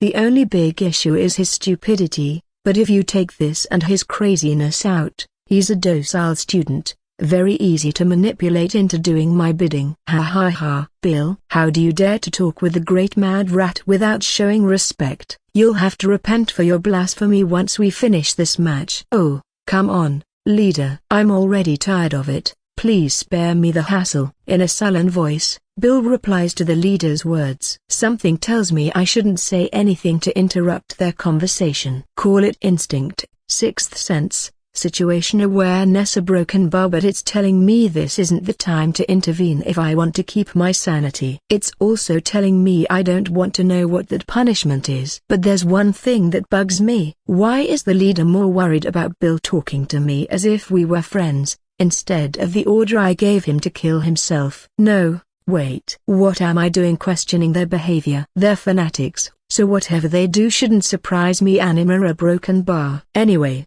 a few seconds pass and the spark swarm is finally here. It appears from behind Bill and continues to move forward in my direction. Oh, shit. Do they really have a way to track me? Those fucking electric flying piranhas have a tracking skill. At the same time, the tunnel's nightmare skill, your worst nightmare, is about to finish, so it readies his own Leo skill, Alpha's Howl. I changed its AI to release it just before the time when enemies are forced to look at it is about to end, to maximize its efficiency to affect more targets. The only exception is if the enemies try to run away. But they are only staying there, doing nothing except arguing among themselves. Normal players would use the numerical advantage they currently have to try to kill it before the fear effect starts. After all, the skill only forces you to look at it. It doesn't prevent you from moving or attacking. You still need to care where you step to avoid traps and the like.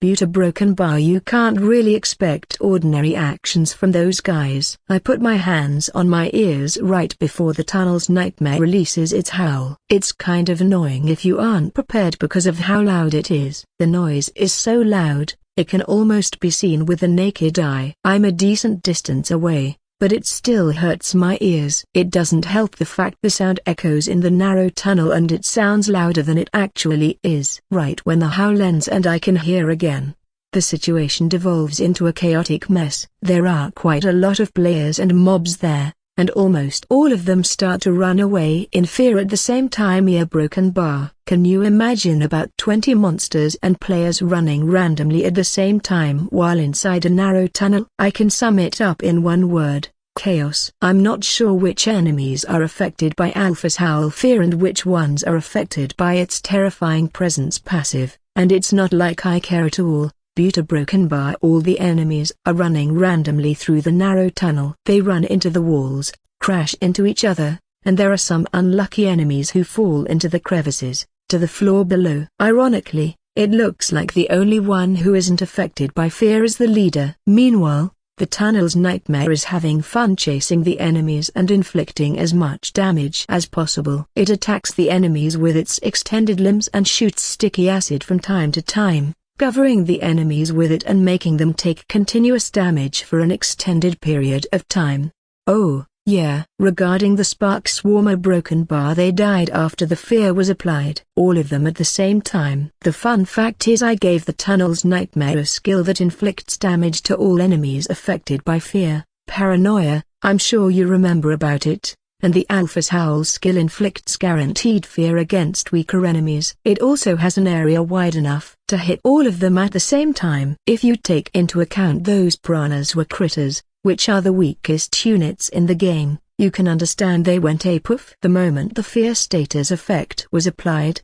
Ha ha ha. How do you like it? I crushed your secret weapon, the spark swarm, in a single moment. Did you really think I was afraid of your tactics? It's impossible. Now I'll go relax a little bit and enjoy your suffering. See you again a broken bar if you survive. That is, foo-fa-foo. Ha ha ha. It's time to run away again. I'll use this chaos as cover. There are a few reasons, like the fact that the tunnel's nightmare isn't strong enough to kill them all, or that some enemies are running in my direction right now, but the most important is this one: it's impossible for me to control the situation because all enemies are running randomly.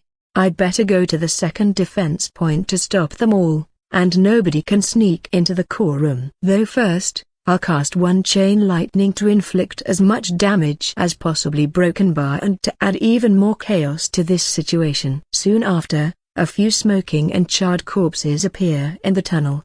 They look as usual, but who cares? I'll say they're smoking and charred corpses because they died thanks to my chain lightning and the damage from the fear status. Okay, I'm out of here now. Hope you enjoy your nightmare. Ha ha ha. Teacher, why is it chasing after me? Please save me. I hear Bill's screams, getting further away as I run in the opposite direction. Of course, he's considered an enemy, so he's affected by all the traps and all our monsters attack him on sight. He's also under the fear effect right now and chased by the tunnel's nightmare. Oh, come on. Didn't we agree you would kill yourself? Then don't complain if you're chased by the tunnel's nightmare and accept death. I ignore Bill's screams. I'm not sorry about it, but there's nothing I can do at all about it anyway. Ha ha ha. Usually, the tunnel's nightmare would be fighting those who aren't running away, but I changed its AI to do the opposite, chase and finish off those who are affected by fear. Otherwise,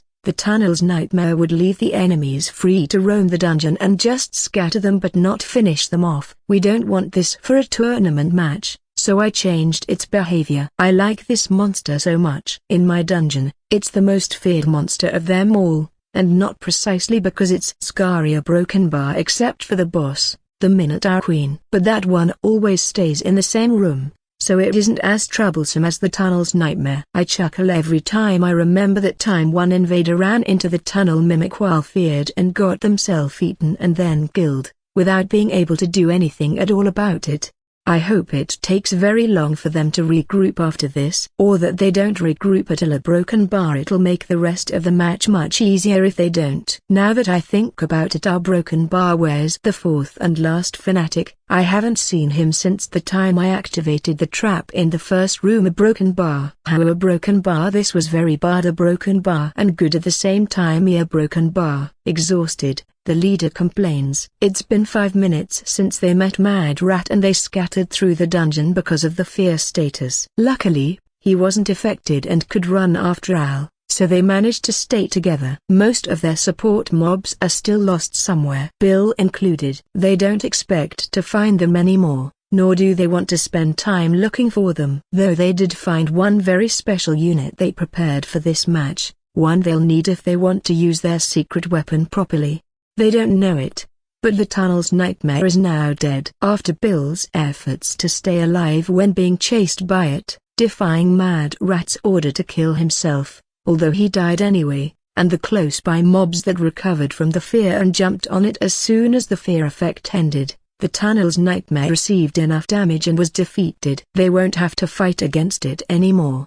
Broken bar sniff. You really protected me. I'm so moved. A broken bar. Al is crying, moved because the leader protected him during the chaos, and didn't leave him alone as he promised. Though there are no tears because this is a game. Of course. I already told you I would protect you. Ha ha ha. But then, he mutters to himself, ... because I need you for our plan, that is. Ha, did you say anything, bro? No. Number. I didn't. Haha. Broken bar. The leader laughs awkwardly as he scratches his head. I was just talking to myself, don't worry about it. Okay. Al nods with enthusiasm. Well then, Al, this time for sure, we're going to execute our plan. It's a shame the Spark Swarm was killed like these. A broken bar. Don't worry, bro. I'll do it. Yes, I believe in you. Foo fa foo. Ha ha ha. Bro, why do you keep laughing like this? Don't you get tired of it? I already told you this is his laughing pose. The perfect way to show our belief and also a very good way to taunt our opponents. A broken bar. Why do you keep asking the same questions all the time? Sorry. A broken bar. Like this, the Madman duo continues the dungeon invasion with the only and sole purpose to inflict despair upon Mad Rat. Oh ooh. How comfy it is to sit like this and do nothing. A broken bar. Ha ha. I chuckle at my words. Right now I'm sitting on a comfy chair while waiting for the enemy team to show up. In front of me, there's a series of buttons, all with their own number. I call this the control panel. They're those classic red buttons that call to you, saying hey please, press me. But at the same time, you know you shouldn't press them because there's the don't press it sign right on top. A broken bar. Though the message only increases your desire to press it. So yes, there's a whole bunch of those buttons right in front of me. Can you guess what they are for? I'm sure you already suspect it, but I'll give you another clue. There's also a wide window that displays the next defense area we prepared. There are 3 paths at different heights, all of them clearly visible from my current position. The 3 paths are full of traps, and the buttons are, as you already expected by now, to manually activate them. This is the best way to use traps because they can be activated only when they can deal the most damage, but it needs somebody to activate them. A broken bar and normal monsters are too stupid to time them properly. But I'm not a stupid monster, so it'll work. From here, I too am visible to the enemies, but what are they going to do? Attack me in a ranged battle? I'm the king of ranged battles, and I can hide behind the wall and continue to press the buttons even if they manage to overwhelm me. From here, I can rule the whole area. Ha ha ha. In fact, I've already used these traps before, when one of the enemy players came inside a while ago. He was alone, and I didn't recognize him. A broken bar, but I'm sure he was the fourth fanatic from the enemy team, the one who fell into the first trap and somehow got separated from the leader before I met them. There's no other option, so it was him for sure. It's also the first time I've been disgusted so much by my own actions, to the point that if this wasn't an important match, I swear I would have immediately surrendered. It was so bad I hated myself every time I pressed one of the buttons to activate a trap. Every single fucking time I activated a trap, that guy shuddered in excitement. He even moaned sometimes. Not in the classical "A hit me more" way, but in the "AR, only you can give me so much despair, please continue." The worst was he kept calling my name again and again, a broken bar, and stealing glances at me before turning his head away in shame. Everything in me hurt, my eyes, my ears, my head, even my fingers, every time I pressed a button. And he didn't even try to avoid the traps. He walked slowly and allowed everything to hit him. As I said before, I would have surrendered just to avoid giving him pleasure, but Ricard and the others would have killed me if I did, and we lost because of it. So I decided to suffer the disgust and finally managed to kill him. I even added a few cold blasts to help him die as fast as possible, but regretted doing it after his reaction to my direct attacks. A broken bar. The only good thing is that he finally died and I can now relax and recover from my emotional wounds. Now I only have to wait for the others to appear. A broken bar while I relax, sitting in this comfy chair. A broken bar. Oh, here they are. Ha ha ha. Right at the entrance of this area, something moves. I can see both the leader and that other player who's always following him, accompanied by a few support mobs. There are less than half the original amount, adding those who were following Bill to their numbers. A broken bar. Did they manage to stay together even after everything that happened with the tunnel's nightmare? If so, they're very lucky. But your luck ends now. The leader points at me before saying something I can't hear because of the distance, and he starts to laugh maniacally, copying me again. At the same time, I start to laugh and talk alone. Right now, we're both doing the same laughing pose, but mine is clearly better, more polished, cooler, and with more style. I'm the original, after all. Foo fa foo. Ha ha ha. Prepare to suffer my ire. I need to punish somebody and relieve the stress caused by your annoying friend, I say as I put my finger right on top of one button, ready to press it when the enemies walk under the first trap. Win a broken bar. ... Is that so? But I think you're the one in danger, mad rat. There's somebody right behind me. When did he get here? I slowly turn around to look behind me, and I see somebody I didn't expect at all. How did you get here? I turn to look back at the leader, just in case, but what I see is completely impossible. But you're also there, right next to your leader. How can there be two of you at the same time? If most of what happened up to this point was giving me nothing else but headaches, the only single thing that didn't was also the most surprising one. Because, while inside the craziness, this was the only normal thing the enemy team did so far. Still, I couldn't understand how could there be two champions of the same player. At the same time, I must admit, they did manage to bring me despair with this.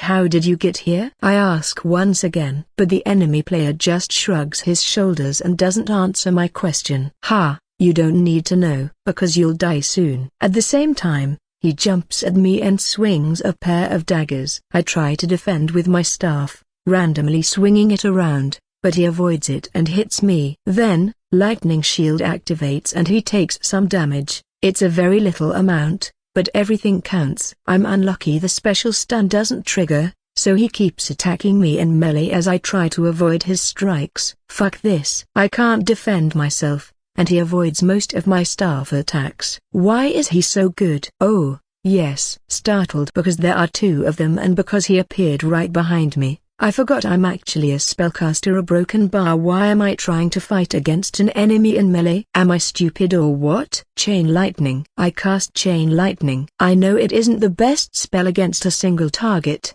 but I need to kill him before it's too late. A broken bar. But when I try to release it, nothing happens. What? I shout. Then, I look at my status screen and see I'm still at full MP. A broken bar. What's this icon here? Broken bar? Wait, I'm inside a silence field. Did this guy create a silence field to prevent me from using skills? So now, only passive and triggered skills should work. A broken bar. I'm screwed. A broken bar. Oh, no, wait, Andreu. Don't throw the towel yet. If it's the skill I'm thinking about, it also prevents him from using other skills, so he can only hit me with melee attacks right now. And that skill consumes a lot of MP each second, so he can't maintain it for longer. Broken bar. I just need to survive long enough. The problem is, how can I survive in this situation? A broken bar. I look around. There's nothing I can use here. Broken bar. Only the buttons to activate the traps. And there's obviously no trap in this room, both for safety purposes and to save CP. The only other thing in the room is the passage to get here, but I don't think I can run away from him. A broken bar. And showing my back to a melee fighter that might be faster than me is asking for death. Meanwhile, he continues to attack me. I try to avoid his attacks, but I mostly fail at it. Oh, yeah, I got an idea. I can jump through the window. I call it a window, but in fact, is just a big hole in the wall. I implemented it like this to be able to attack enemies from this place. If there was a glass pane in between, I wouldn't be able to do it at all. I can jump to the trapped area below and win as much time as possible like this. There are also a few automatic traps there, traps that don't need anyone pushing the buttons, and only I know where they're placed.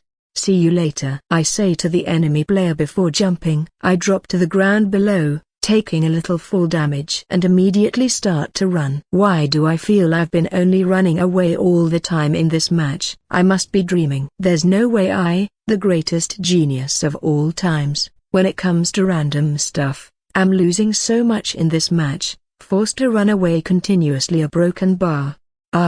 No, I know. It's because they're so crazy. That must be it. I'm not running away because it's dangerous, but because I don't want to stay close to them, just in case their madness sticks to me. As I try to delude myself, an explosion occurs in a close place. That was a broken bar. A trap. Wait, there's no way. Alright. I look at the control room, the room with the control panel, and see that player waving at me as he presses more random buttons, activating several more traps. He grins before pushing another of the buttons, and another trap springs to action. This doesn't look good. A broken bar. I expected him to jump after me instead of staying there and randomly activating all the traps. A broken bar. Did a broken bar mess it up? A broken bar? Maybe I should have tried something else. A broken bar. Good job, Al. Now's the time to finish our mission. Foo.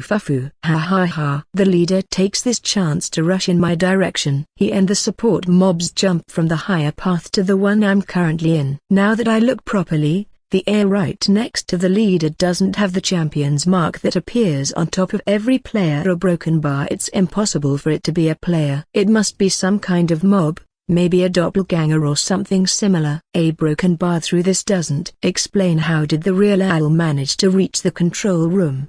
You managed to fool me. But don't think you got me yet. Ha. I find myself in a difficult situation. There's the leader and some support mobs chasing me, and Al pressing buttons and randomly activating traps.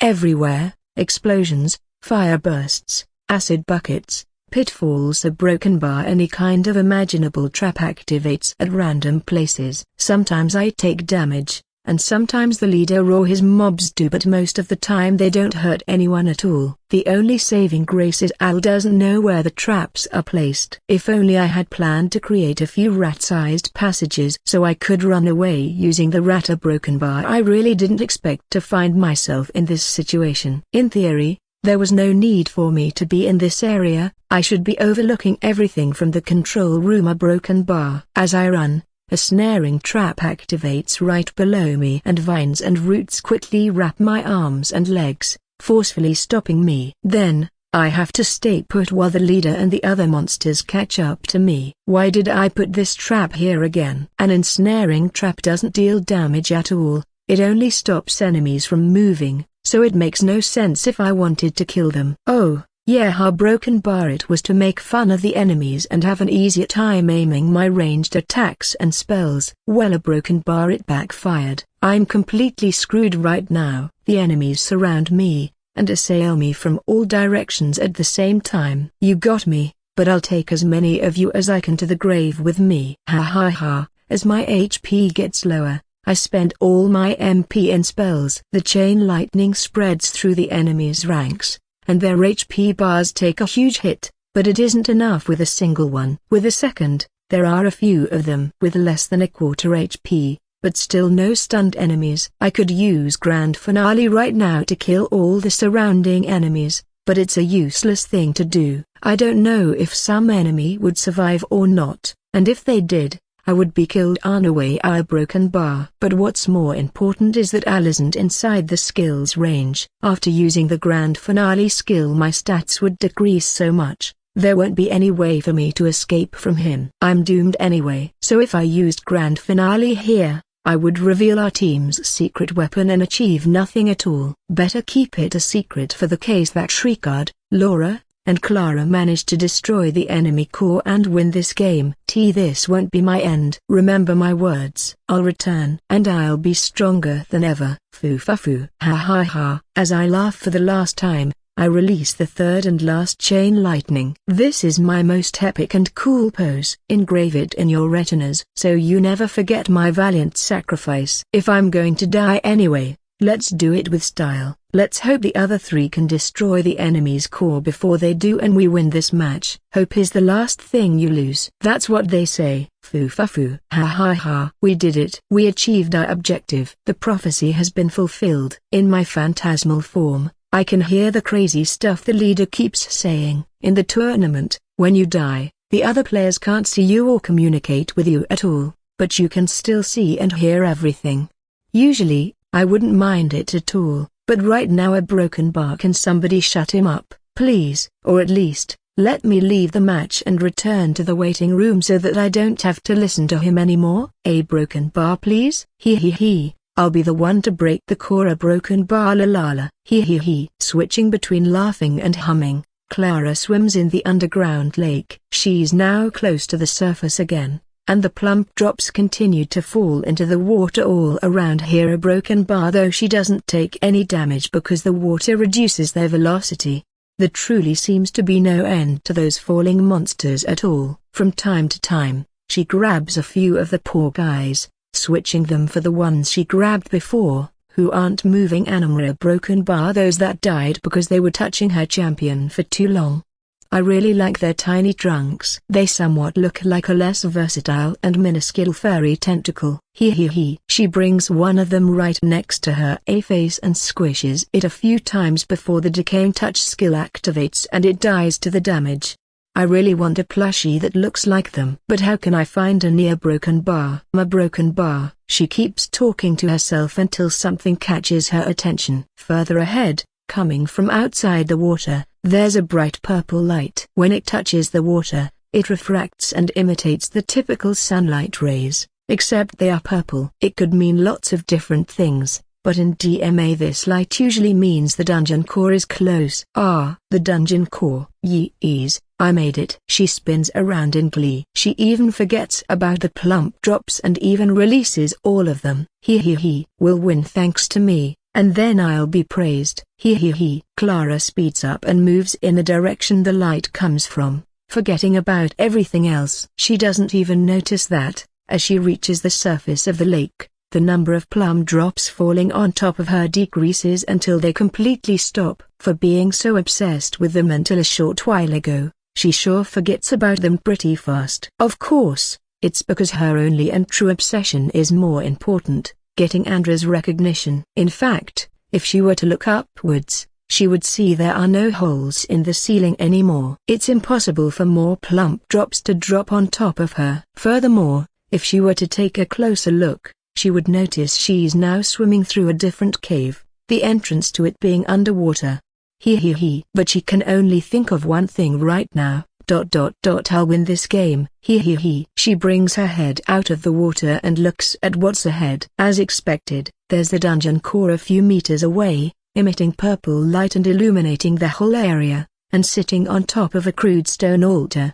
A gentle slope stretches from the shore and goes straight to it. Finally, the victory is mine. Come to me, little core. Your mama will hug you to death. He. Clara rushes to the dungeon core, trying to break it as soon as possible, even if it's only a single second earlier. But in the rush, she forgets to look around. Yet another tiny broken bar and pain follows. Whoosh! A few steps after leaving the shore, a gigantic burst of fire hits her, burning her intensely. Luckily she can't feel pain because this is a game, but the damage her champion takes is quite significant. Still, she just stops for an instant before continuing. A trap right before the core? Well, nothing's going to stop me now. She resumes her unstoppable march, and again, she ignores everything around her and focuses only on the core, which leads her to activate the next trap. 4 metallic poles rise from the floor, surrounding her. Their tips emit bright bluish light and electric sparks. Then, the 4 release an electric arc against her, electrocuting her at the same time. BZZZT. Luckily for her, the metallic poles don't do a lot of damage, but it's a continuous effect and they can stun her with a certain chance, forcing her to stop for a short while. Yeah, broken bar can't a broken bar move, properly a broken bar. But, I can't a broken bar stop. Slowly, moving in bursts between the effects of the stuns, Clara pushes onwards. She ignores the trap and continues to move forward. If only she took the time to destroy the lightning rods she would move faster and take a lot less damage, but she's too obsessed with the dungeon core right now and forcefully moves forward, ignoring everything else. She finally gets out of the lightning range, but more traps await her. The classical pitfall, a quicksand trap, poison arrows, a broken bar, but she ignores them all and continues her almost unstoppable march. Her eyes can only see one thing right now, the dungeon core. After the arduous journey, which could have been a lot easier if she looked around and broke or avoided the traps instead of ignoring them, she comes within 5 meters of the core. I'm almost there, broken bar. Yes. But then, as if to mock her one last time, the dungeon trembles, and rocks fall upon her. They fall in such a way they create a rock prison around her, with small gaps she can see from but that aren't wide enough to move through. In fact, those aren't normal rocks but the last trap. Similar to what Andreu did with his dungeon with the falling corpse trap, this isn't a lethal trap but just a trap to make the other players angry, something to hurt the enemy's pride when they thought they already won.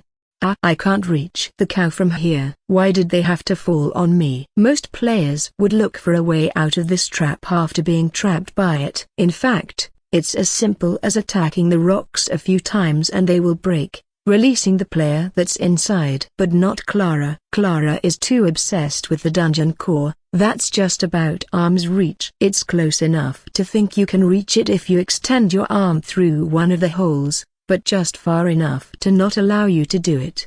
Just a little bit more, a broken bar. She extends her tentacles through a hole between the rocks, but she only manages to graze the dungeon core. She needs to grab it before she can break it. It's so close. Maybe if I do it like this, a broken bar. She keeps trying to grab it, switching positions inside the rock trap. She tries and tries once again. Then, she tries to squeeze her body through the hole. Come on. From an outside point of view, the scene is quite perturbing. Imagine a bunch of tentacles coming from a dark hole from which nothing can be seen, repeatedly stretching and wildly swinging around before reaching out to a glowing purple crystal, a broken bar, but never coming close enough to grab it.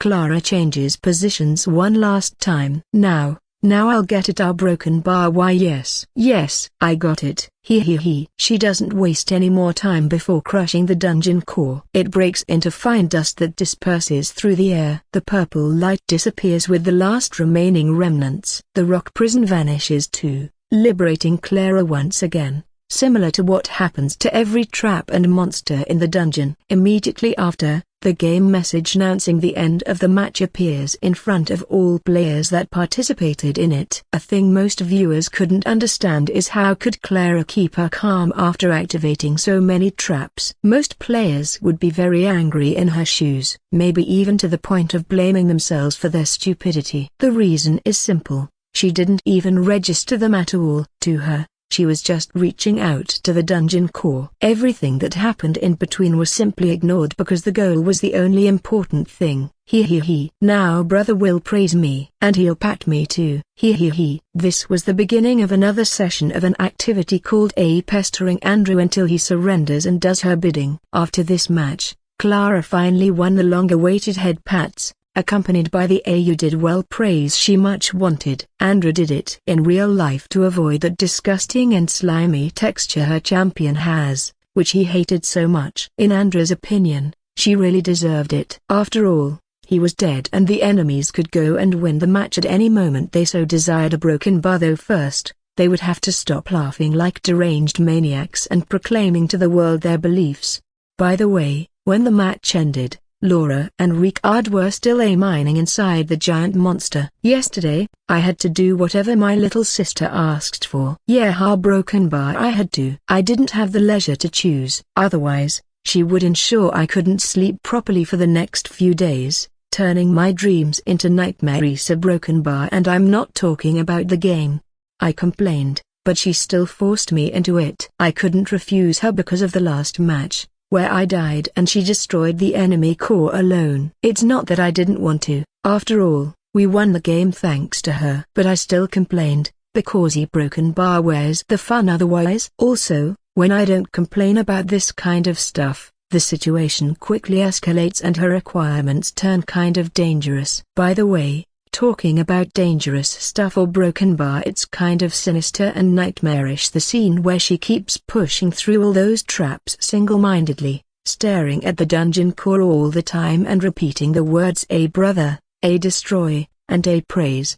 I was scared shitless when watching it, imagining what would happen later to me. Luckily, the nightmares didn't come this time. Broken bar yet. Though I still tremble when I remember it. Broken bar. Anyway, now isn't the time to think about that. What I need to do now is recall everything that happened in our last match and try to find where the main problems lay, so that I can fix them.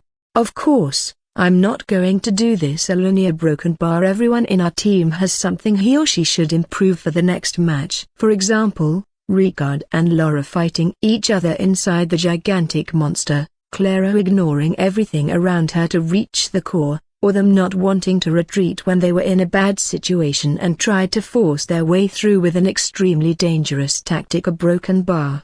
As you can see, they have a lot to think about and improve for our next match. Me? Nah. I did fine. A broken bar. The only thing I need to think about and improve is my avoidance skills. The skills needed so that I never encounter those fanatics again. I don't want to be in the same room as them in the future. Absolutely never. If have to put up with their antics one more time, I might as well kill myself. Okay, broken bar, you got me. A broken bar. I too have things to improve about the match. But I won't give up on the other stuff. And I won't tolerate anyone who says improving the dungeon is more important. After all, my own sanity is the most important. A broken bar. If only I could blacklist them, to never encounter them again. A broken bar. Or banish them from my dungeon and the forums talking about me. A broken bar. Or ban them from DMA, not allowing them to play the game ever again. A broken bar. Or kill them all in real life. A broken bar. Hey, Andrew, let's not go that far. Should we? There's no need to ruin your life for some crazy guys. Sometimes I lose myself in it and end up with weird and crazy ideas. A broken bar. Broken bar. I scratch my head awkwardly, trying to convince myself I was just joking. I'm sure it's because their craziness spread to me after so much time spent together. A broken bar. Yeah, it must be it. Well, let's try to forget about it, and let's go. A broken bar. I enter the room the DMA staff assigned to us for this tournament after calming myself down. We're now going to talk about the past match and prepare for the next. Of course, we could meet in real life, but it's easier to talk and plan about the next match when you can actually touch and see what you're talking about. as well as readily have any stats or descriptions you need, provided by the game. Hello, Laura. It looks like the only one in the room is Laura. Hey there, Andreu. Isn't Clara with you? She'll enter the game soon. When we were about to connect, she said that she forgot to do something important and told me to come first. I see a broken bar. She signals me to sit in front of her before taking a seductive pose, pushing her breasts forward with her crossed arms. She licks her lips. Ricard will be late too, so it looks like we have some private time right now. A broken bar. Foo. I gulp. Oh, boy. Aren't you a little bit too much into the roleplay right now, Laura? So, guys, a broken bar. Shall we talk about the next match? Asks Ricard. Ricard and Clara joined us in the DMA's tournament room after some time of being alone. We talked about some random stuff, but Ricard was getting anxious, his desire of wanting to explain some stuff about the game increasing as time passed. As expected, he's the one to change the topic. Well, we're here for it, so let's do it. I say, this'll be our third match. I know little about the enemy team because you offered to look at their playstyle and other stuff, Ricard. What I do know is that if we win this match, we're going to face the Dragon Knights in the next near broken bar, assuming they win too, of course. But given they're everyone's favorite as a broken bar. Come on, Andreu. Stop getting depressed every time you think about the team your sister trained. Thanks to this great me and everything I investigated for the next match, we should have an easy time. And then, we can a broken bar struggle as much as we can against the Dragon Knights team. A broken bar. You know, Ricard, what you say kind of sounds like encouragement, but at the same time it doesn't. You said we can win if we try hard enough, just to continue saying that it's a fruitless effort because we'll lose anyway. A broken bar. If only Marta didn't train them. I'm sure she did it after knowing we were participating in the tournament, just so that you don't play with me as much as you're doing now, Andreu. She's jealous. HMPH. Oh, come on Clara. Broken bar. I don't think so. In fact, I don't know. But I don't want to think badly of her. Until it's confirmed, I want to at least doubt why she did it. Please stop with this. I don't want to talk about it again. A broken bar. Let's focus on the match again, please. But it's true. She's a broken bar. She's evil. Laura tries to stop Clara from talking about it again, but she only manages to make Clara angrier. It's my turn to intervene now. Clara, stop with this. She pouts at my words and turns her head away. That's so cute. So Ricard, what did you find? Please keep it to what's relevant. Nobody wants a 2-hour-long explanation, though I don't say this last part aloud. KHMM. Ricard loudly clears his throat before starting. First of all, I'm sure you all know a little about our next enemies, right? He looks at every one of us in succession. Both I and Laura nod when he looks at us, but Clara broken bar. She starts to fidget around and clearly avoids his gaze. When I too look at her, she starts to sweat as she continues to avert her eyes. Clara broken bar. I call to her, forcing her to look at me. After an intense staring contest, if you can call it, because I'm sure her eyes are swimming around, though I can't see it because her champion doesn't have a face, she finally opens her mouth before admitting what I, and everybody else, already suspected. Number. Well, don't worry, I'll just need to explain everything from the start, then. Oh, no. Please, Ricard. I beg you. I know we have time, but we also have lives. I don't want to spend all day talking about it. Unaware of my internal complaints, Ricard starts his explanation. If it shows on my face, he either doesn't notice or completely ignores it. I suspect it's the former because he's too excited about this. But I can't discard the latter either. A broken bar. He would do it even if he did notice. The next team we're fighting against is called Battle Forgers. As you can imagine from their name, they are a group of players who like machines and weaponry a lot, and use it for most of what they do. Like golems and machines, you mean? Clara listens to Ricard properly and even asks a question. Is my little sister finally growing up? Yes. In fact, they have 2 players from the Magic Engineers and 2 from the Stone Lords factions. So 2 play golems and machines and the other 2 play dwarfs and their inventions. As Ricard continues his explanation, Clara mutters to herself. I can clearly hear her, but it looks like Ricard is too focused on his explanation to notice. You argue broken bar machines and golems aren't cute. A broken bar, well, most of them rent a broken bar. Maybe it's possible to create tiny mice with trunks to a broken bar? I was wrong. It doesn't look like she will grow anytime soon. A broken bar. Also a broken bar. Focus, Clara. You shouldn't miss this explanation. If I have to listen to his rambling, you must listen too. In the previous matches, they used lots of different units, but about half of them were always dwarfs, and the other half were golems. If they don't change tactics, and given both their factions, we should expect lots or sturdy units that have high defenses and or high HP. He continues, ignoring everything else. I'm sure he would only stop if somebody asked him a question. And not because somebody interrupted him, but because it would be the perfect chance to start with a new explanation before resuming the previous one.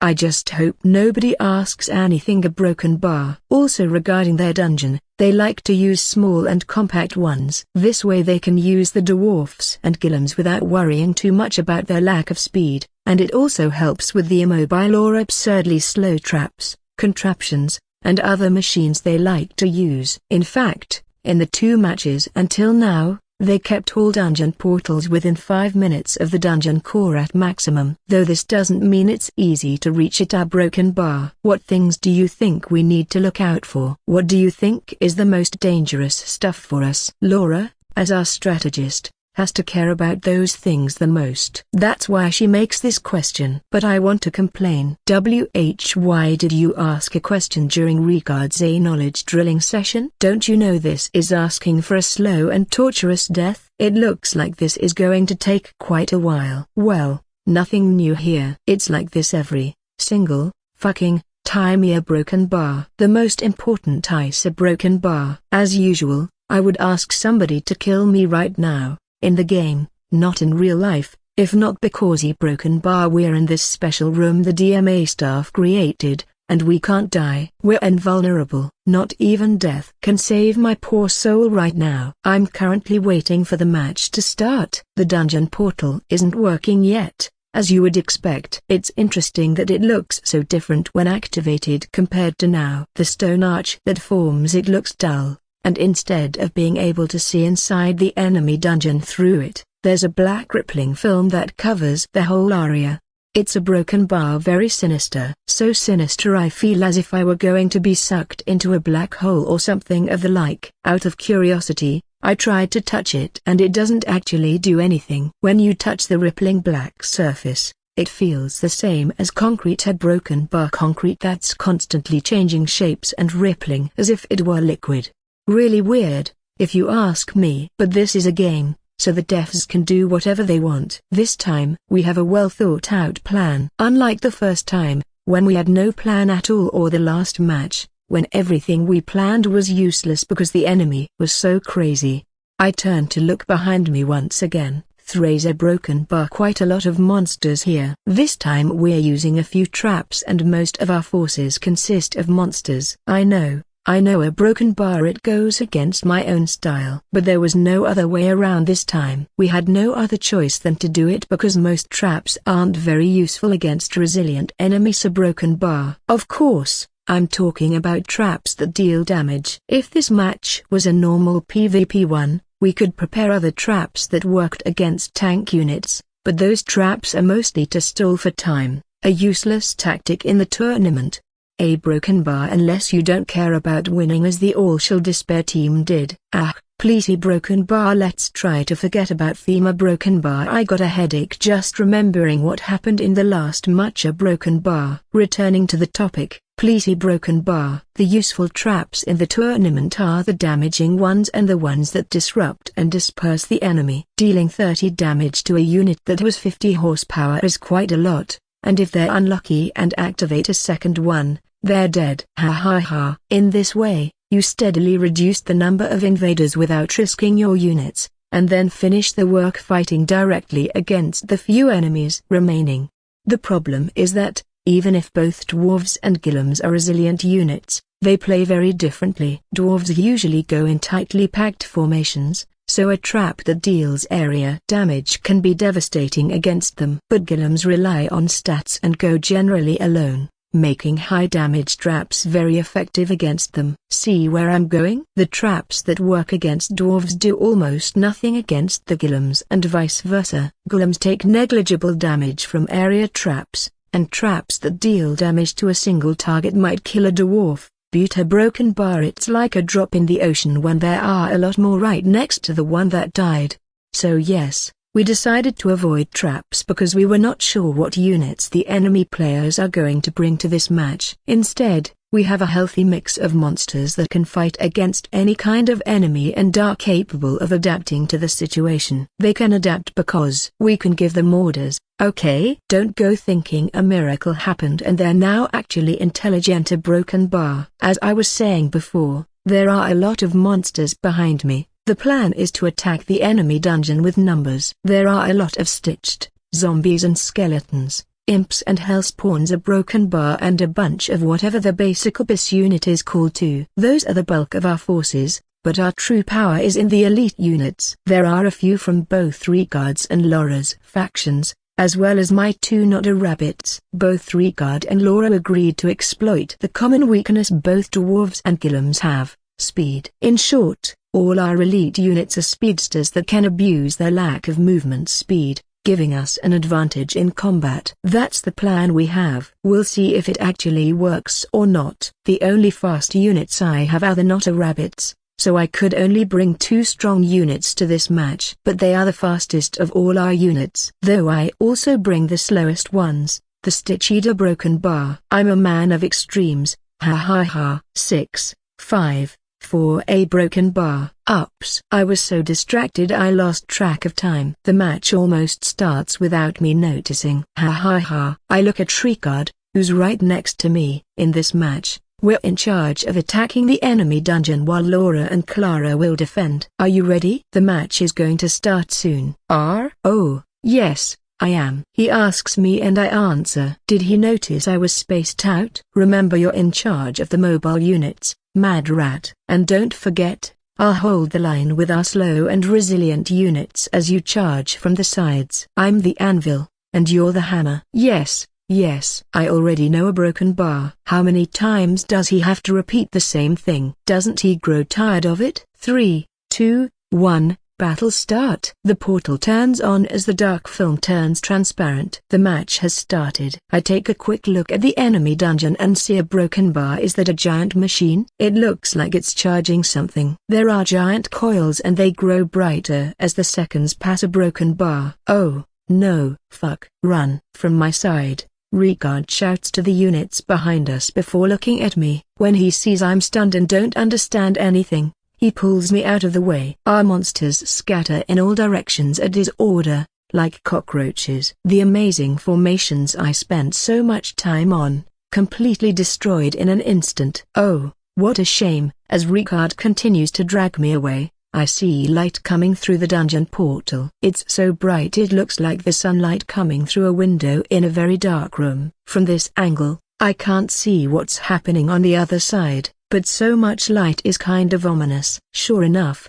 about 5 seconds after the match started, a light beam comes through the portal. Everything, and let me be clear, everything in the light's path vanishes instantly. Not only the monsters but also the decorations, which are supposed to be indestructible, disintegrate as soon as the light touches them. When the light beam finally disappears, only the monsters that managed to move aside on time survived. The elites are fine, because they were very fast from the start, but the rest, especially the stitched, didn't fare so well. Poor Stitch Eater broken bar. They survived for what, maybe 5 seconds? Not all of them died, but still a broken bar. What the heck was that? Why can't we have a normal start in any of our matches? Every faction has lots of options when it comes to building their dungeons, but there are some that are more difficult to predict than the others because they have more freedom.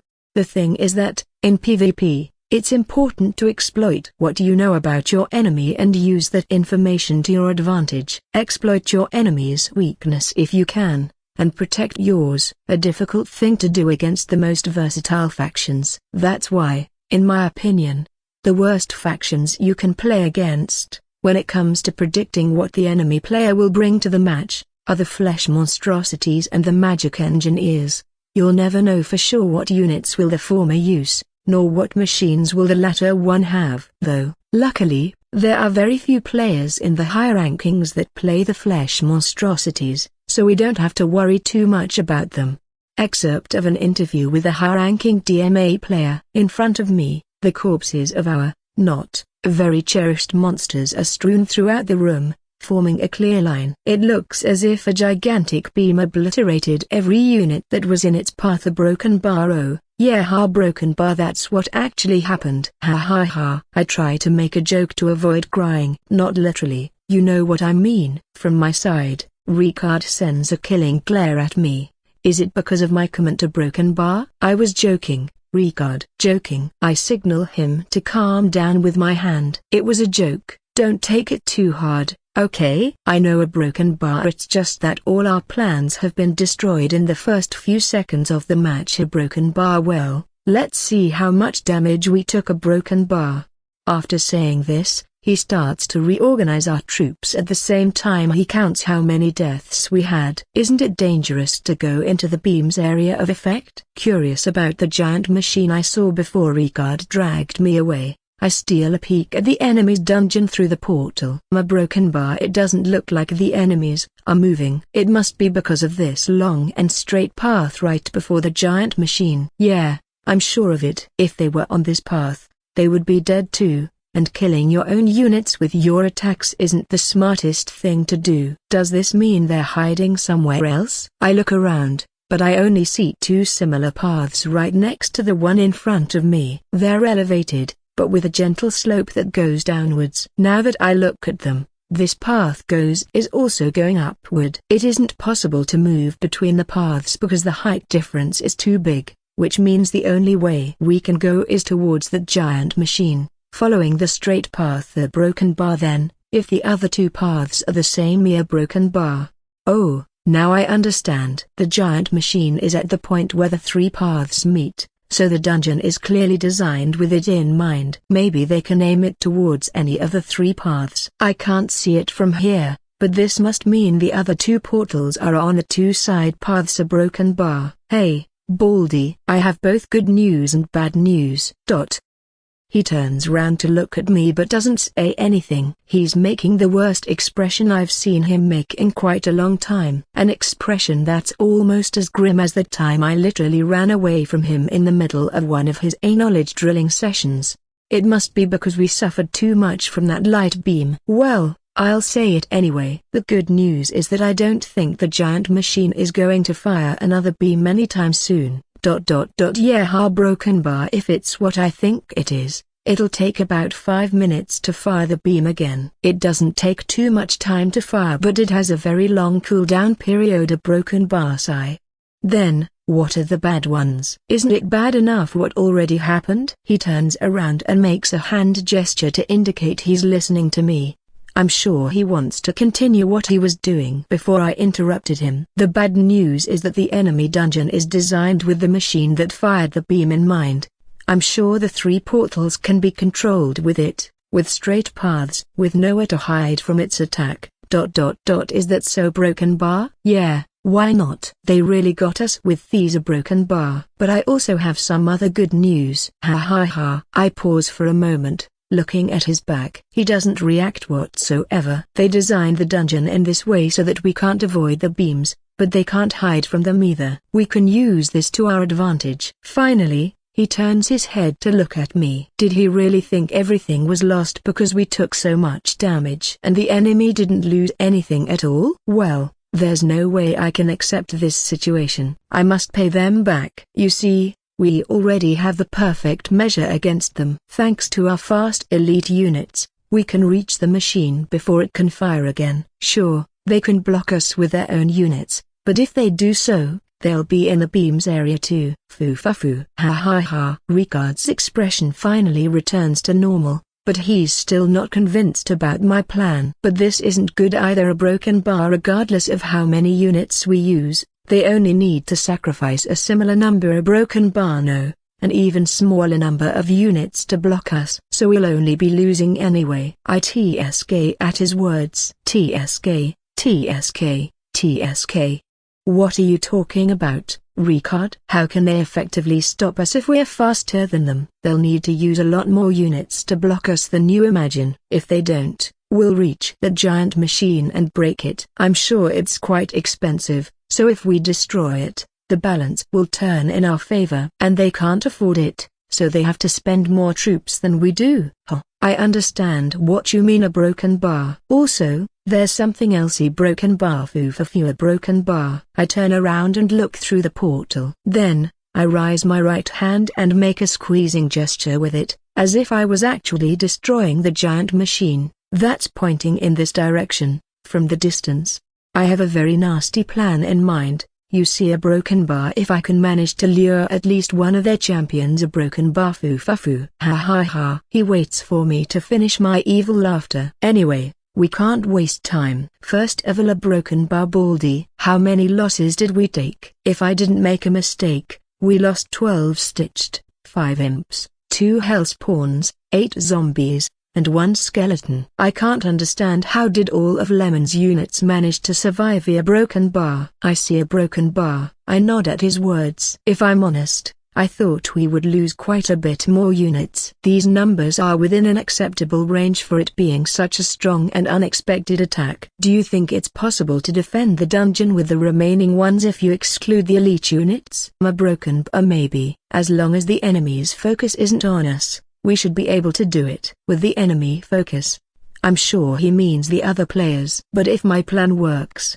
we won't have to worry about them attacking our dungeon with all their forces. It's also important to take into account our dungeon isn't designed with that light beam in mind. What I mean is that as long as we don't stay near the portals, we can defend the dungeon properly because the beam doesn't penetrate through the dungeon's walls. Nice. Then I'll take all the elite units with me. You go back and tell Lily to run to the 3rd gate and chase after me as soon as possible. We only have until the machine is ready to fire the 2nd shot for our plan to work. Okay. Good luck, Mad Rat. Thanks. But I don't need it. Ha ha ha. Of course. This is an in-character bragging. I do need luck because the plan will be wasted if no enemy champions come. I need to make them think it's indispensable for them to come and personally stop our assault for my plan to be completed. Of course, it'll be okay if we can destroy the giant machine without much trouble, but the best is going to be if I can lure at least one enemy player. Then, I'll go. I say, I'm leaving the defense to you and Lemon, okay? Yes. Sure. Go and avenge our units. The time for me to behave and act like the leader I'm supposed to be is here. After this, my nickname, Evil Mastermind, will fit me perfectly. Nobody would question its veracity. Ha ha ha. Oh, one last thing, Baldy. When you tell Lily to come, tell her I need her to use her charming eyes when I give her the signal. It's necessary to surprise the enemies with it for my plan to work, so I might not be able to tell her later. It's very important, so don't forget. I quickly leave the room, the elite units following after me. I lead them towards the 3rd dungeon portal, which should lead to the passage on the right of the one where we were until now. I'm not the fastest one here, but I'm the only player, so all the monsters are following me. I feel important with so many strong units moving behind me. You wait and see. You sent us a gift at the start of the match. I really enjoyed it. But you know, a broken bar, it'll be a shame to have it all to ourselves. So I'll share the gift with you too, okay? Ha ha ha. I laugh as I run. What I just said is for our audience to enjoy. One must keep acting every time they can to please them. Though I can't deny I enjoy acting like this too. There was one enemy player, with his support units, invading through the portal I want to use. I didn't want to fight against him, so I had to wait for him to go further into our dungeon. He took his time, but he finally left the area and we're now free to put our plan into action. Let's go, everyone. I motivate the monsters behind me. Of course, it's a completely wasted effort, but it's important for the roleplay. What we're going to do now is very important. We're going to run through this path toward the giant machine and destroy it before the enemies can stop us. Ha ha ha. I make sure to shout as loudly as possible. Let's see if the enemies can hear me somehow. Broken bar maybe.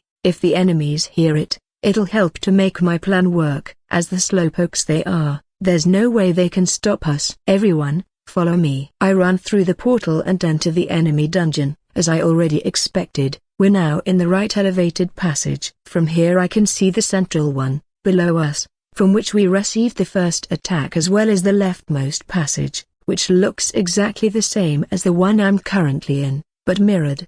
The monsters follow me, keeping up with my speed. As I said before, they're as fast or faster than me, so it isn't a surprise. If we keep moving unimpeded like this, we'll reach the machine before its cooldown ends, so they must come to prevent it. It's fine if they don't come and we can destroy it. But if they do come, I want at least one enemy player to come too. There's no way Laura can catch up with us at the speed we're moving when she comes a broken bar, but I only requested her help assuming they'll come and force us to stop. If they don't come, it doesn't matter if she can catch up to us or not. I can see the polished stone bricks pass by at a very high speed. It's funny running as fast as you can in this game because you don't get tired. The only thing that happens when you run is that you use your EP. There's no sign of the enemy yet. A broken bar. We've covered half the distance when I see enemy movement near the big machine. It looks like they're coming. If we stay like this, we're going to meet at the point where the three paths are very close to each other, which means the height difference between this passage and the middle one won't be too much. Oh, look at that. There are two players coming. It looks like they really don't want us to destroy the big machine. Ha ha ha. The two players are using a golem champion. It's difficult to know what stats or innate skills they have because of how the faction works. But one of them wields a giant mace and the other has parts that look like a rocket launcher. A broken bar, so I can guess their roles. By the way, both of them are humanoid. 2 meter tall humanoids. The game forces every player to use humanoid champions, after all. And they remind me of those meshs from anime and video games. I don't like meshs at all. As you can expect, I like biological sci-fi stuff over technological ones. Though it doesn't matter right now. Hey, look at this. A rat is trying to sneak into our dungeon and destroy the big gun. The guy using the ranged golem taunts me as we get close enough. We're now in range for our spells and ranged attacks to hit each other. I stop and wait for him to continue. You're really fast, you know. We almost let you complete your job, a broken bar, but now you can't do anything. You like to run, huh? Then let's see how you run away from this. Ha ha ha. At the same time, he raises his 2 hands, and from each one, 4 missiles are launched and come in our direction. Yeah, ha, broken bar. As he said, there's no way to outrun the missiles if they can track us. But this doesn't mean I plan on running away from them. Foo fa foo. I thought you were too scared to face us directly, but it seems I was wrong. A broken bar. I lower my head as I apologize. But you came to play with us. Then, I'll show you how to properly play with your opponents. Chain lightning. Ha ha ha. As the missiles come, my lightning strikes them down, exploding in midair, and we don't take any damage. The missiles aren't counted as units, so the shared voltage skill doesn't activate. But the chain lighting does work, as long as less than 10 of them come at the same time. 10 is the maximum number of jumps of this skill. After all, I won't allow a single missile to touch us. Now, it's my turn to taunt them. Did you really think you could defeat me in a ranged battle, and with multiple weak projectiles? You're too naive. Foo fa foo. Ha ha ha. But we don't only have ranged attacks, you know. Ha. Come here, you crazy rat. The melee golem launches itself at me. Are those rocket shoes? They look cool. As soon as he reaches me, he swings the oversized mace at me, but I manage to avoid it on time. It doesn't matter how big it is if it moves slowly, and the user doesn't know how to wield it properly. Not like I know how to use weapons, that's why I use spells. Ha ha ha. You missed. Oh ooh, that one was very close. Ha ha ha. I keep laughing and taunting him. The battle now has turned into a huge melee between all our support mobs and theirs. We're slowly winning ground because all our units are specially selected to work against dwarves and golems. We don't need to kill them here, but it's good they aren't getting overwhelmed because I have my hands full with the enemy players, evading the melee attacks and destroying the missile swarms, and can't help them in their fight. But it looks like both teams have secret agendas. I see the giant machine turning in this direction as it starts to charge. The 5 minutes cooldown will finish soon, and it'll be able to fire again. I think I know what they want to do, but I'll make it go against them. In fact, I was counting on them using the giant machine during the combat. A broken bar. It looks like we'll win. Foo. Ha ha ha. Now I only need to survive until Laura comes here. Broken bar. Mad rat. I'm almost here. I'm coming as fast as I can. I don't turn around because I'm in the middle of a fight, but I can clearly hear Laura shouting at me as she runs in my direction.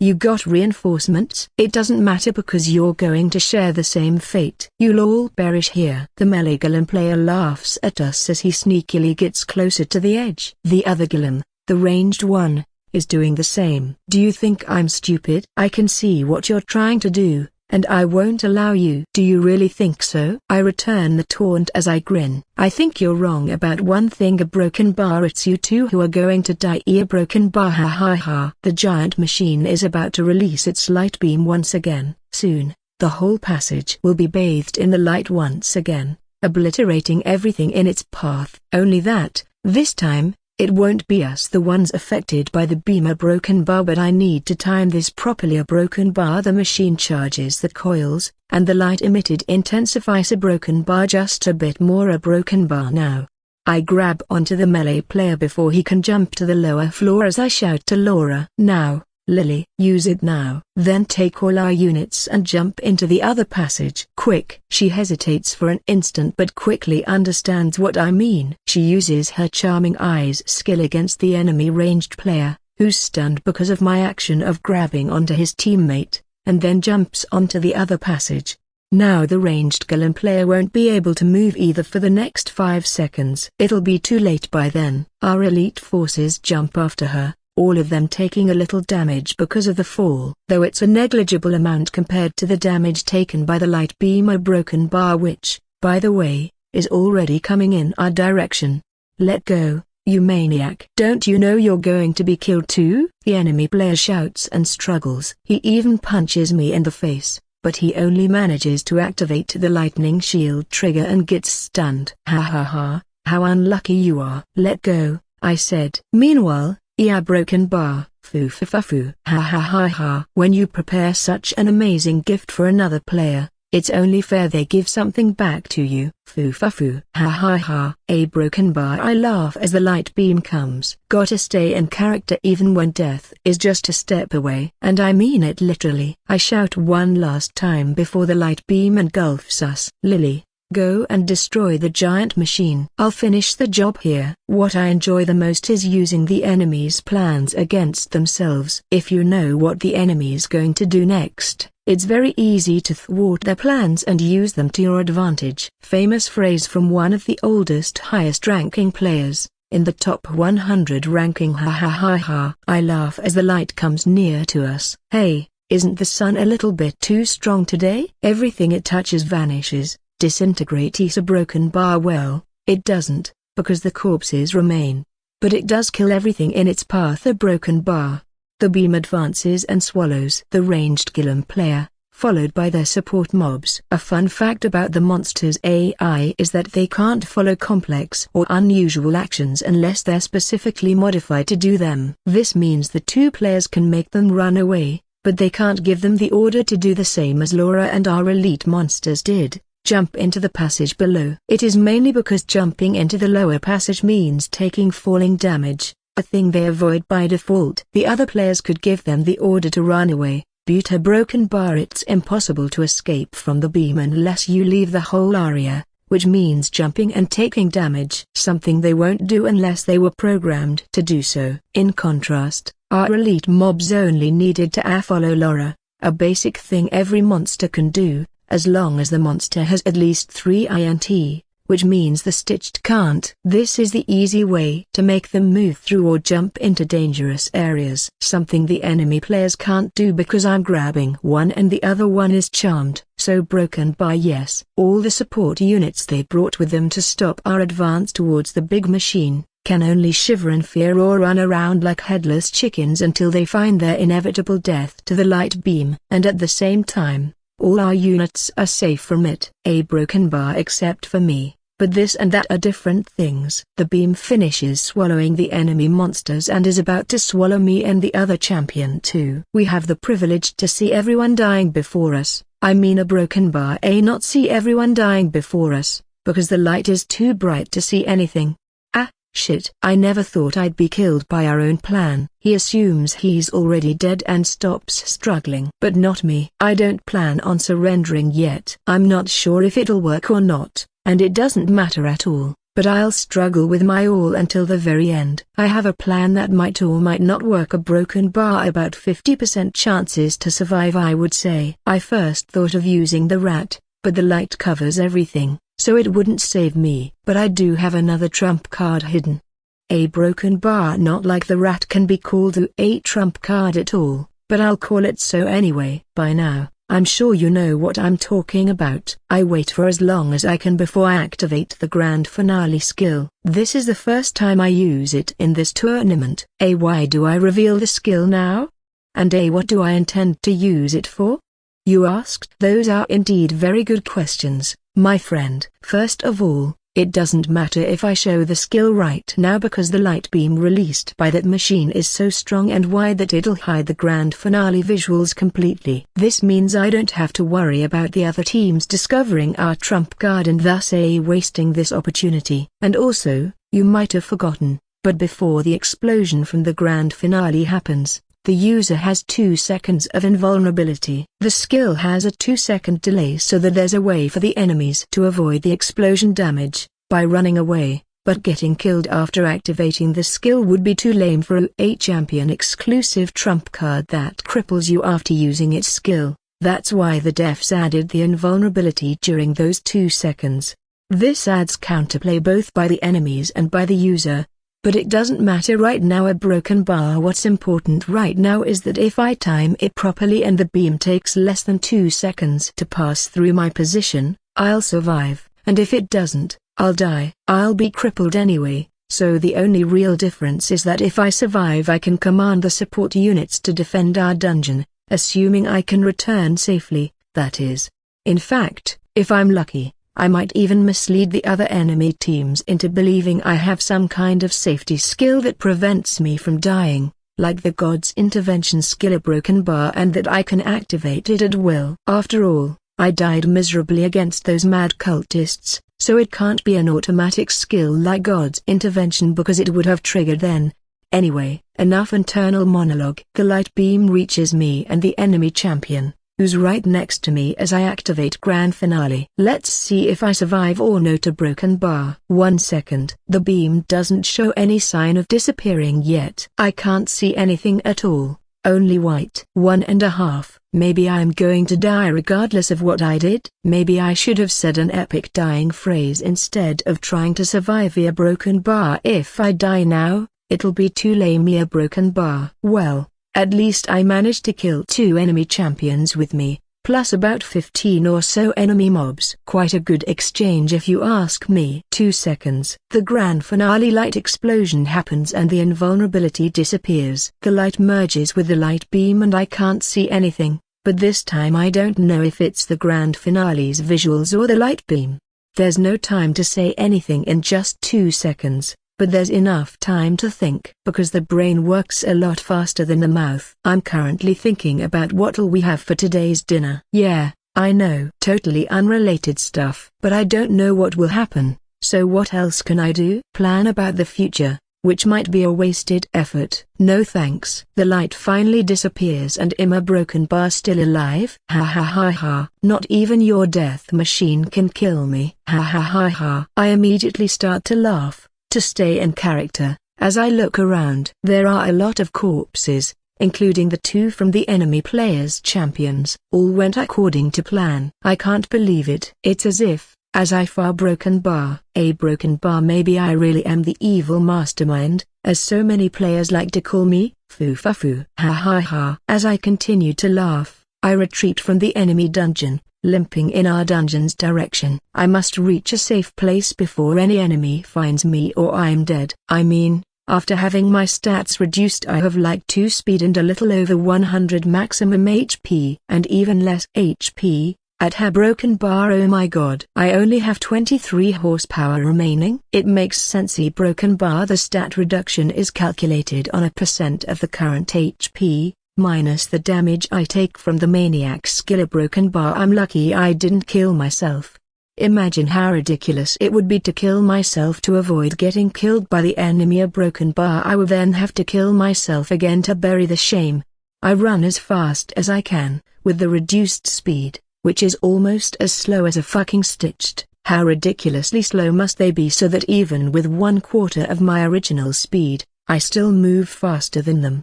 As I was saying, I run as fast as walking. It looks as if I may walking from the outside, but in fact I may running, only that it's so slow. The animation looks the same as walking. I already said it, but if I can, I don't want to let the other teams know I have the grand finale skill yet. The only option left is for me to pretend like nothing happens and I'm leisurely walking back to our dungeon. Let's see. A broken bar. Now that I'm alone, I'll leave the destruction of the giant machine to Lily and look for reinforcements. A broken bar. I opened the path for her, and the machine's now on cooldown, so it's our perfect opportunity to destroy it and settle this match. There are also 2 players down. A broken bar. We almost have this match. Foo fa foo. Ha ha ha. I'll keep pretending for as long as I can. Meanwhile, Laura has reached her destination and is ready to smash the giant machine to pieces. What's wrong with these? A broken bar? There's some kind of protective field around the machine. A broken bar. Around the machine, there's an invisible force field. It only shows itself when somebody touches it, revealing a translucent bluish film with a spherical shape for an instant, before fading away. This is barred. A broken bar. How am I supposed to destroy it if I can't get close enough? Well, at least it goes in both directions. We can't go in, and they can't go out. True to her words, inside the invisible force field, there are a few dwarves looking in her direction. They are looking at her and the elite monsters she brings with her, a void expression on their faces. Those must be the dwarves that operate the machine when it's about to fire. Maybe with blink, I can cross it. A broken bar? No, this way I'll be alone. If I get surrounded by the dwarves I might die without accomplishing anything. And who knows if there's something else that's nastier. A broken bar. The shield must come off when shooting, so I could wait until then, but who knows what can happen during 5 minutes. There must be another way. A broken bar. Laura looks around the force field for any clue and notices 2 giant cables that connect to another machine situated at the exact center of the invisible force field. Those must be powering the shield. Aha! That's it. I only need to follow those and I'll find out how to disable this. Not wanting to waste time, she and the elite monsters that accompany her everywhere follow the rightmost cable at maximum speed. Laura's maximum speed, which is the slowest of the bunch. The cable goes into a side cavern, where a few more dwarves and 2 golems are protecting something that looks like a dungeon core, except it's green instead of purple. A fight breaks down between the 2 groups. But with their superior numbers and higher stats, plus the support of a champion, the dwarves are quickly dealt with and Laura breaks the green glowing crystal with her hand. Exactly the same as with a dungeon core, it dissolves into smaller crystals that slowly disintegrate into the air as the light fades. And as with the dungeon core, the green crystal too was invulnerable for as long as defending units remained close to it. A broken bar. I'm sure this weakened the barrier, but to be sure it's best to destroy the other one too. A broken bar. Now that she knows what she's looking for, when she returns to where the giant machine is located, she notices a very faint green glow coming from the tunnel from where the other cable vanishes into. Yes, that must be a broken bar. Then she goes in that direction, but before entering the tunnel, she sees something else. This passage. A broken bar. It looks like the ones that connect to our dungeon. Maybe this one connects to the enemy's dungeon core. A broken bar. Like the other 3 passages, this one also leads to the giant machine. It too is as long and straight as the others, but it leads in the opposite direction. Laura looks at the timer and talks to herself. My broken bar, we lost some time already. If I go and destroy the other green powering crystal, the machine might be ready to fire once I gain a broken bar. Should I risk everything going for a broken bar? My broken bar, I think it's worth taking the risk. She decides to go through this other path instead of disabling the force field. If she succeeds and finds the dungeon core, they'll win the match, and if she doesn't succeed, she can always come back and cross the straight corridor, taking advantage of their fast speed when the machine is on cooldown again. When they reach the end of the corridor, the giant machine is already powering up, and soon it releases a light beam in their direction. But they manage to reach the end of the corridor before it finishes charging up, and the light hits nobody. Like this, if the others send reinforcements, they won't have to worry about the beam anima or a broken bar. Thinking about Andreu and the rest, Laura continues to move forward. The path continues, sometimes turning to the left and others to the right. But there are no split paths whatsoever. I don't understand the broken bar. Why did they add this part? To win time? Maybe there are hidden passages somewhere. She touches a wall for a moment but decides to continue after finding nothing. And a few meters after this, a faint purple glow can be seen from the end of the tunnel. No way, a broken bar, can it really be this easy? Sure enough, when she reaches the end of the tunnel, there's an empty room with the dungeon core sitting alone, on top of a pedestal engraved with runes. Just in case, she checks for traps but finds nothing. Foo-fa-foo. It was too easy. As she breaks the enemy's dungeon core,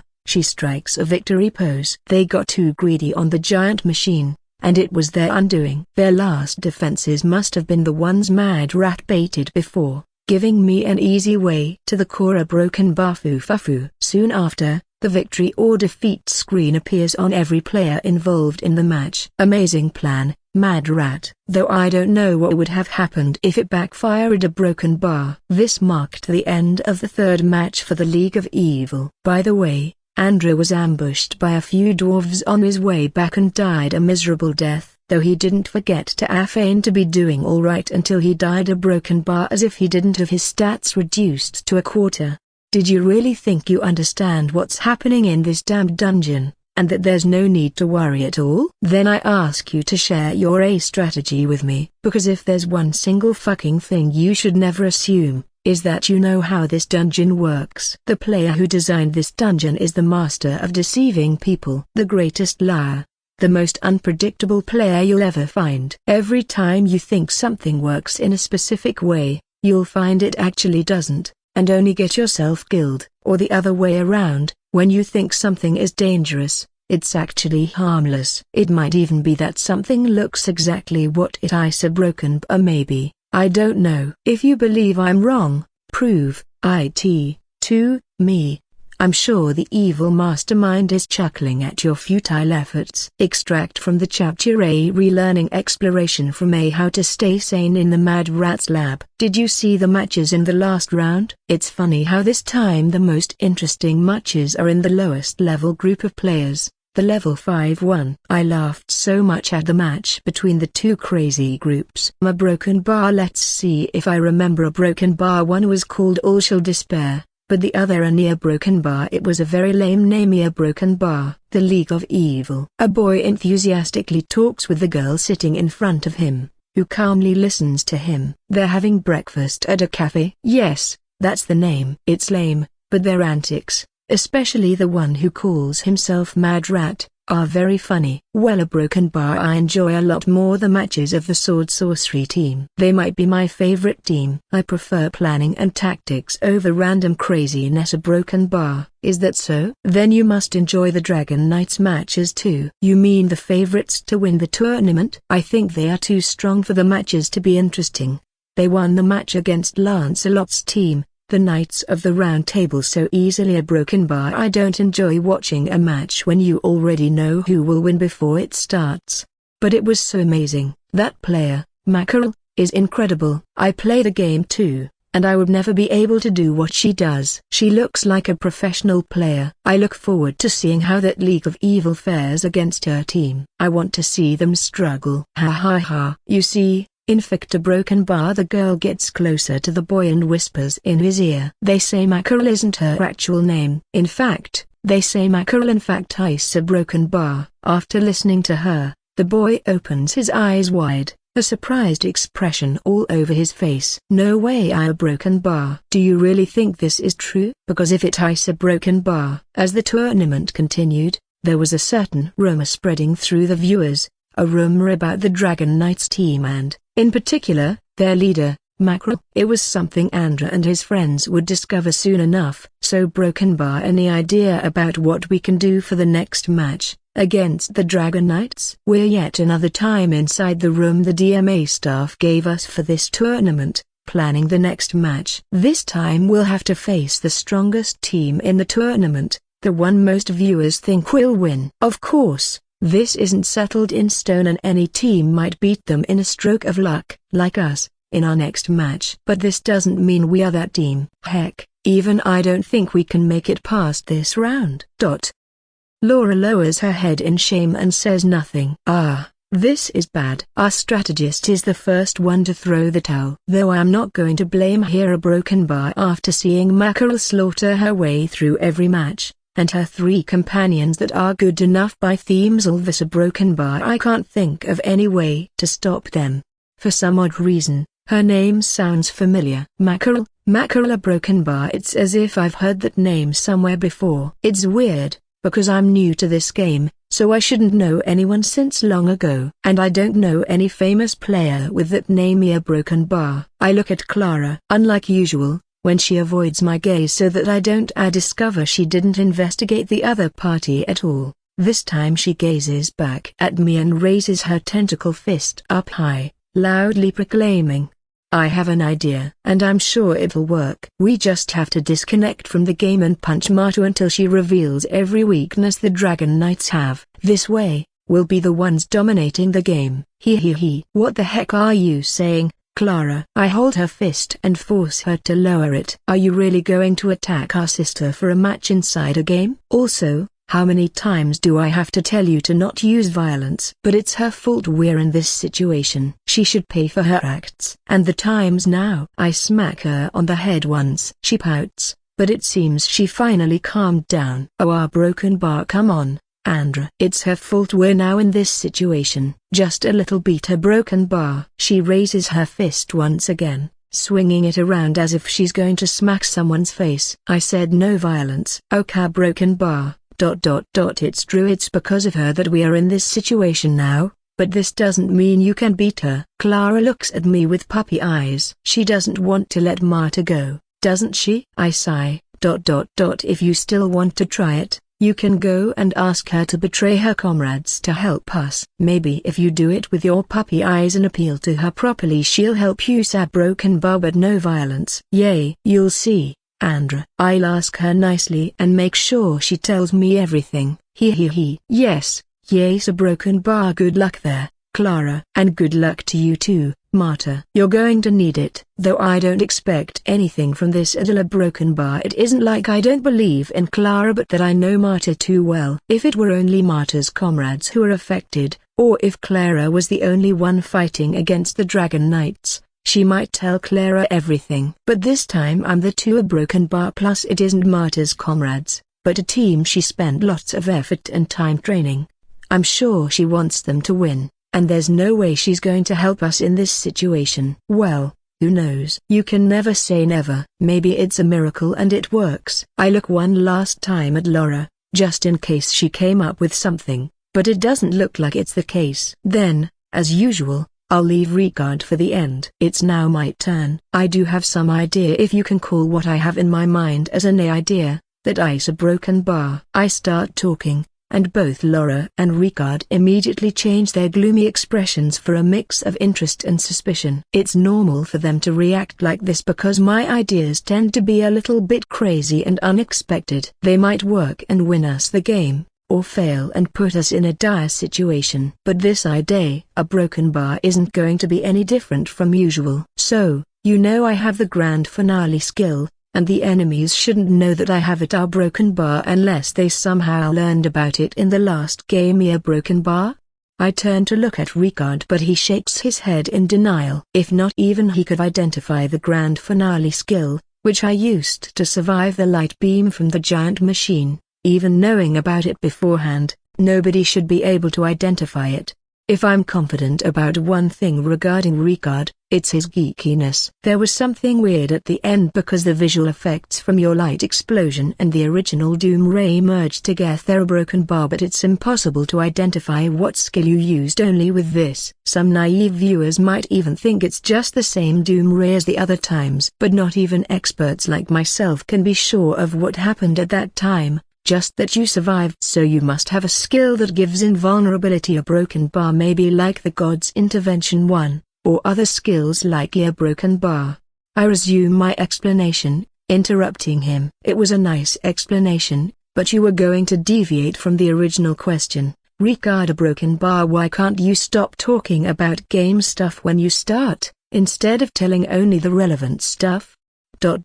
So broken bar, maybe we can force them into a direct fight, especially Mackerel. Then I'll blast everything with my grand finale skill, possibly killing everyone in close proximity. Even if I only managed to hit one of them, as long as this one is Mackerel, you three might be able to win the game against the remaining enemies.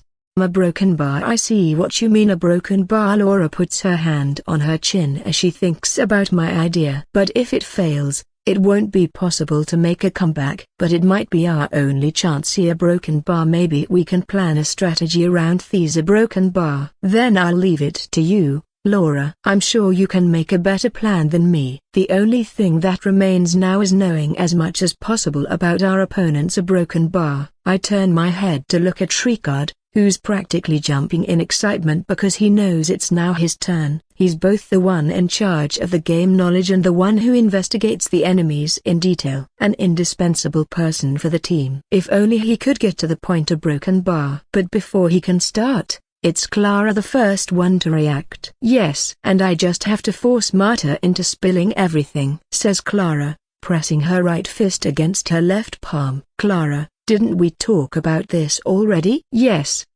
a broken bar. I won't use violence. I promise. A broken bar. Can I really trust her? A broken bar? Well, if she does use violence, I'll look the other way and feign ignorance. I'm sorry, Marta, but the self-preservation instinct is kicking in. I nod at Ricard to show him he can start. I like that you proposed that idea because after analyzing everything the Dragon Knights did in the previous matches, I came up with a similar one. The thing is that while all their members are good, the only one who's a monster is Mackerel. The other three are broken bar. Not so much. Is that so? I was so focused on watching Mackerel during the replays that I didn't look at the others and assumed they had a similar level. Not as good as her, but better than anyone else. With this I mean they're on a similar level to the best players and teams in this tournament, like the players from the Sword Sorcery team. Drago is very good at melee combat, I hate to admit it, but better than me. Fredlock might be the best archer in this tournament when it comes to aiming his attacks. He lacks in evasion. But it doesn't matter if you can't get close because you're already dead before you can do so. And Nanawa is incredibly good at destroying enemy formations and strategies. He and his assassin squad are capable of disabling the most dangerous units from the enemy team before they can do what they're supposed to do, like what happened with the mage squad in their fight against the Knights of the Round Table. Broken bar. He scratches his head as he recalls that match. I must admit it was incredible how the Dragon Knights managed to settle the game unilaterally, in the offensive, and with more than half the allotted time remaining. But if we exclude Mackerel, they aren't as good as other teams because they lack both leadership and adaptability. They rely too much on her. If I had to put them in comparison, the Sword Sorcery team Laura likes so much is a lot better than them. I'll say it once again because this is very important. A broken bar. This is only if we exclude Mackerel. He nods sagely at his own words. You see, a broken bar, as the DMA expert I consider myself, I've seen quite a lot of games and play as a broken bar, and I can only compare Mackerel to those monsters at the top of the PvP leaderboards. Those players are unbelievably good at combat, capable of predicting and avoiding most attacks, while at the same time, they can anticipate most of what you're going to do even before the match starts. And they have the capacity to adapt and change strategies on the fly, something you only get after thousands of games. A broken bar. It's as if a pro player created a Smurf account just to mess with the noobs. A broken bar, but it's weird because none of them will waste their time like this. If they had the free time to participate in the tournament, they would do so in the maximum player level, level 20, to display their skill against other high-ranking players and grow their fame. After all, there's a reason why the most watched tournament is always the level 21. After a long speech, he finally pauses for a while and looks at me once again. For a moment, I thought he was going to die. A broken bar. I didn't see him breathing in the middle of it. Our broken bar. That's why, if your idea works and we can somehow get rid of Mackerel, a broken bar will have a chance at fighting them. But there's one thing we must keep in mind all the time: if she's really the same as those players in the higher rankings, she should expect something like this coming. So we not only need to make a plan to kill her but also plan how to do it before she realizes she's the one being targeted. Yes, a broken bar, something to make her believe it's going as usual and then surprise her with your grand finale skill. Maybe we can use what you showed in the previous match to our advantage. If they know you're supposed to have an invincibility skill, we might be able to bait her with a tar broken bar. Bait her into a trap. A broken bar. I like it. Ha ha ha. I like everything that has to do with traps, especially if they are random or unpredictable in some way. And even more, if they lead to the enemy's destruction, either mental pain, where the player themselves despair, or actual game pain, where the champion dies, are good. A broken bar. The best are the ones that inflict both, like the tunnel's nightmare or falling into the underground river or water channels in the Minotaur Queen room. We continue planning everything until we have a solid plan for the next match. Well, a plan as solid as a plan revolving around a suicide bombing can be. If we lose this match, there won't be anybody who'll criticize us. After all, we're against the favorite team. But we're going to do our best. Maybe you forgot, but we're already in the quarterfinals. If we beat the Dragon Knights, we'll be only 2 steps away from being the champions. And it's no shame losing in the quarterfinals. Laurel encourages everyone. We were all making gloomy expressions once again. We now have a plan, but this doesn't mean we have high expectations for it to work. Now that you say tar broken bar, I never thought I could reach so far when I didn't have anyone to play with 2 months ago. Broken bar, says Ricard, the oldest player present. I must say, it was a pleasure playing with you all. If we lose, it's okay. This is the first tournament I've seen with so many good players in the player level 5. It's impossible to be always the best. Yeah, broken bar. If this is going to be our last match, let's leave a good impression on everyone. Let's say goodbye with a big bang. Ha ha ha. You got the joke, right? Don't worry, Andrew. I'll make sure to force Marta into spilling the bins, and then we can improve our plans so that we're sure to win. He. Didn't you forget about this already? Why are you returning to it once again, Clara? Like this, we prepare ourselves to face the hardest enemy team we've encountered yet, the Dragon Knights, and the unstoppable Mackerel. Please, wish us good luck. A broken bar. By this point in time, both the League of Evil and the Dragon Knights were quite well known because there were only a few teams remaining, and after their match against All Shall Despair, which went viral because of the sheer craziness contained in it, their match against the audience's favorite team was the one most people were waiting for. A match that would bring a big surprise to everyone, both the viewers and participants.